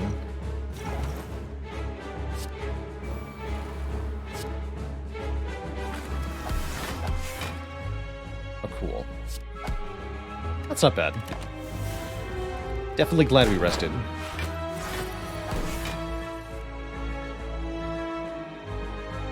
Yeah, this fight does so much damage. It's really not fair.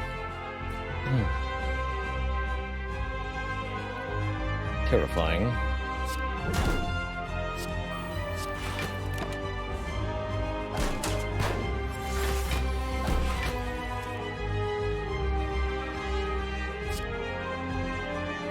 Command. There we go. Excellent. Okay, that'll hit him.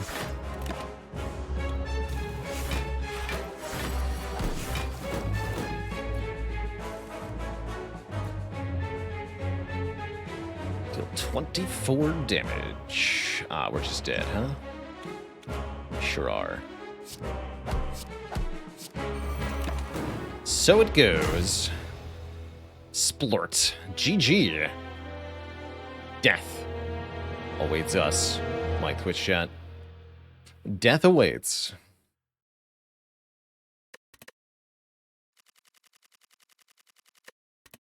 Slime boss, alas, did not get very far.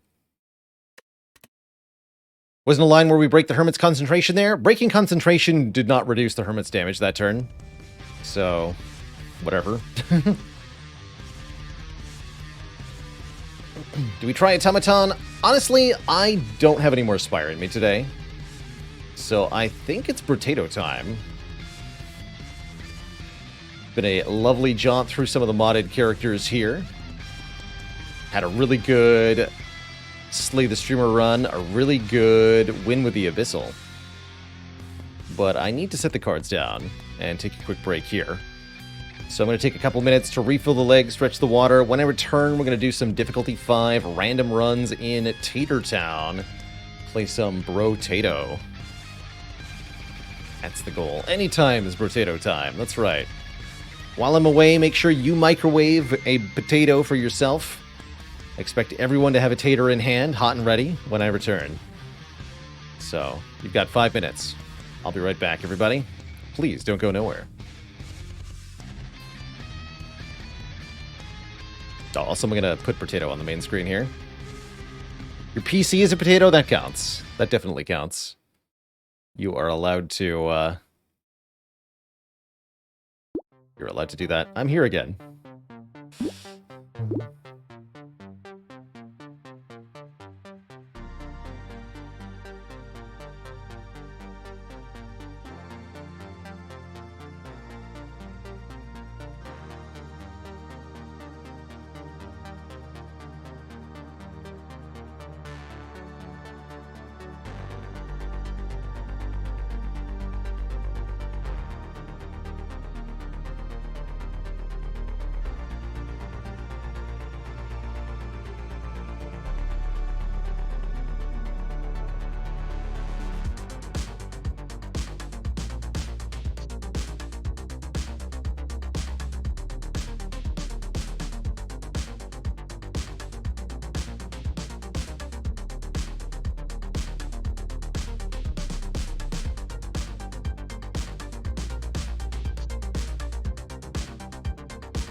Glutton starts with a luck up.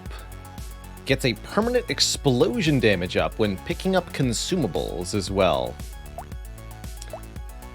I believe Pruner's a pretty good start. I'm going to go random, though. Shredder.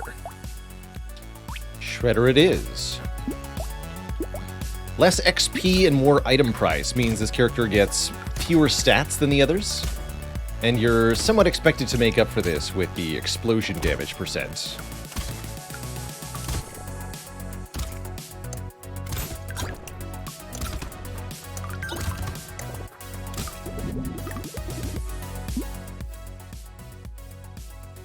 I think some attack speed could be pretty good. This also seems like a character that might do well with engineering. Let's go attack speed. Yeah, exactly. Engineering makes the landmines from screwdrivers more powerful. You know what? I'm going to pick up a screwdriver here. Although not this pencil. How do we feel about plank? Well, let's go screwdrivers and shredders. Yeah. Let's try that. Ever think of streaming Dead Cells? I've streamed it a little bit. Personally don't enjoy Dead Cells that much. I enjoy the genre of action roguelites, but there's just something about Dead Cells that doesn't click with me. Much prefer Enter the Gungeon, Wizard of Legend, Hades, and a few others.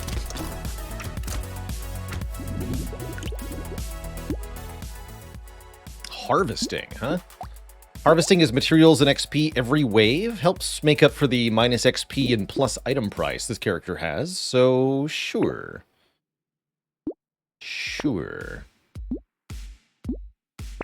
Whoops, that's definitely not what I meant to do. Oh well.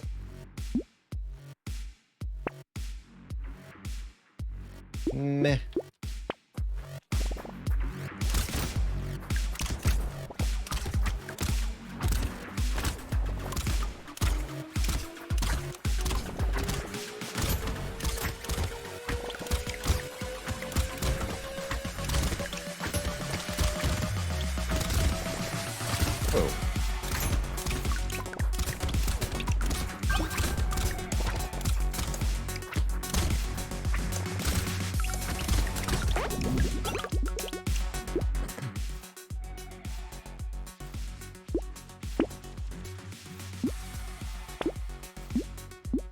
Getting some regeneration is a good idea. That way we can be at full health when we grab the health pickups. We'll keep getting weapons, though. A pruner, perfect. Okay, that'll buy. Pruner gets locked in here.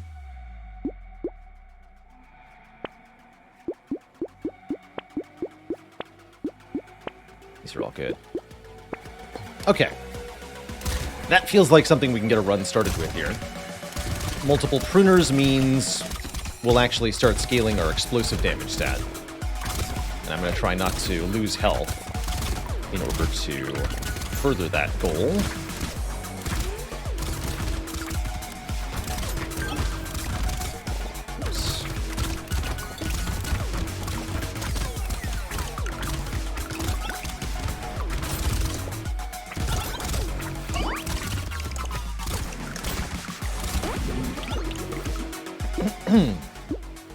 More max health, sure. Even more max health. Okay, go to 25 max HP. I like it. Now we're talking.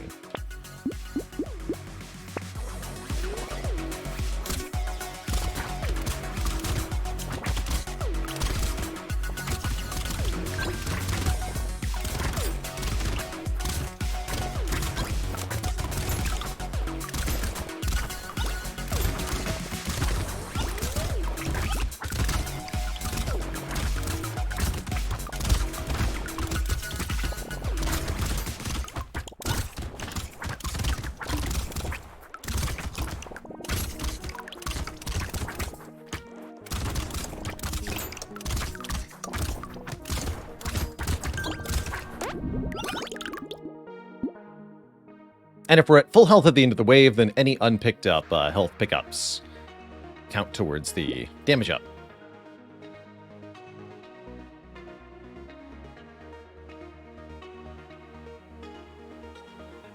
Attack speed up, move speed up, or luck up. All are valid here. I like luck up as a general econ stat, plus it means more health pickups drop.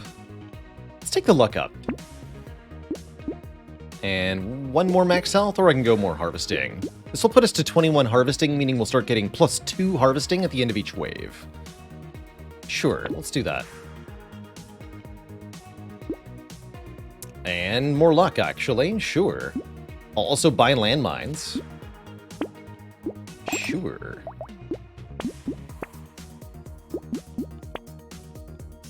Fix our experience problem. I like where this is headed. We're at 90 luck, 21 harvesting. Although our offensive stats definitely leave something to be desired here.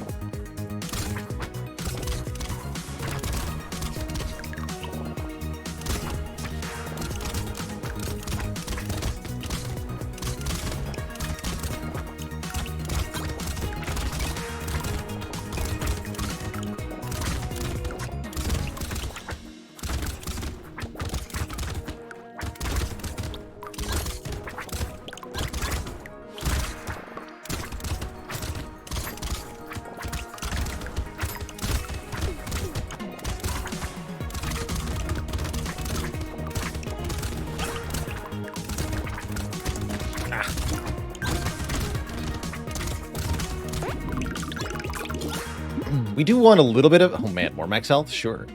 We do want a little bit of passive healing so that we can...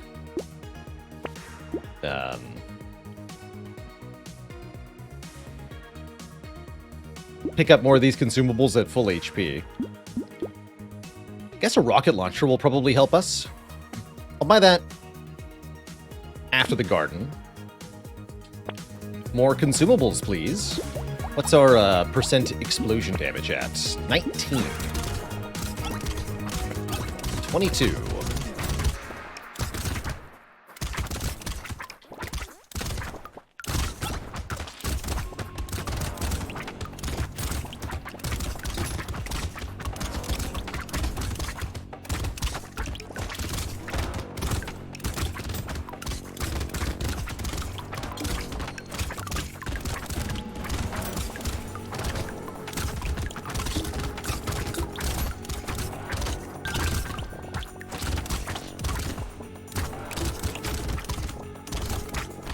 Ooh.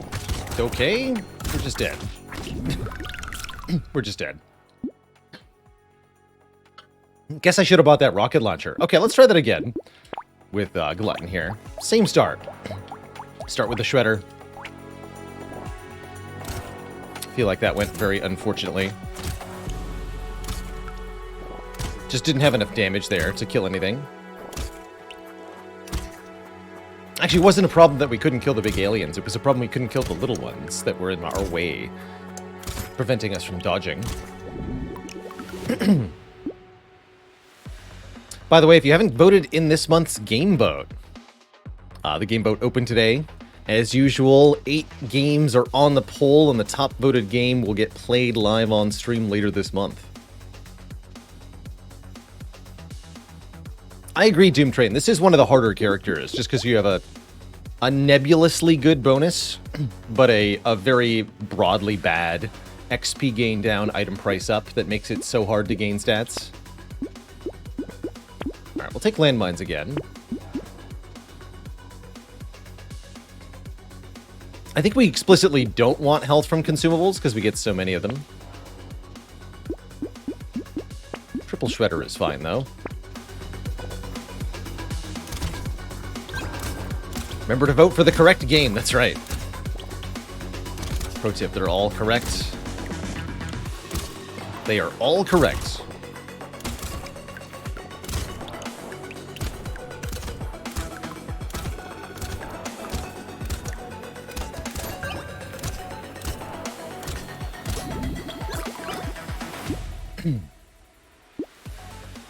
More attack speed last run could have helped too. I saw that we took harvesting instead of attack speed at one point. That was probably a mistake. This seems like a character who really can't get away with the econ stats that much.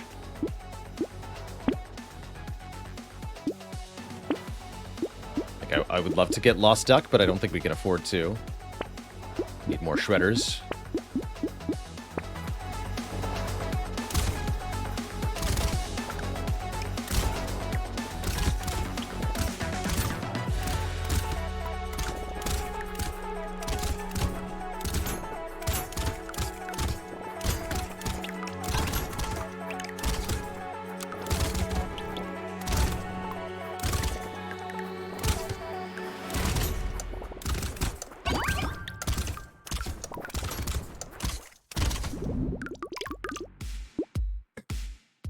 But if you'll give me harvesting for free, well, I won't say no to that. I will not. Will also not say no to more landmines. And more trees. And more health from consumables. There we go. Feels like a step in the right direction.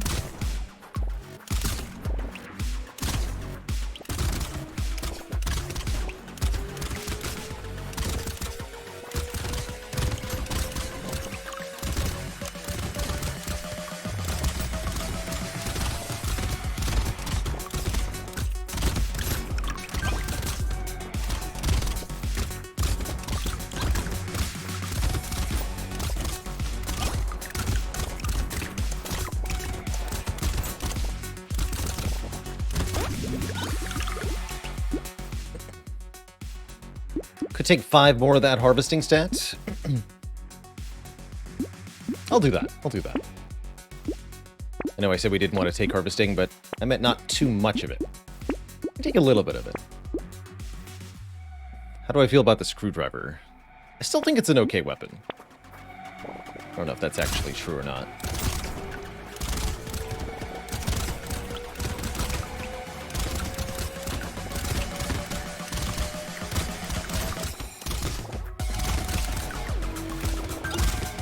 With 5 shredders, we have a pretty big increase to our explosion radius, which should help make these landmines a bit more impactful, too. Ow. Healing is next on the menu.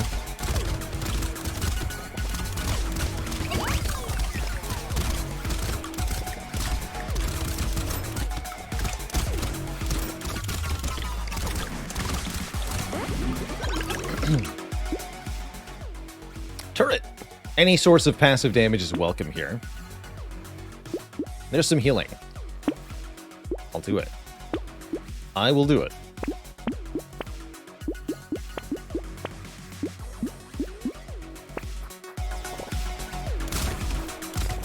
Everything's better with shredders. So this build is working in the short term, but we're not getting a lot of fruit. So we're not scaling our explosive damage stat.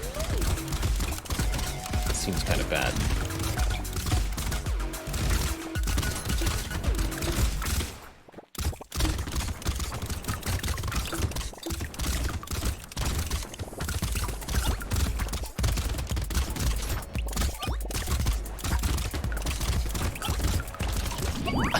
What? What happened there? Man, you really need more than 3 move speed in the early waves to avoid getting double tapped by chargers. Interesting. Okay, one more try with this character.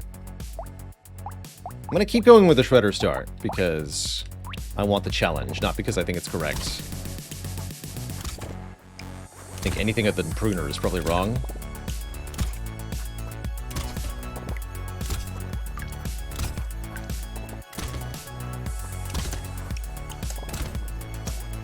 I guess I'll prioritize move speed then.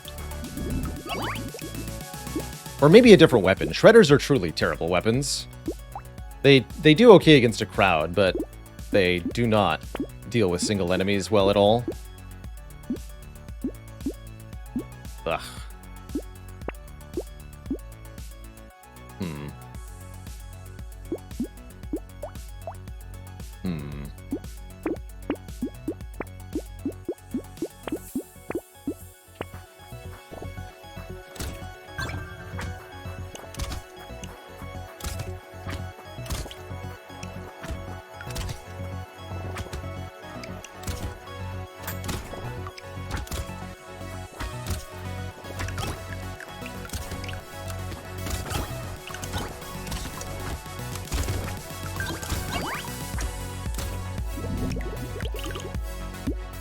Do we unlock the nuke launcher yet? Is that from Mage? I don't think we did, actually. Also adds to the challenge. I don't mind. There we go. Regen and move speed.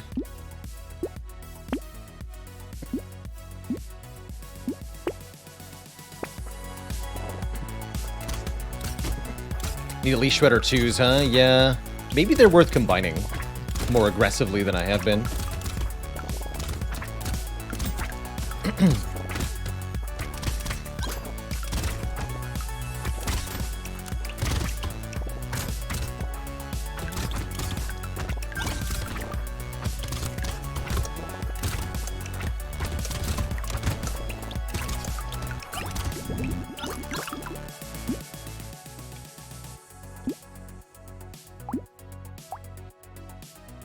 Pretty bad range damage scaling on these.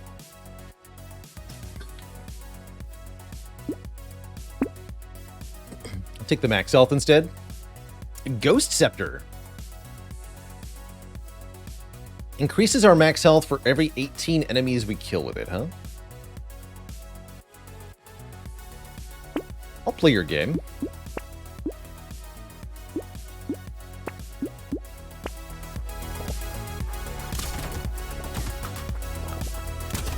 It's actually a half-decent ranged weapon in and of itself for being blue tier. If it was white tier, I wouldn't consider it.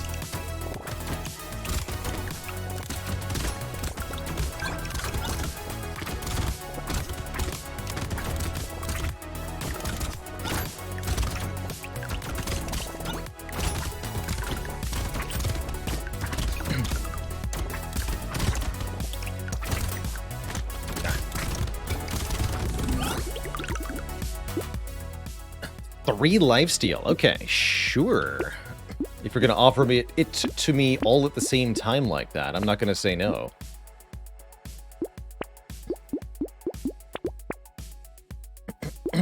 Here we go. We can go to 3 screwdrivers, 2 blue shredders. That does seem quite a bit better.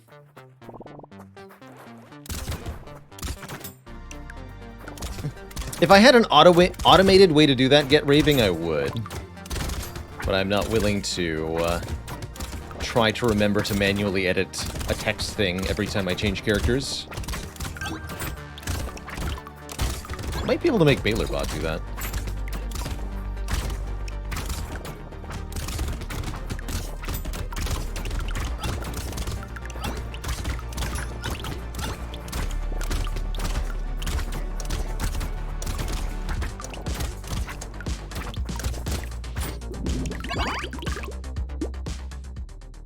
Sure.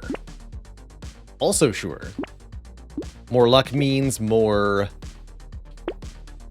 health pickups, which means more explosive damage scaling.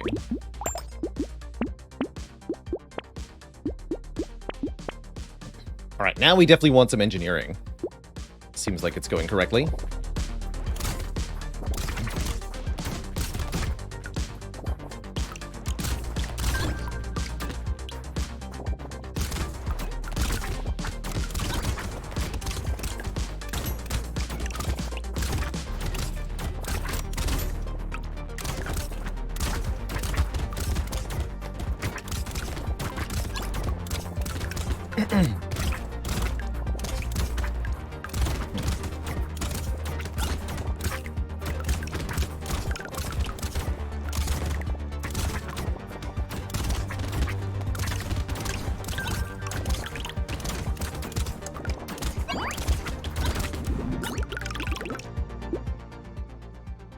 Okay, we're getting enough crates that bag seems genuinely very good, although we do need to fix our speed still.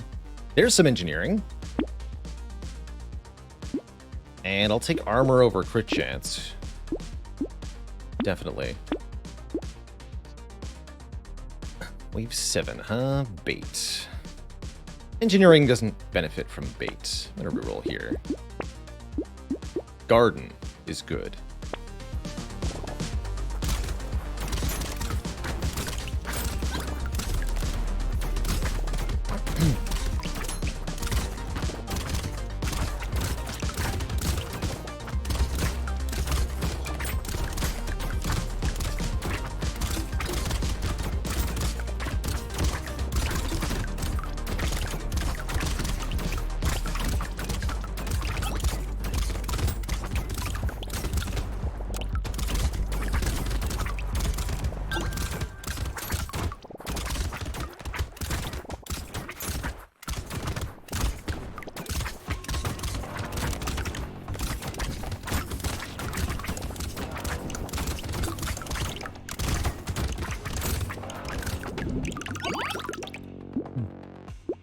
Less enemies.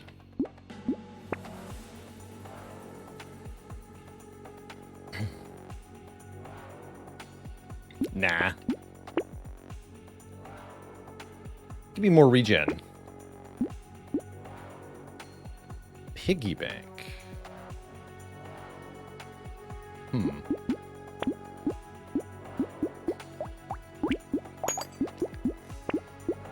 Piggy bank can be pretty powerful if you're willing to save a bit of money. I'll take it here. Piggy bank gives us 20% additional value on any materials we don't spend from wave to wave. I think we're going to save up to 500 and just try to leave 500 unspent materials. That way the piggy bank is 100 materials per wave, which is a lot of materials. Definitely will be a steady income for us.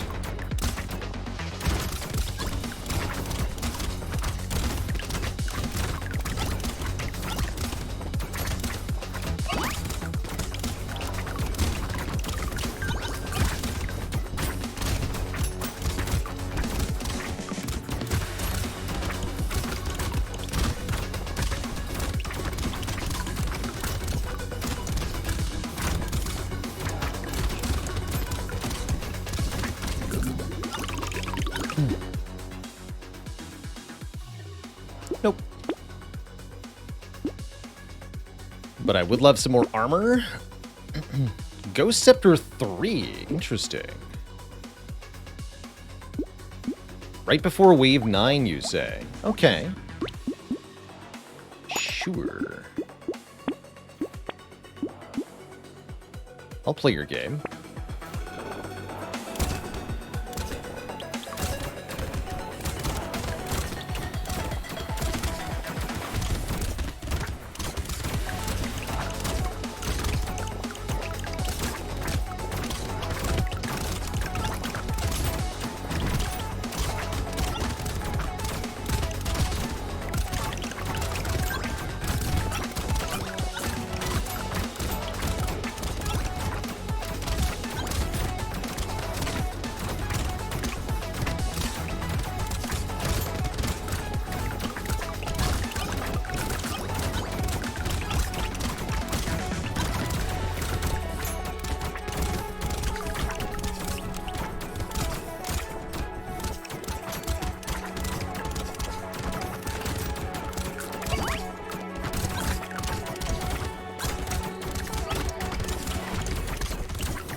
Okay, we're now gaining quite a bit of explosive damage here. We're up to 59% explosion damage.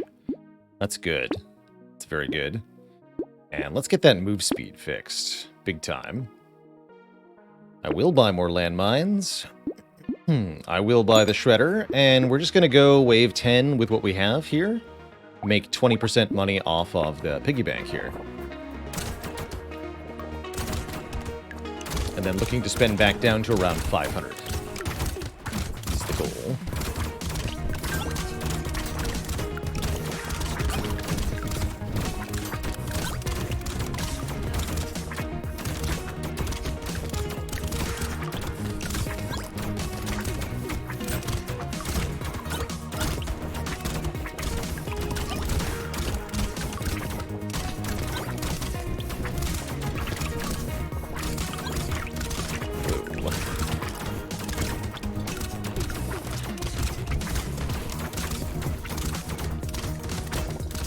Please no kill.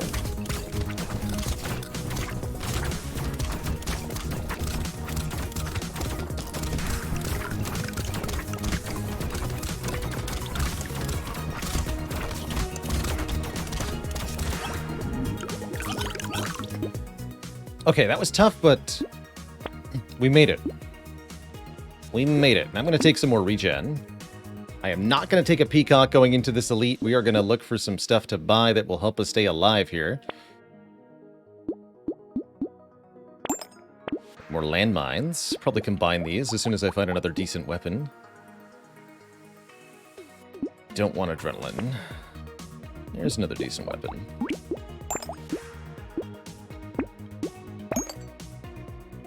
Cool. Don't know if we're tough enough here. At least I'm relatively familiar with the dodge pattern for this enemy. Just kind of want to go in a circle here. Oh, he's so fast, though.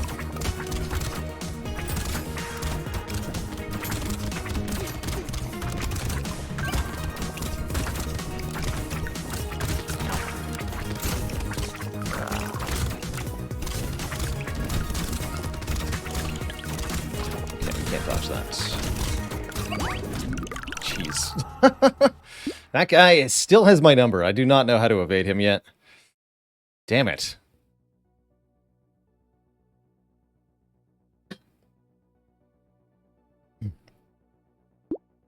He is definitely tough until you figure out the dodging. Once you know how to dodge him, it's completely fine. Let's try our hand at one-armed. One-armed gets a very large attack speed up and gets double damage mods, but can only have one weapon equipped, making them one of the toughest characters in the game. Sure, I'll pick Claw. You see it here? I don't. I'll take a Lightning Shiv instead.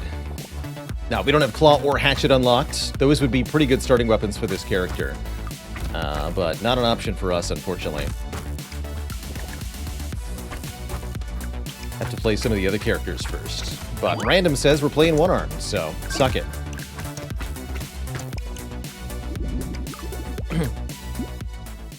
The implication is that the other potatoes have 6 arms. It's a big implication. Ooh. 2 bouts. Deals 10 damage. Here we go.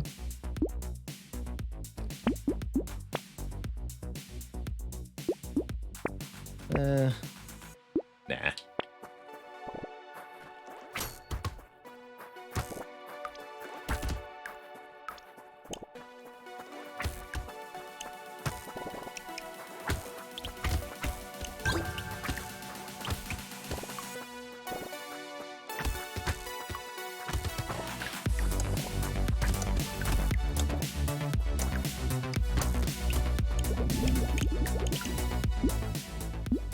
Find this character has an easy early game, then around wave 8 or 9, things go terrible.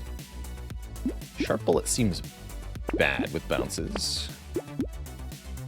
This is okay. Even with one-armed, I think Coffee is a good item.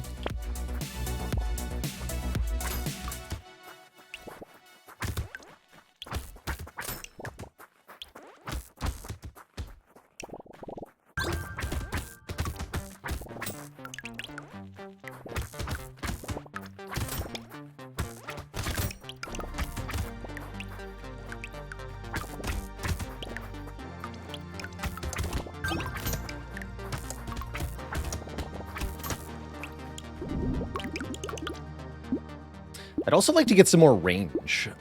The Lightning Shiv is a really low base range, so it does not go very far. But we can fix that. Charcoal is elemental and melee damage. Both of those are very good, even though it's minus harvesting. I'm going to grab it. Let's get plant as well. Definitely want that range.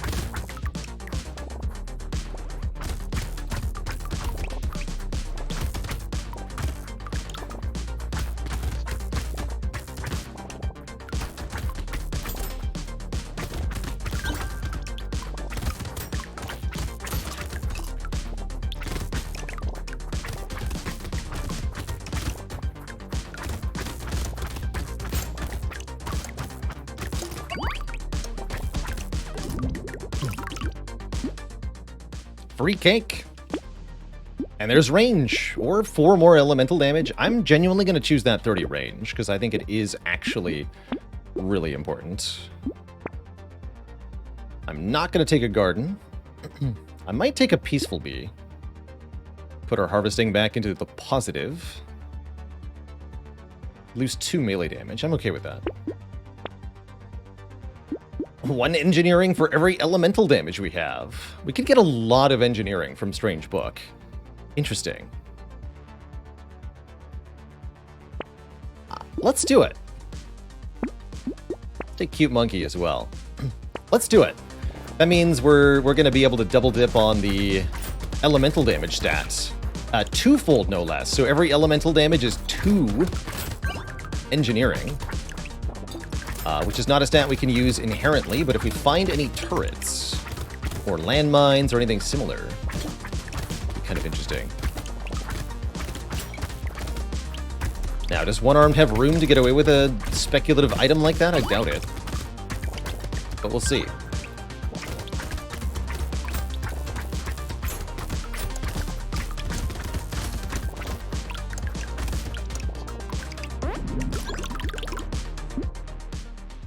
More attack speed. More attack speed. I should probably be looking for elemental damage here. This is 2 elemental damage, 2 engineering. I'll take the max health.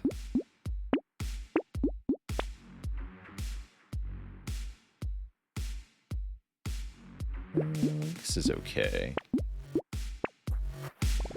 Did we win our Abyssal run earlier? We did. We sure did.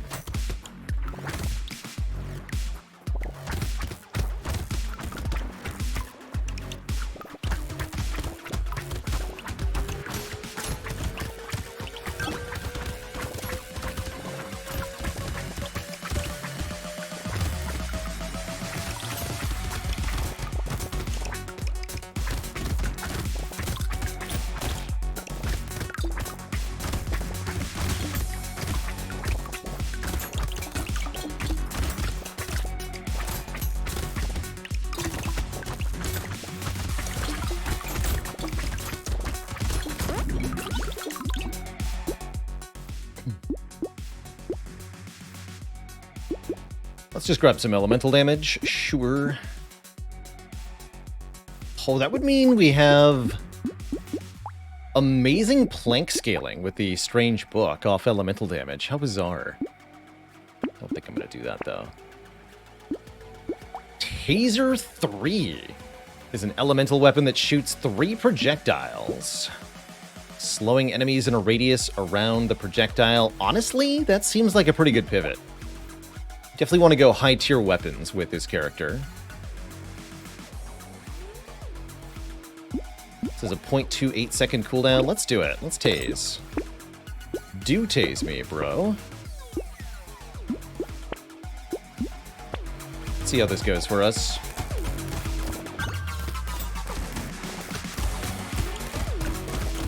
Definitely going to want some more elemental damage to make this truly good, but I think it'll be okay.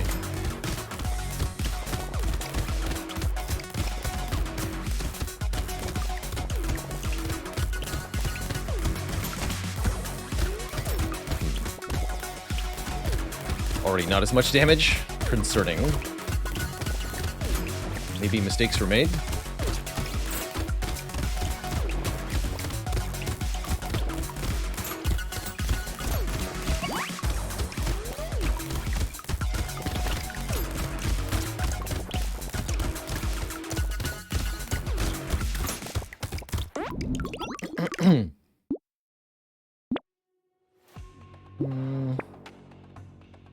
Need elemental. Heck. Alright, give me 10 luck, I guess. That's elemental damage. Okay, now it's 14 by 3. That's a bit better. Wish I could combine these. Okay, we either need to get a red taser or we need to switch weapons again before wave 11, where there's a horde.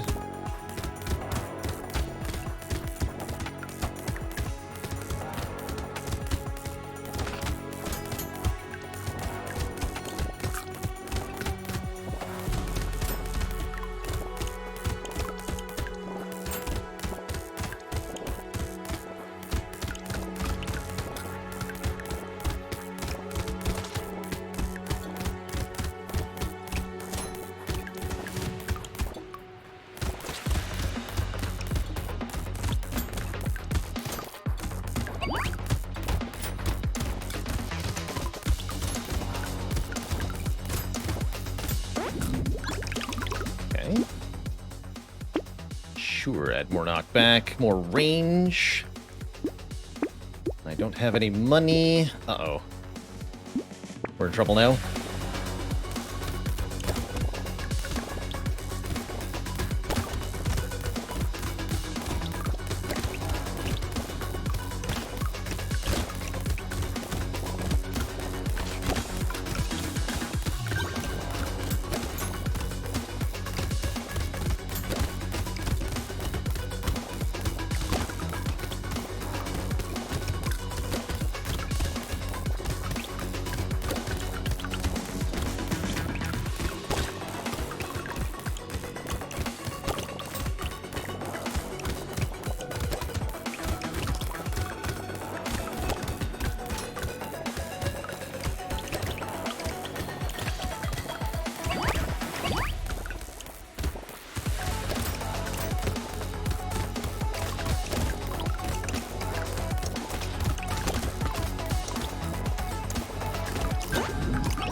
Pretty sad wave 9, but I'll take it.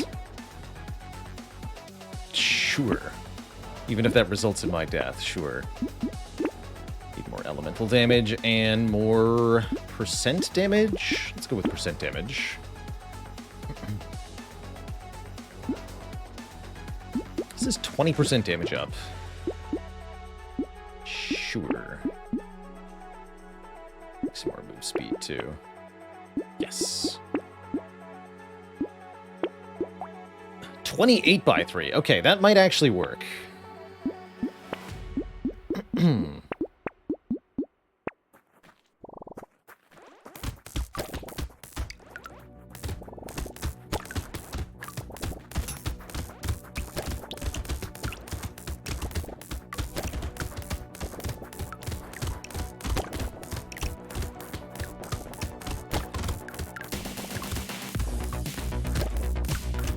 Still just not hitting enough enemies in total to work really well here. I thought multi-projectiles would be sufficient, but it's really not.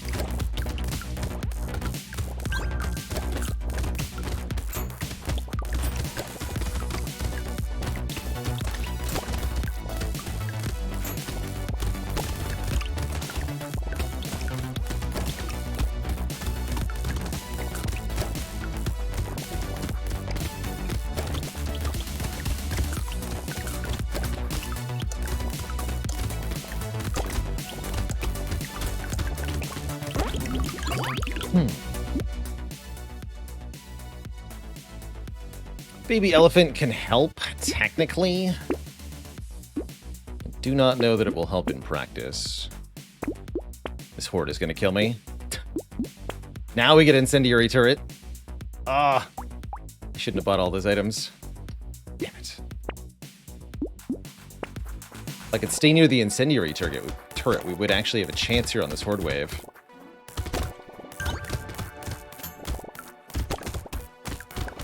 I think we're going to get overwhelmed here.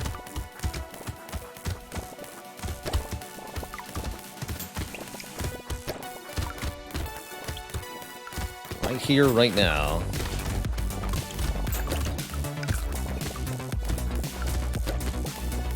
Good news is there is a limit to how many enemies can be on screen at the same time.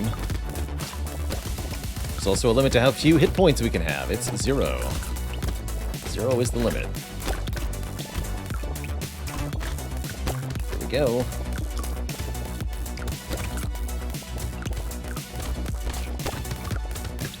No. Nah, not quite. Not quite. Wow, no surprise there. Taking that taser was definitely a mistake. I think if we kept with the lightning shoot, we might have had a chance.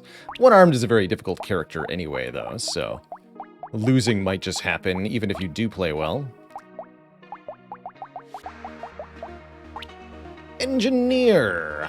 Starts with an engineering up, gets more engineering modifications, and all their engineering crap starts close together. This character's kind of cool.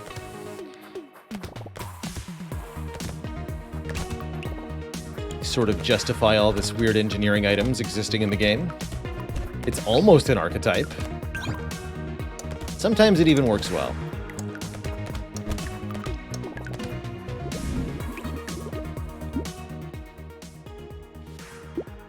Regen.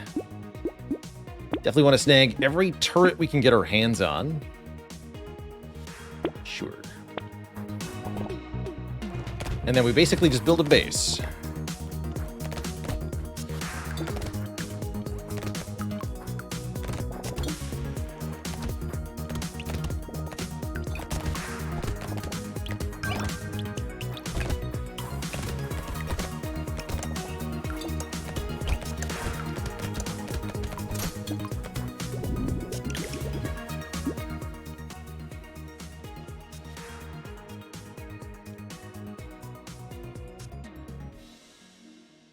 Engineering feels like it's missing something. Yeah, it's missing interactions with any of the other stats in a way that you would want to build engineering. Engineering is deliberately standalone. Your attack speed, crit chance, damage percent, none of that affects engineering structures. which in theory means you can build engineering and take penalties to the other stats. In practice means you ignore engineering and you take bonuses to all the other stats. I'll take luck.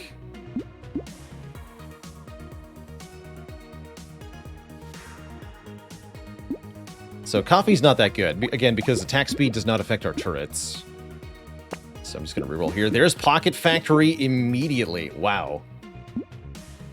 Cool.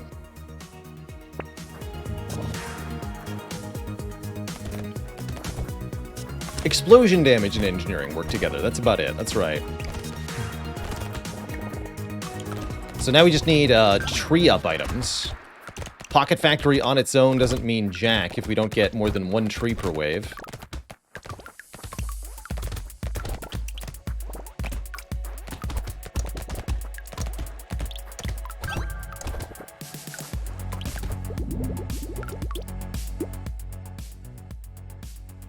Grab armor. Harvesting seems good too. Yeah. Harvesting seems really good. Coupon.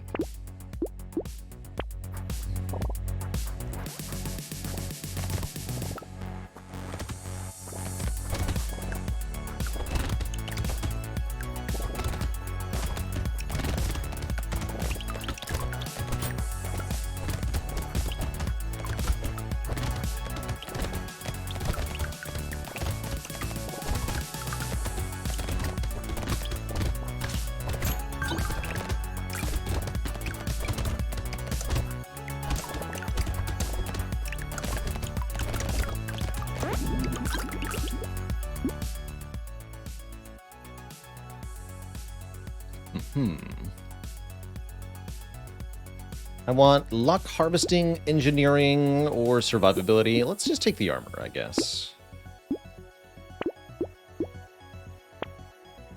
Piggy bank. Piggy bank engineer. You know what? Let's do it.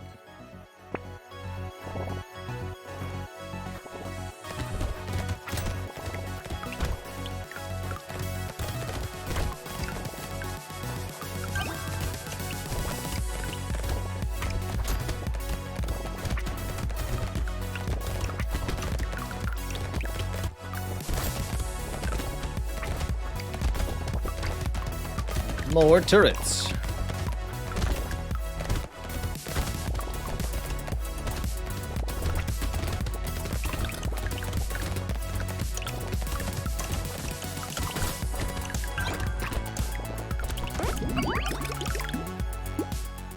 Ooh, armor and dodge are both good. Leather vest almost always welcome. And do I take the regen or the engineering? I'm gonna grab the regen. The regen and the luck. And the explosion damage.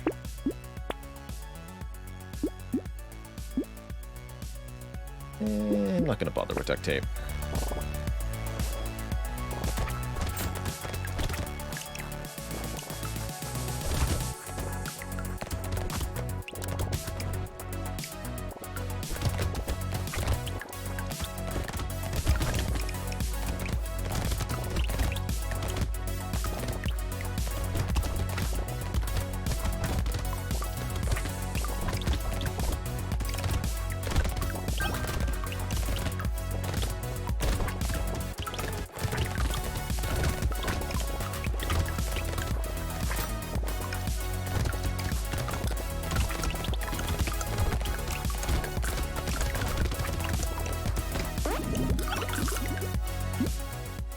Re-engineering. Let's do it. We get 50% up, 25% up for engineerings.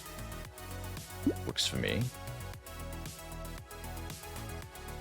Luck-based damage? Sure. Let's start adding that. Pretty sure Ugly Tooth is good. Book is good. Yeah, book is pretty good. Luck is good. Do I need max health enough to take acid? You know what? I think no, we have dodge. Let's reroll that again. Buy another turret. Let's go. All turrets all day. Look at all these turrets.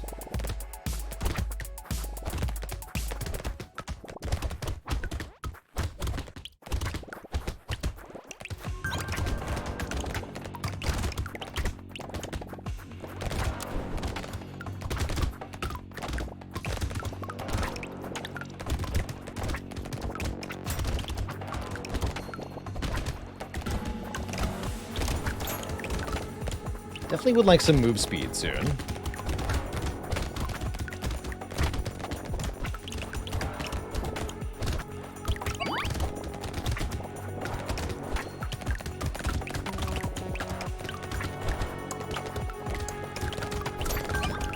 Good. Can roll for purple move speed here at level 9, or level 10. Engineering, get. Special enemies, get. Goat skull. Guess that improves our wrenches, right? Sure. And a purple engineering up, followed by a purple move speed up, is what I want here.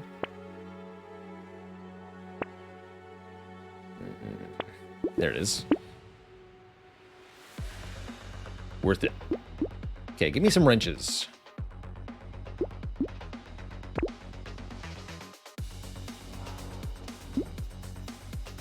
Metal is okay. Wheelbarrow is a good source of harvesting. I'll take it.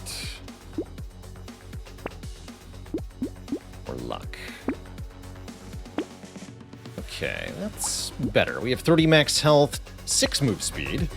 Enough to at least evade incoming enemy attacks for the most part. Like that. Easy. Back over here. Easy peasy.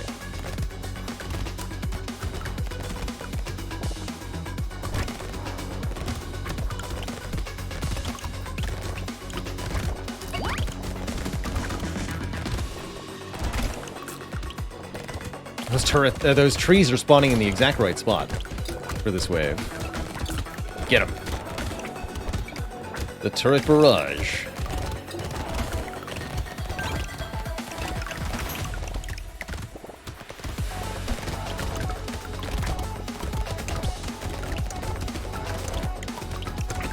Gorgeous. Medical turret. Currently heals for 4. Every 20 engineering gets us another heal on this thing. And more harvesting in pickup range. Sounds good to me as well. As does more armor. And here we go. The flamethrower. Flamethrower turrets are perfect as well. You can have several of them. I'm also super gonna buy the sharp bullet. Projectiles pierce through an additional target. In practice, means some good stuff. Let's do this.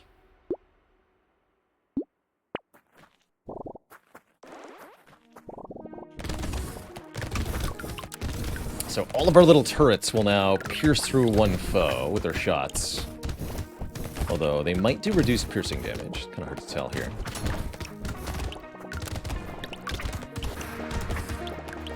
Either way, it's more crowd damage for the entire setup.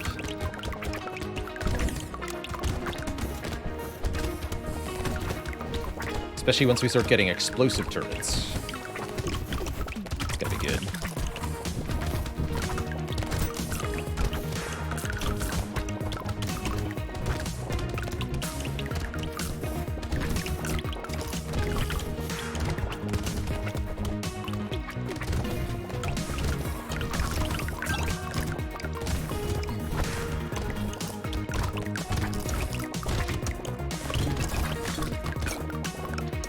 Looking like a really strong run so far. Especially if we keep getting purple engineering ups and purple harvesting ups. Sure. And another wrench 3. There's the explosive turret I wanted. Let's just do that. Spawn on a turret that shoots explosive bullets, dealing 89 damage in an area. It's a lot. It's a lot of damage. Shurikens and crossbows. Sniper gun? What? Don't need a sniper gun.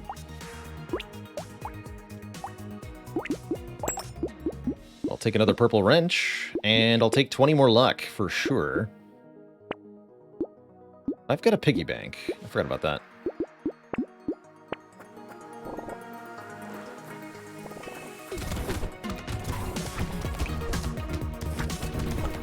Reformgar says, why don't you save all the bits to get 2x next round? Because you're not actually getting double materials. When you get a 2x material drop, on the future wave, what you're getting is one material that you didn't pick up from last wave, and one new material from the enemy you just killed. No new materials are generated.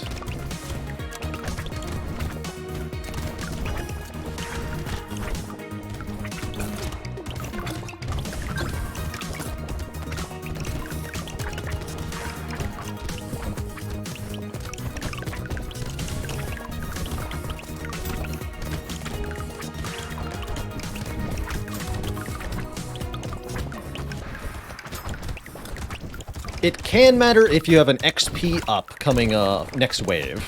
That's true. If your XP multiplier changes, then you do get something. More experience. But only more experience. Take 10 more luck. Can I handle the elite as I am? Let's find out.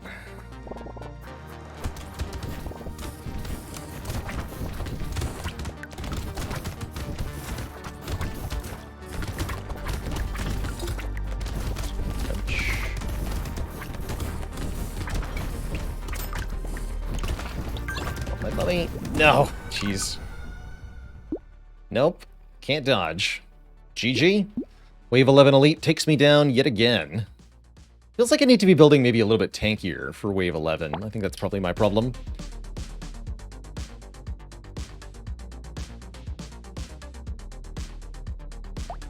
Six speed was part of the problem, definitely. I mean, I took every speed up I saw, as far as I can remember. So, yeah. Alright, another try with the Wildling. Bonus lifesteal with primitive weapons. And starts with a stick. I'll go random here. Start me with a spear.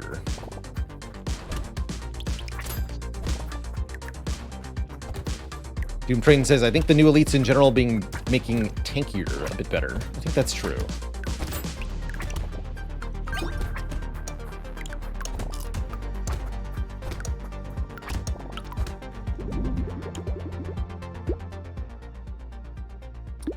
Also happens every single time I take harvesting, I die in wave 10 or 11, seems like.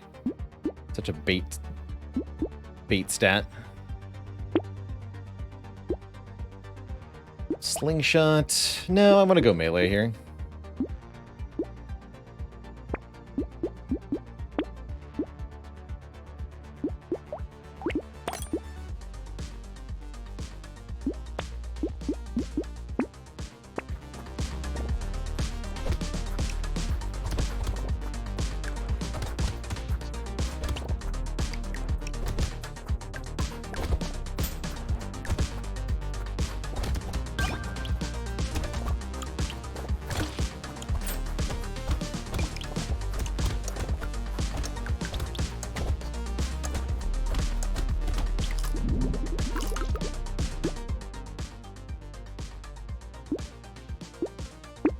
Get that early move speed. So important. Do I want a fighting stick?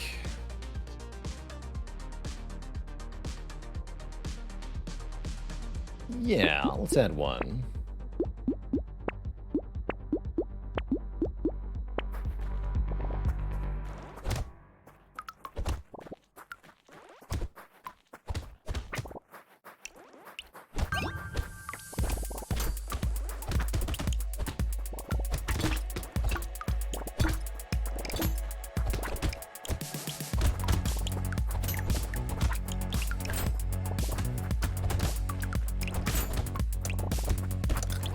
Speaking of building tanky, I think we're going to want to do that on the Wildling here. This character, since they can't get higher tier weapons, are going to really struggle to deal enough damage. So I'm going to take survivability perks.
hitting to gain 1 health. Lifesteal has nothing to do with the amount of damage your attack deals. Lifesteal is better with weapons that attack very fast for this reason.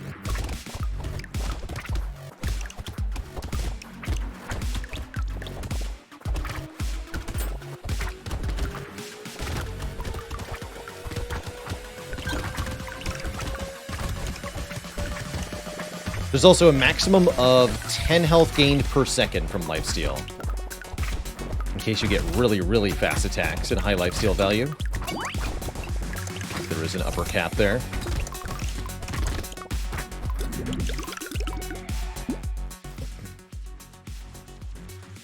More specifically, capped to 1 heal every 0.1 seconds, says Carissa. So if you hit a group of enemies with an explosion, you can only heal 1 time. Interesting. Let's take wings here. Wings are excellent. And there's more dodge. We're up to 30 dodge already. I like that. Let's get some more dodge with a peaceful bee. Don't take little frog. Do take a head injury. Mouse? Mouse is interesting. Kind of like it as an econ source. Right before wave 9 as well? Yeah, I'm going to do it. Take the mouse. If we build tanky enough, it shouldn't matter if there's extra enemies. They'll just be more lifesteal targets.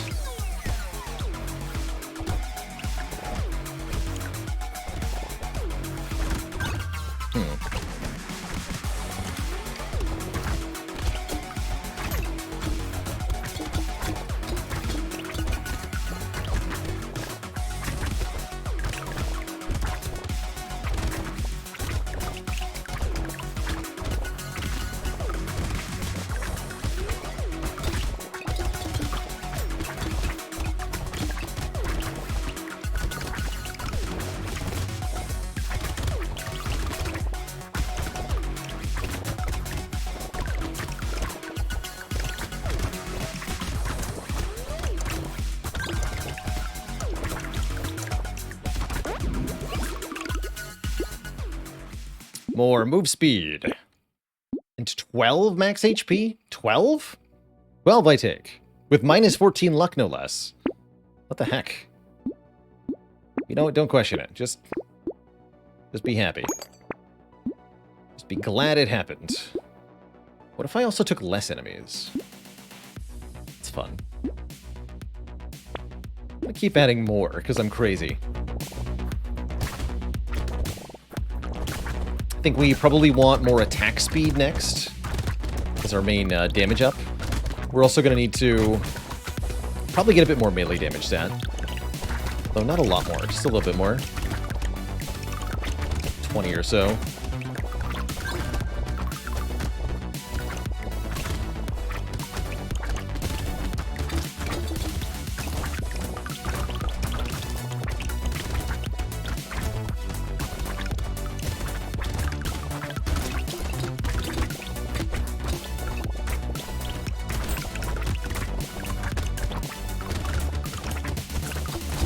Devastated.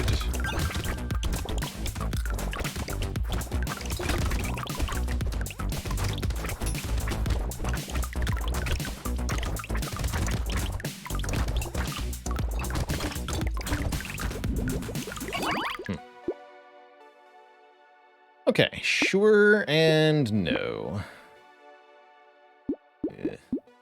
Not good enough. That'll do. 10 attack speed, yes. No, 2 armor. Surely. Rip and Tear gives a harvesting penalty, but causes enemies to explode when they die, or at least have a chance to. That's pretty dang good. I think Metal Detector is also okay. I like the luck up it gives. Don't love losing harvesting, but here we go.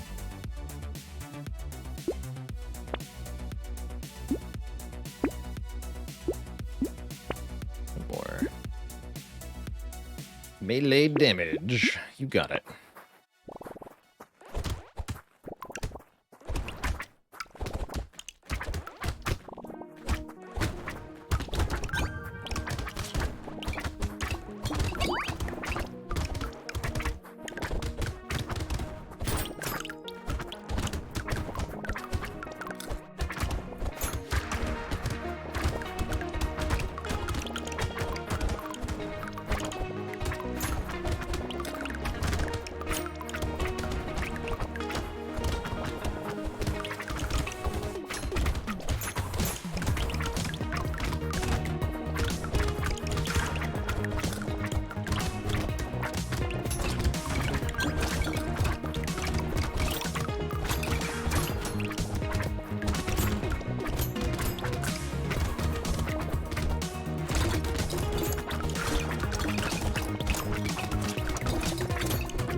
Not doing burning, so no. Keep giving me the dodge. Bring our luck into the positive here? Let's do that. Let's do that. Slow those stinky enemies down. I'm actually very happy with 3 sticks, 3 spears. Don't see any reason to change that. I do see reason to take more dodge and armor. We're now at 8 armor, 48 dodge, maximum of 60 dodge.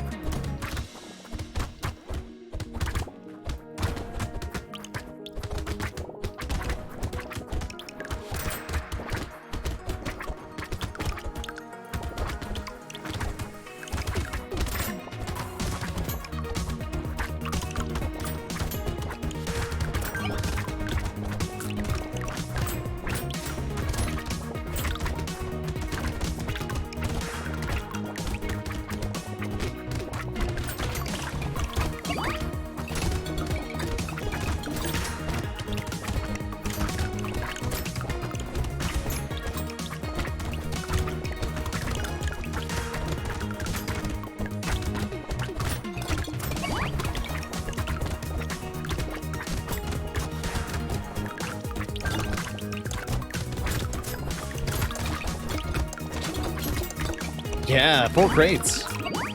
Nice. Shackles gives us a ton of regen and a ton of range. If we're willing to stay capped at 26 speed, I think I am. I'll take that. More range. And we don't want this. But I do want this. 12 harvesting? Interesting. Take 15 more luck. And 12 dodge exactly caps us. There we go. Amazing. Capped on dodge. Speed locked at 26 isn't great, but it will do. Don't think I need alien eyes. Building crit is okay. This is good. Sure. No. Can't benefit from the speed, so this is just 30 range. I don't think I want that then. Take a missile, I suppose.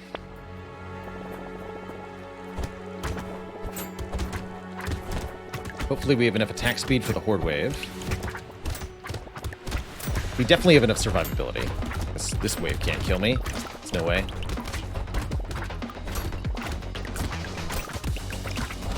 Got too much dodge and too much healing.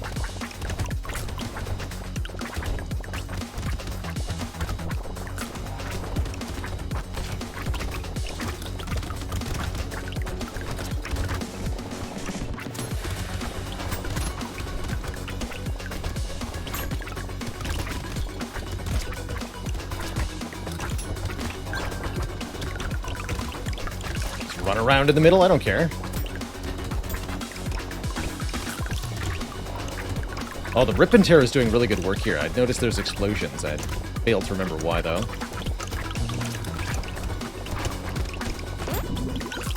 Good wave. Take a little bit more lifesteal. I feel like we don't need it, though. Let's take more attack speed. I think I'm done adding more enemies. Got enough of those. Take a butterfly. Explosive turret will help. 41 damage. I somehow have 11 engineering. Oh, right, the shackles. Sure. Sure. This is plus 14 HP regen, the fairy. Seems pretty good. We have 21 regen. In addition to all the lifesteal, in addition to all the tankiness. Somehow we're still killing stuff pretty well, too, with relatively little investment there.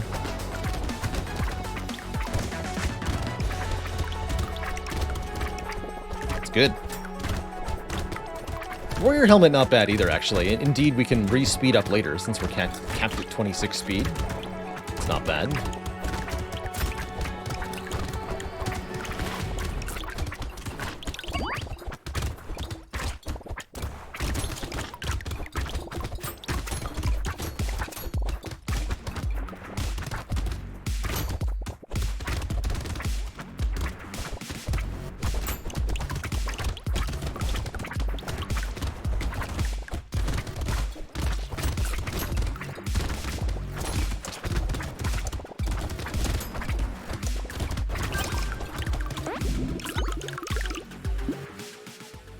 Sure.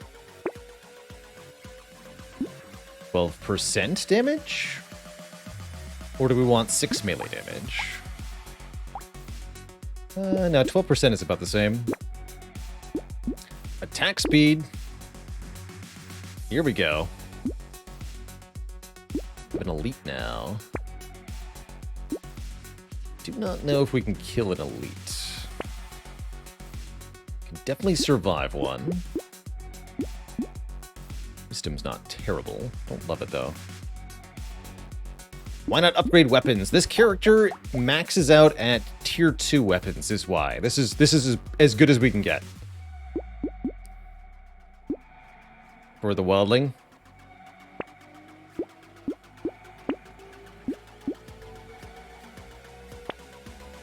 Another mouse. I don't think that's a good idea.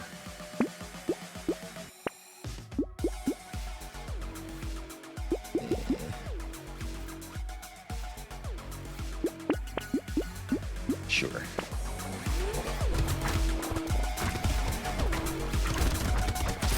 You again? You just killed me.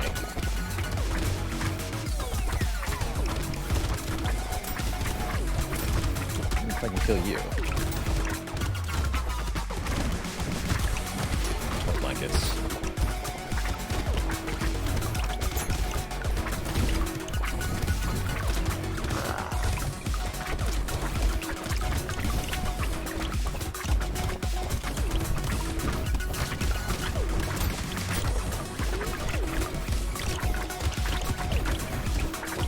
Sheer chaos. Oh, too much chaos.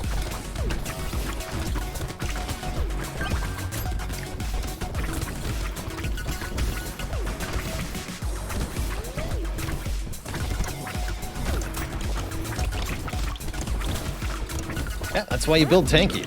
Cool. That worked out quite well. Continue to take attack speed quite preferentially. Though I don't think I'm going to go statue.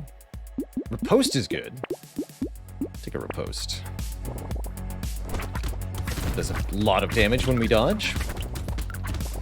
We have capped dodge, so it seems good.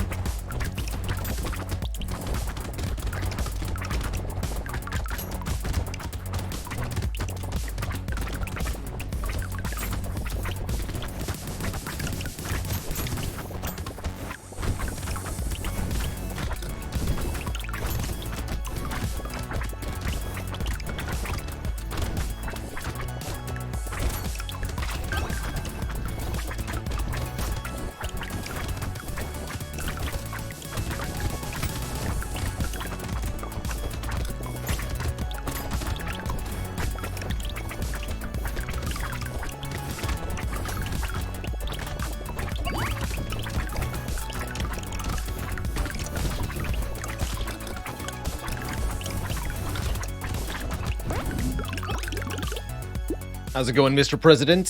Hello. Oh, here we go. Second Rip and Tear. We also got a bunch more melee damage. And Tear now does 26 damage. With more melee damage being more better. It's melee damage.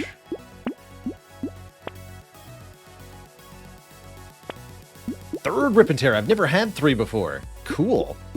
3 out of 5.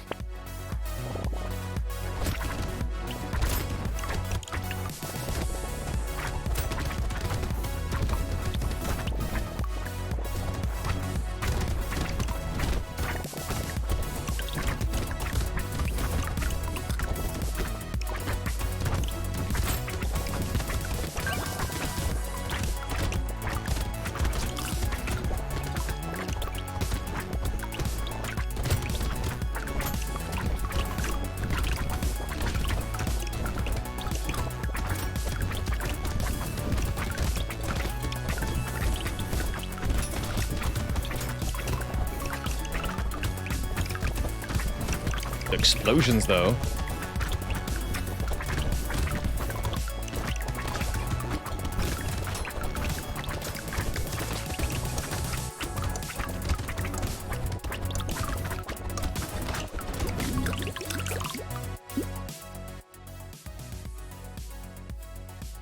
tons of regen? No, I want the melee damage. 33 damage. So we're at 60% chance to explode now. I guess I do want more enemies if they're all going to explode. 4th Rip and Tear, let's go. Can we get the full 5? I want it to happen.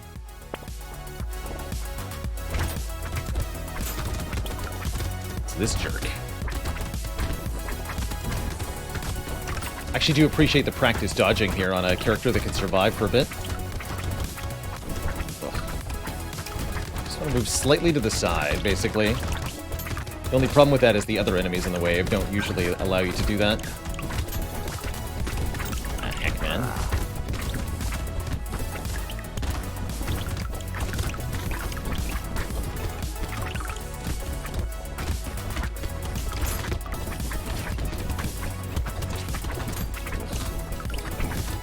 Miserable.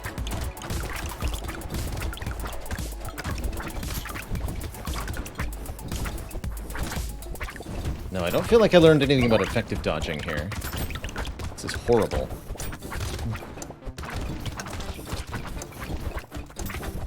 Alright, I think the answer is be tanky.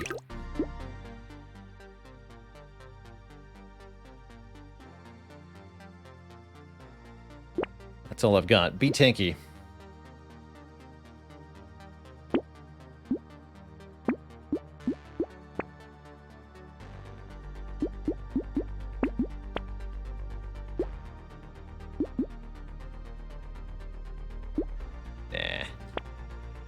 Panda.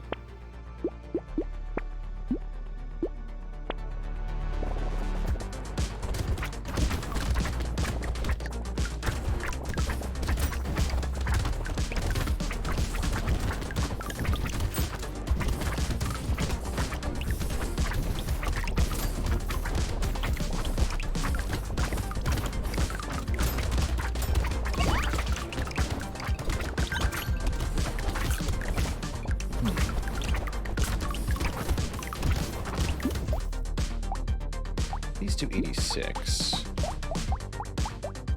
Rip and Tear is supposed to be 37. I'm not seeing it, though.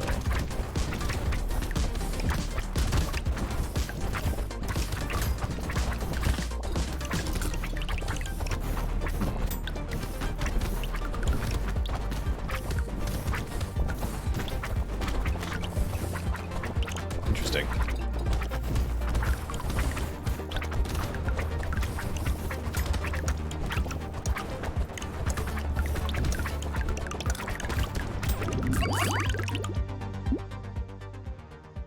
It also scales with percent damage. Wait, but the tooltip should be doing that automatically. No, it's totally not. Interesting. Ugh. The tooltip should definitely do that automatically.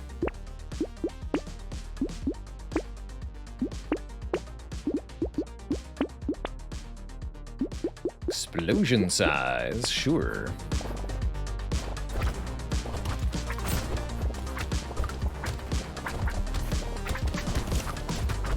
Oh, is it the 152? That's what's doing it.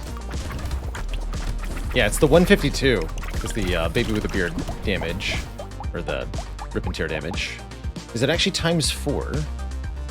48 times 4. 160 plus 32. Or no, 120 plus 32. Yeah, that's 152. So is it explosion damage times 4 for 4 Rip and Tears? That's pretty badass, if so.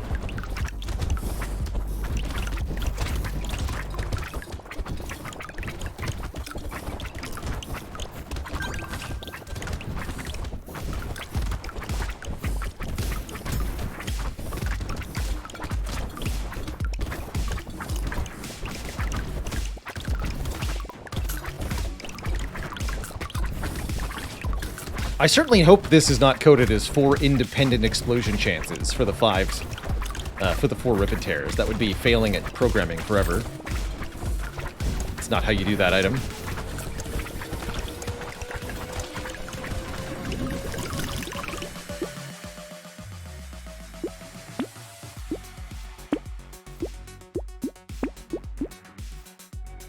Don't need a cloak. piggy bank? Sure. Sure, why not?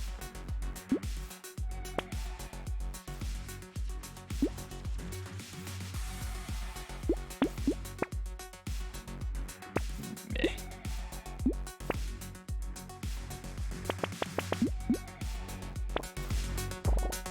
99 health. Let's go.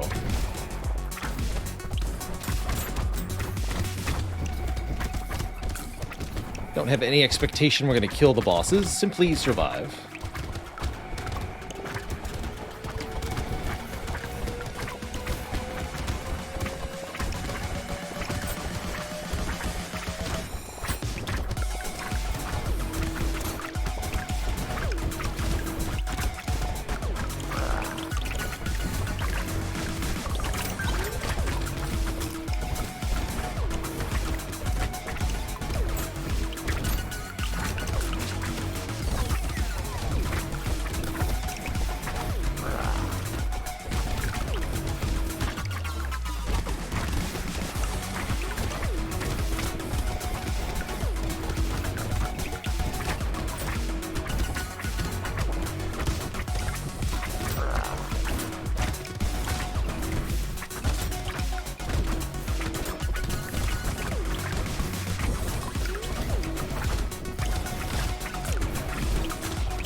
GG. There's our wildling win. Means we unlock the hatchet. And with hatchet unlocked, I would like to take another attempt at one-armed here. One of the hardest characters there is. The hatchet does very good damage with this character because it scales damage off attack speed. Since one-armed has 200% attack speed, that means 30 additional damage on the basic hatchet. Problem with the hatchet is that it has a really short range. So if we want to make this actually work with this character, I think you want to build range as the single most important stat. I'm going to see if that plays out correctly here.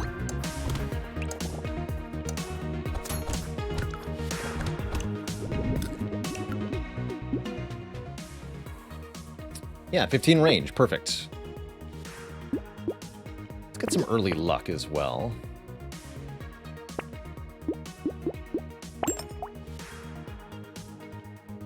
Does 5 more damage.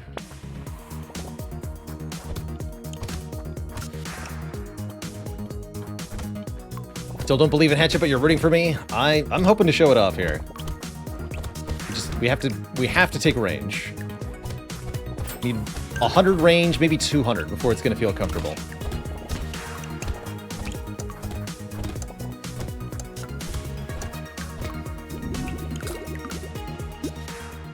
$15 range. Let's go.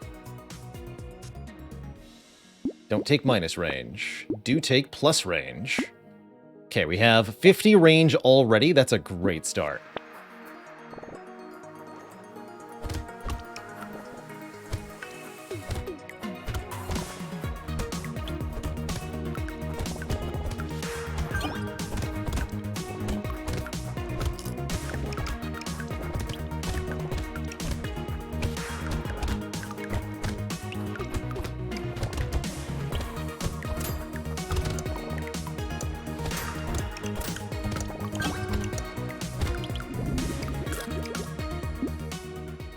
True, melee weapons only get half value from the range stat. We still want as much as possible of that stat, including taking Gummy Berserkers. Now we're at 80 range. Do I dare take a Gentle Alien? I'm feeling spicy. Let's do it. This is a good start.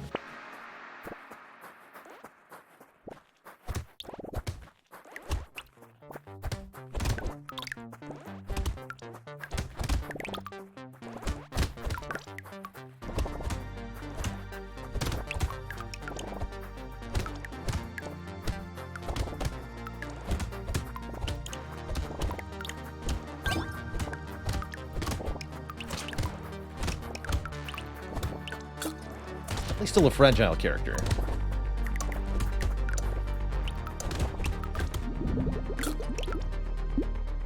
.30 range. Keep taking it. We're at 100 range. I have good feelings. Another Gummy Berserker, 125 range. Hatchet 3 just straight up shows up in the shop. That's really lucky. Still only 15% attack speed scaling, though. Either way, it's a better weapon.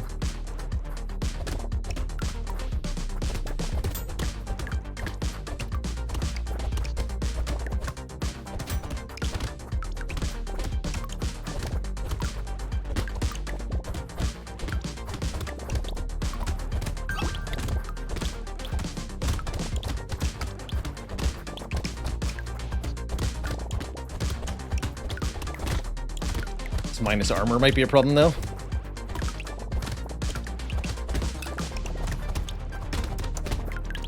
Also want some more move speed.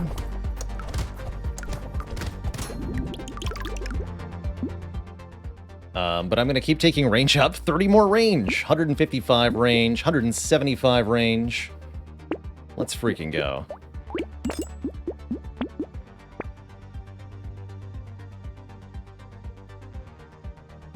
I'll take a healing up.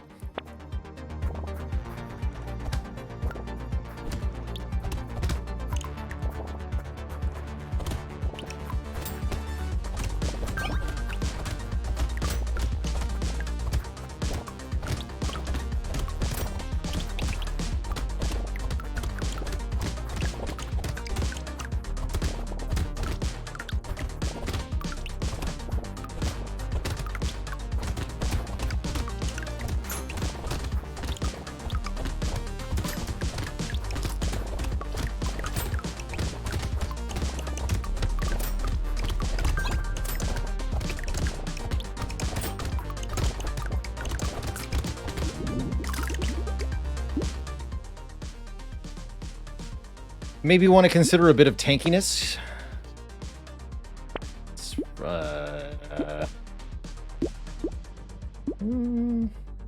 15 range. There's some survivability. 2 armor. Okay. Let's take another alien. Don't think I want fertilizer here. Power generator. We have no move speed yet. We gotta fix that.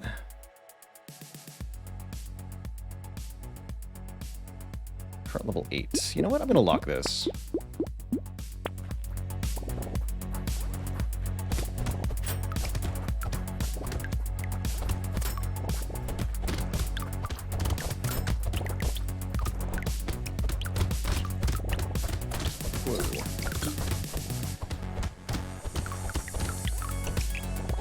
Want some more regen and such.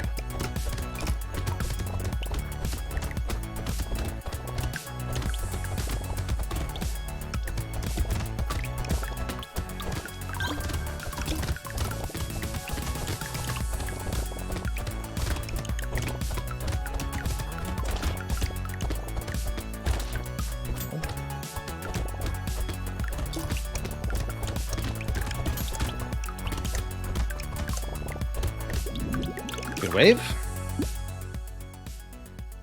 I'm going to take 15 more range. We're now at 205 range. I can probably stop.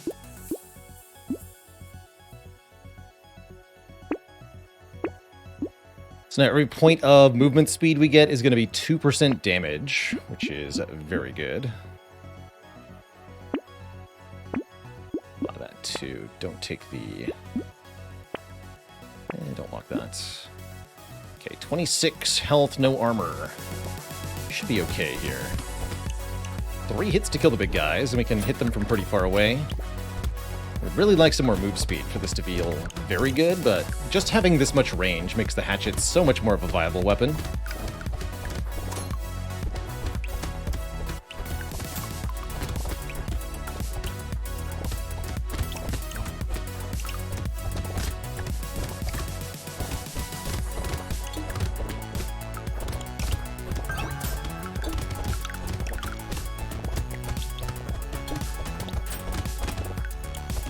Short-range melee weapons never feel good on this wave, but You've got range? No prob.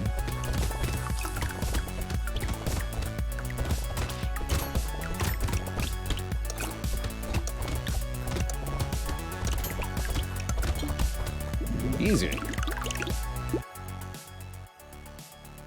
More attack speed will add to the flat damage we deal. I'd like move speed, specifically. This is level 10. I'd love move speed. I'll take 3 armor.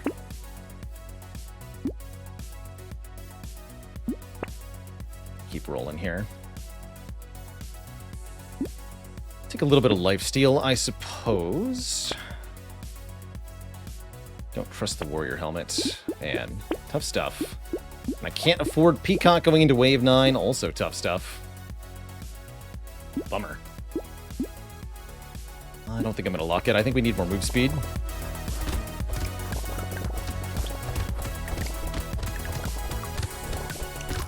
Chopping time. Look at that. All about the attack range.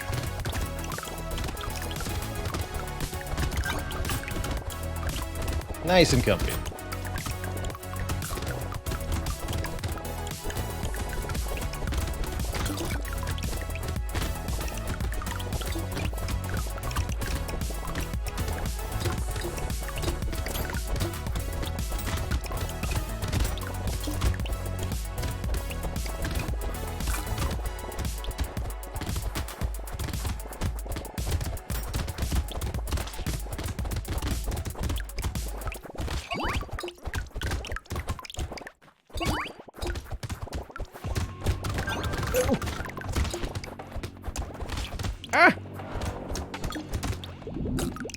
Okay. That was a little bit close. I will take more pickup range and harvesting since we don't have dodge. We'll take more armor. And I want move? No, I want range. There's some move speed. Good. Bait seems a little scary, honestly. I'm kind of terrified. I'll take 1 missile, though.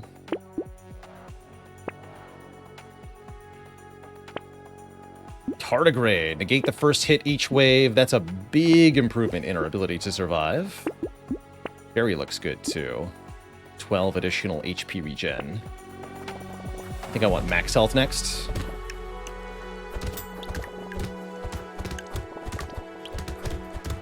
Ugh.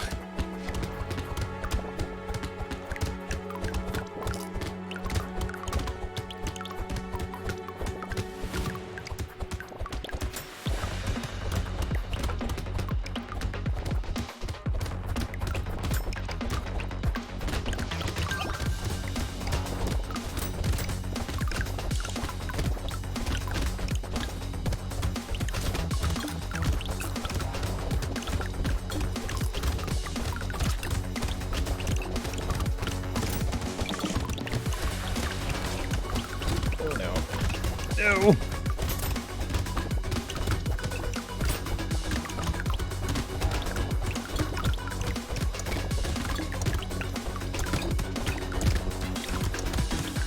Refuse to die. Whew.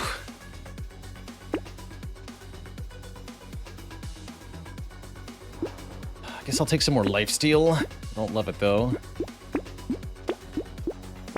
Need max health.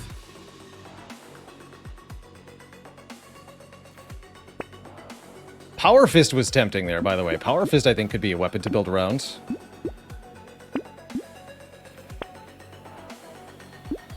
That's max health. Go. 4 hits to kill him only. That's pretty good.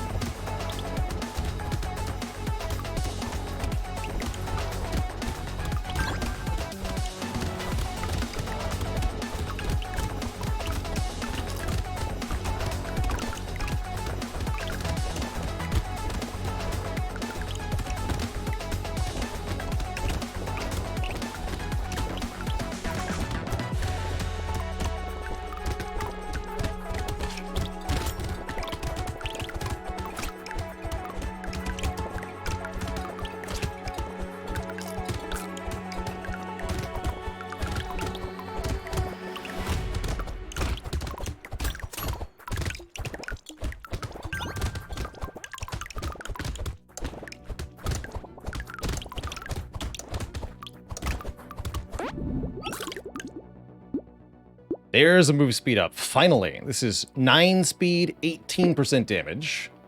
And this is level 15. We get a guaranteed purple perk. Let's try to roll for movement speed again. No, let's take 9 max health. Take this, take this. We have an elite coming up. So being durable is going to be very important here. Attack speed, crit chance, range. Yes. Silver bullet a little bit late. Take the plan instead. So the hatchet does 103. Doubt we can kill this elite, but... well, actually...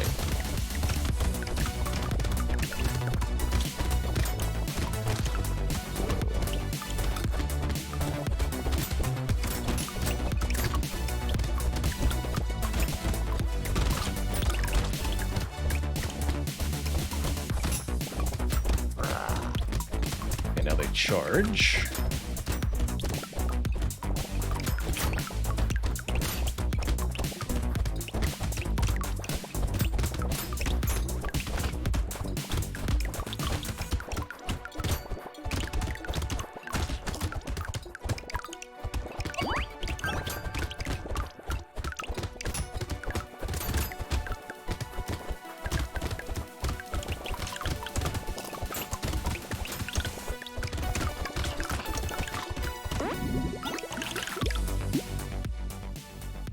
Take some melee damage and crit chance. Take even more range. Let's go to 300 range with this hatchet. So the base range of a hatchet is 125. We now have 287, more than twice the base range. And that is essential.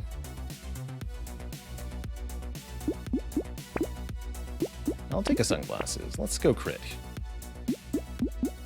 I'll take some crit. Look at the range on that hatchet. It's like a sword.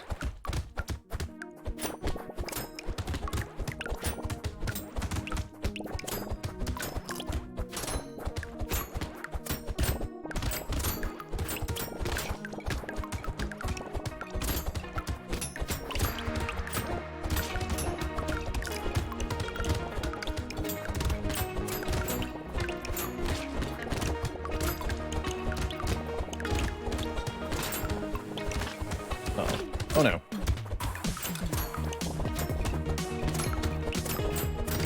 Ah, GG.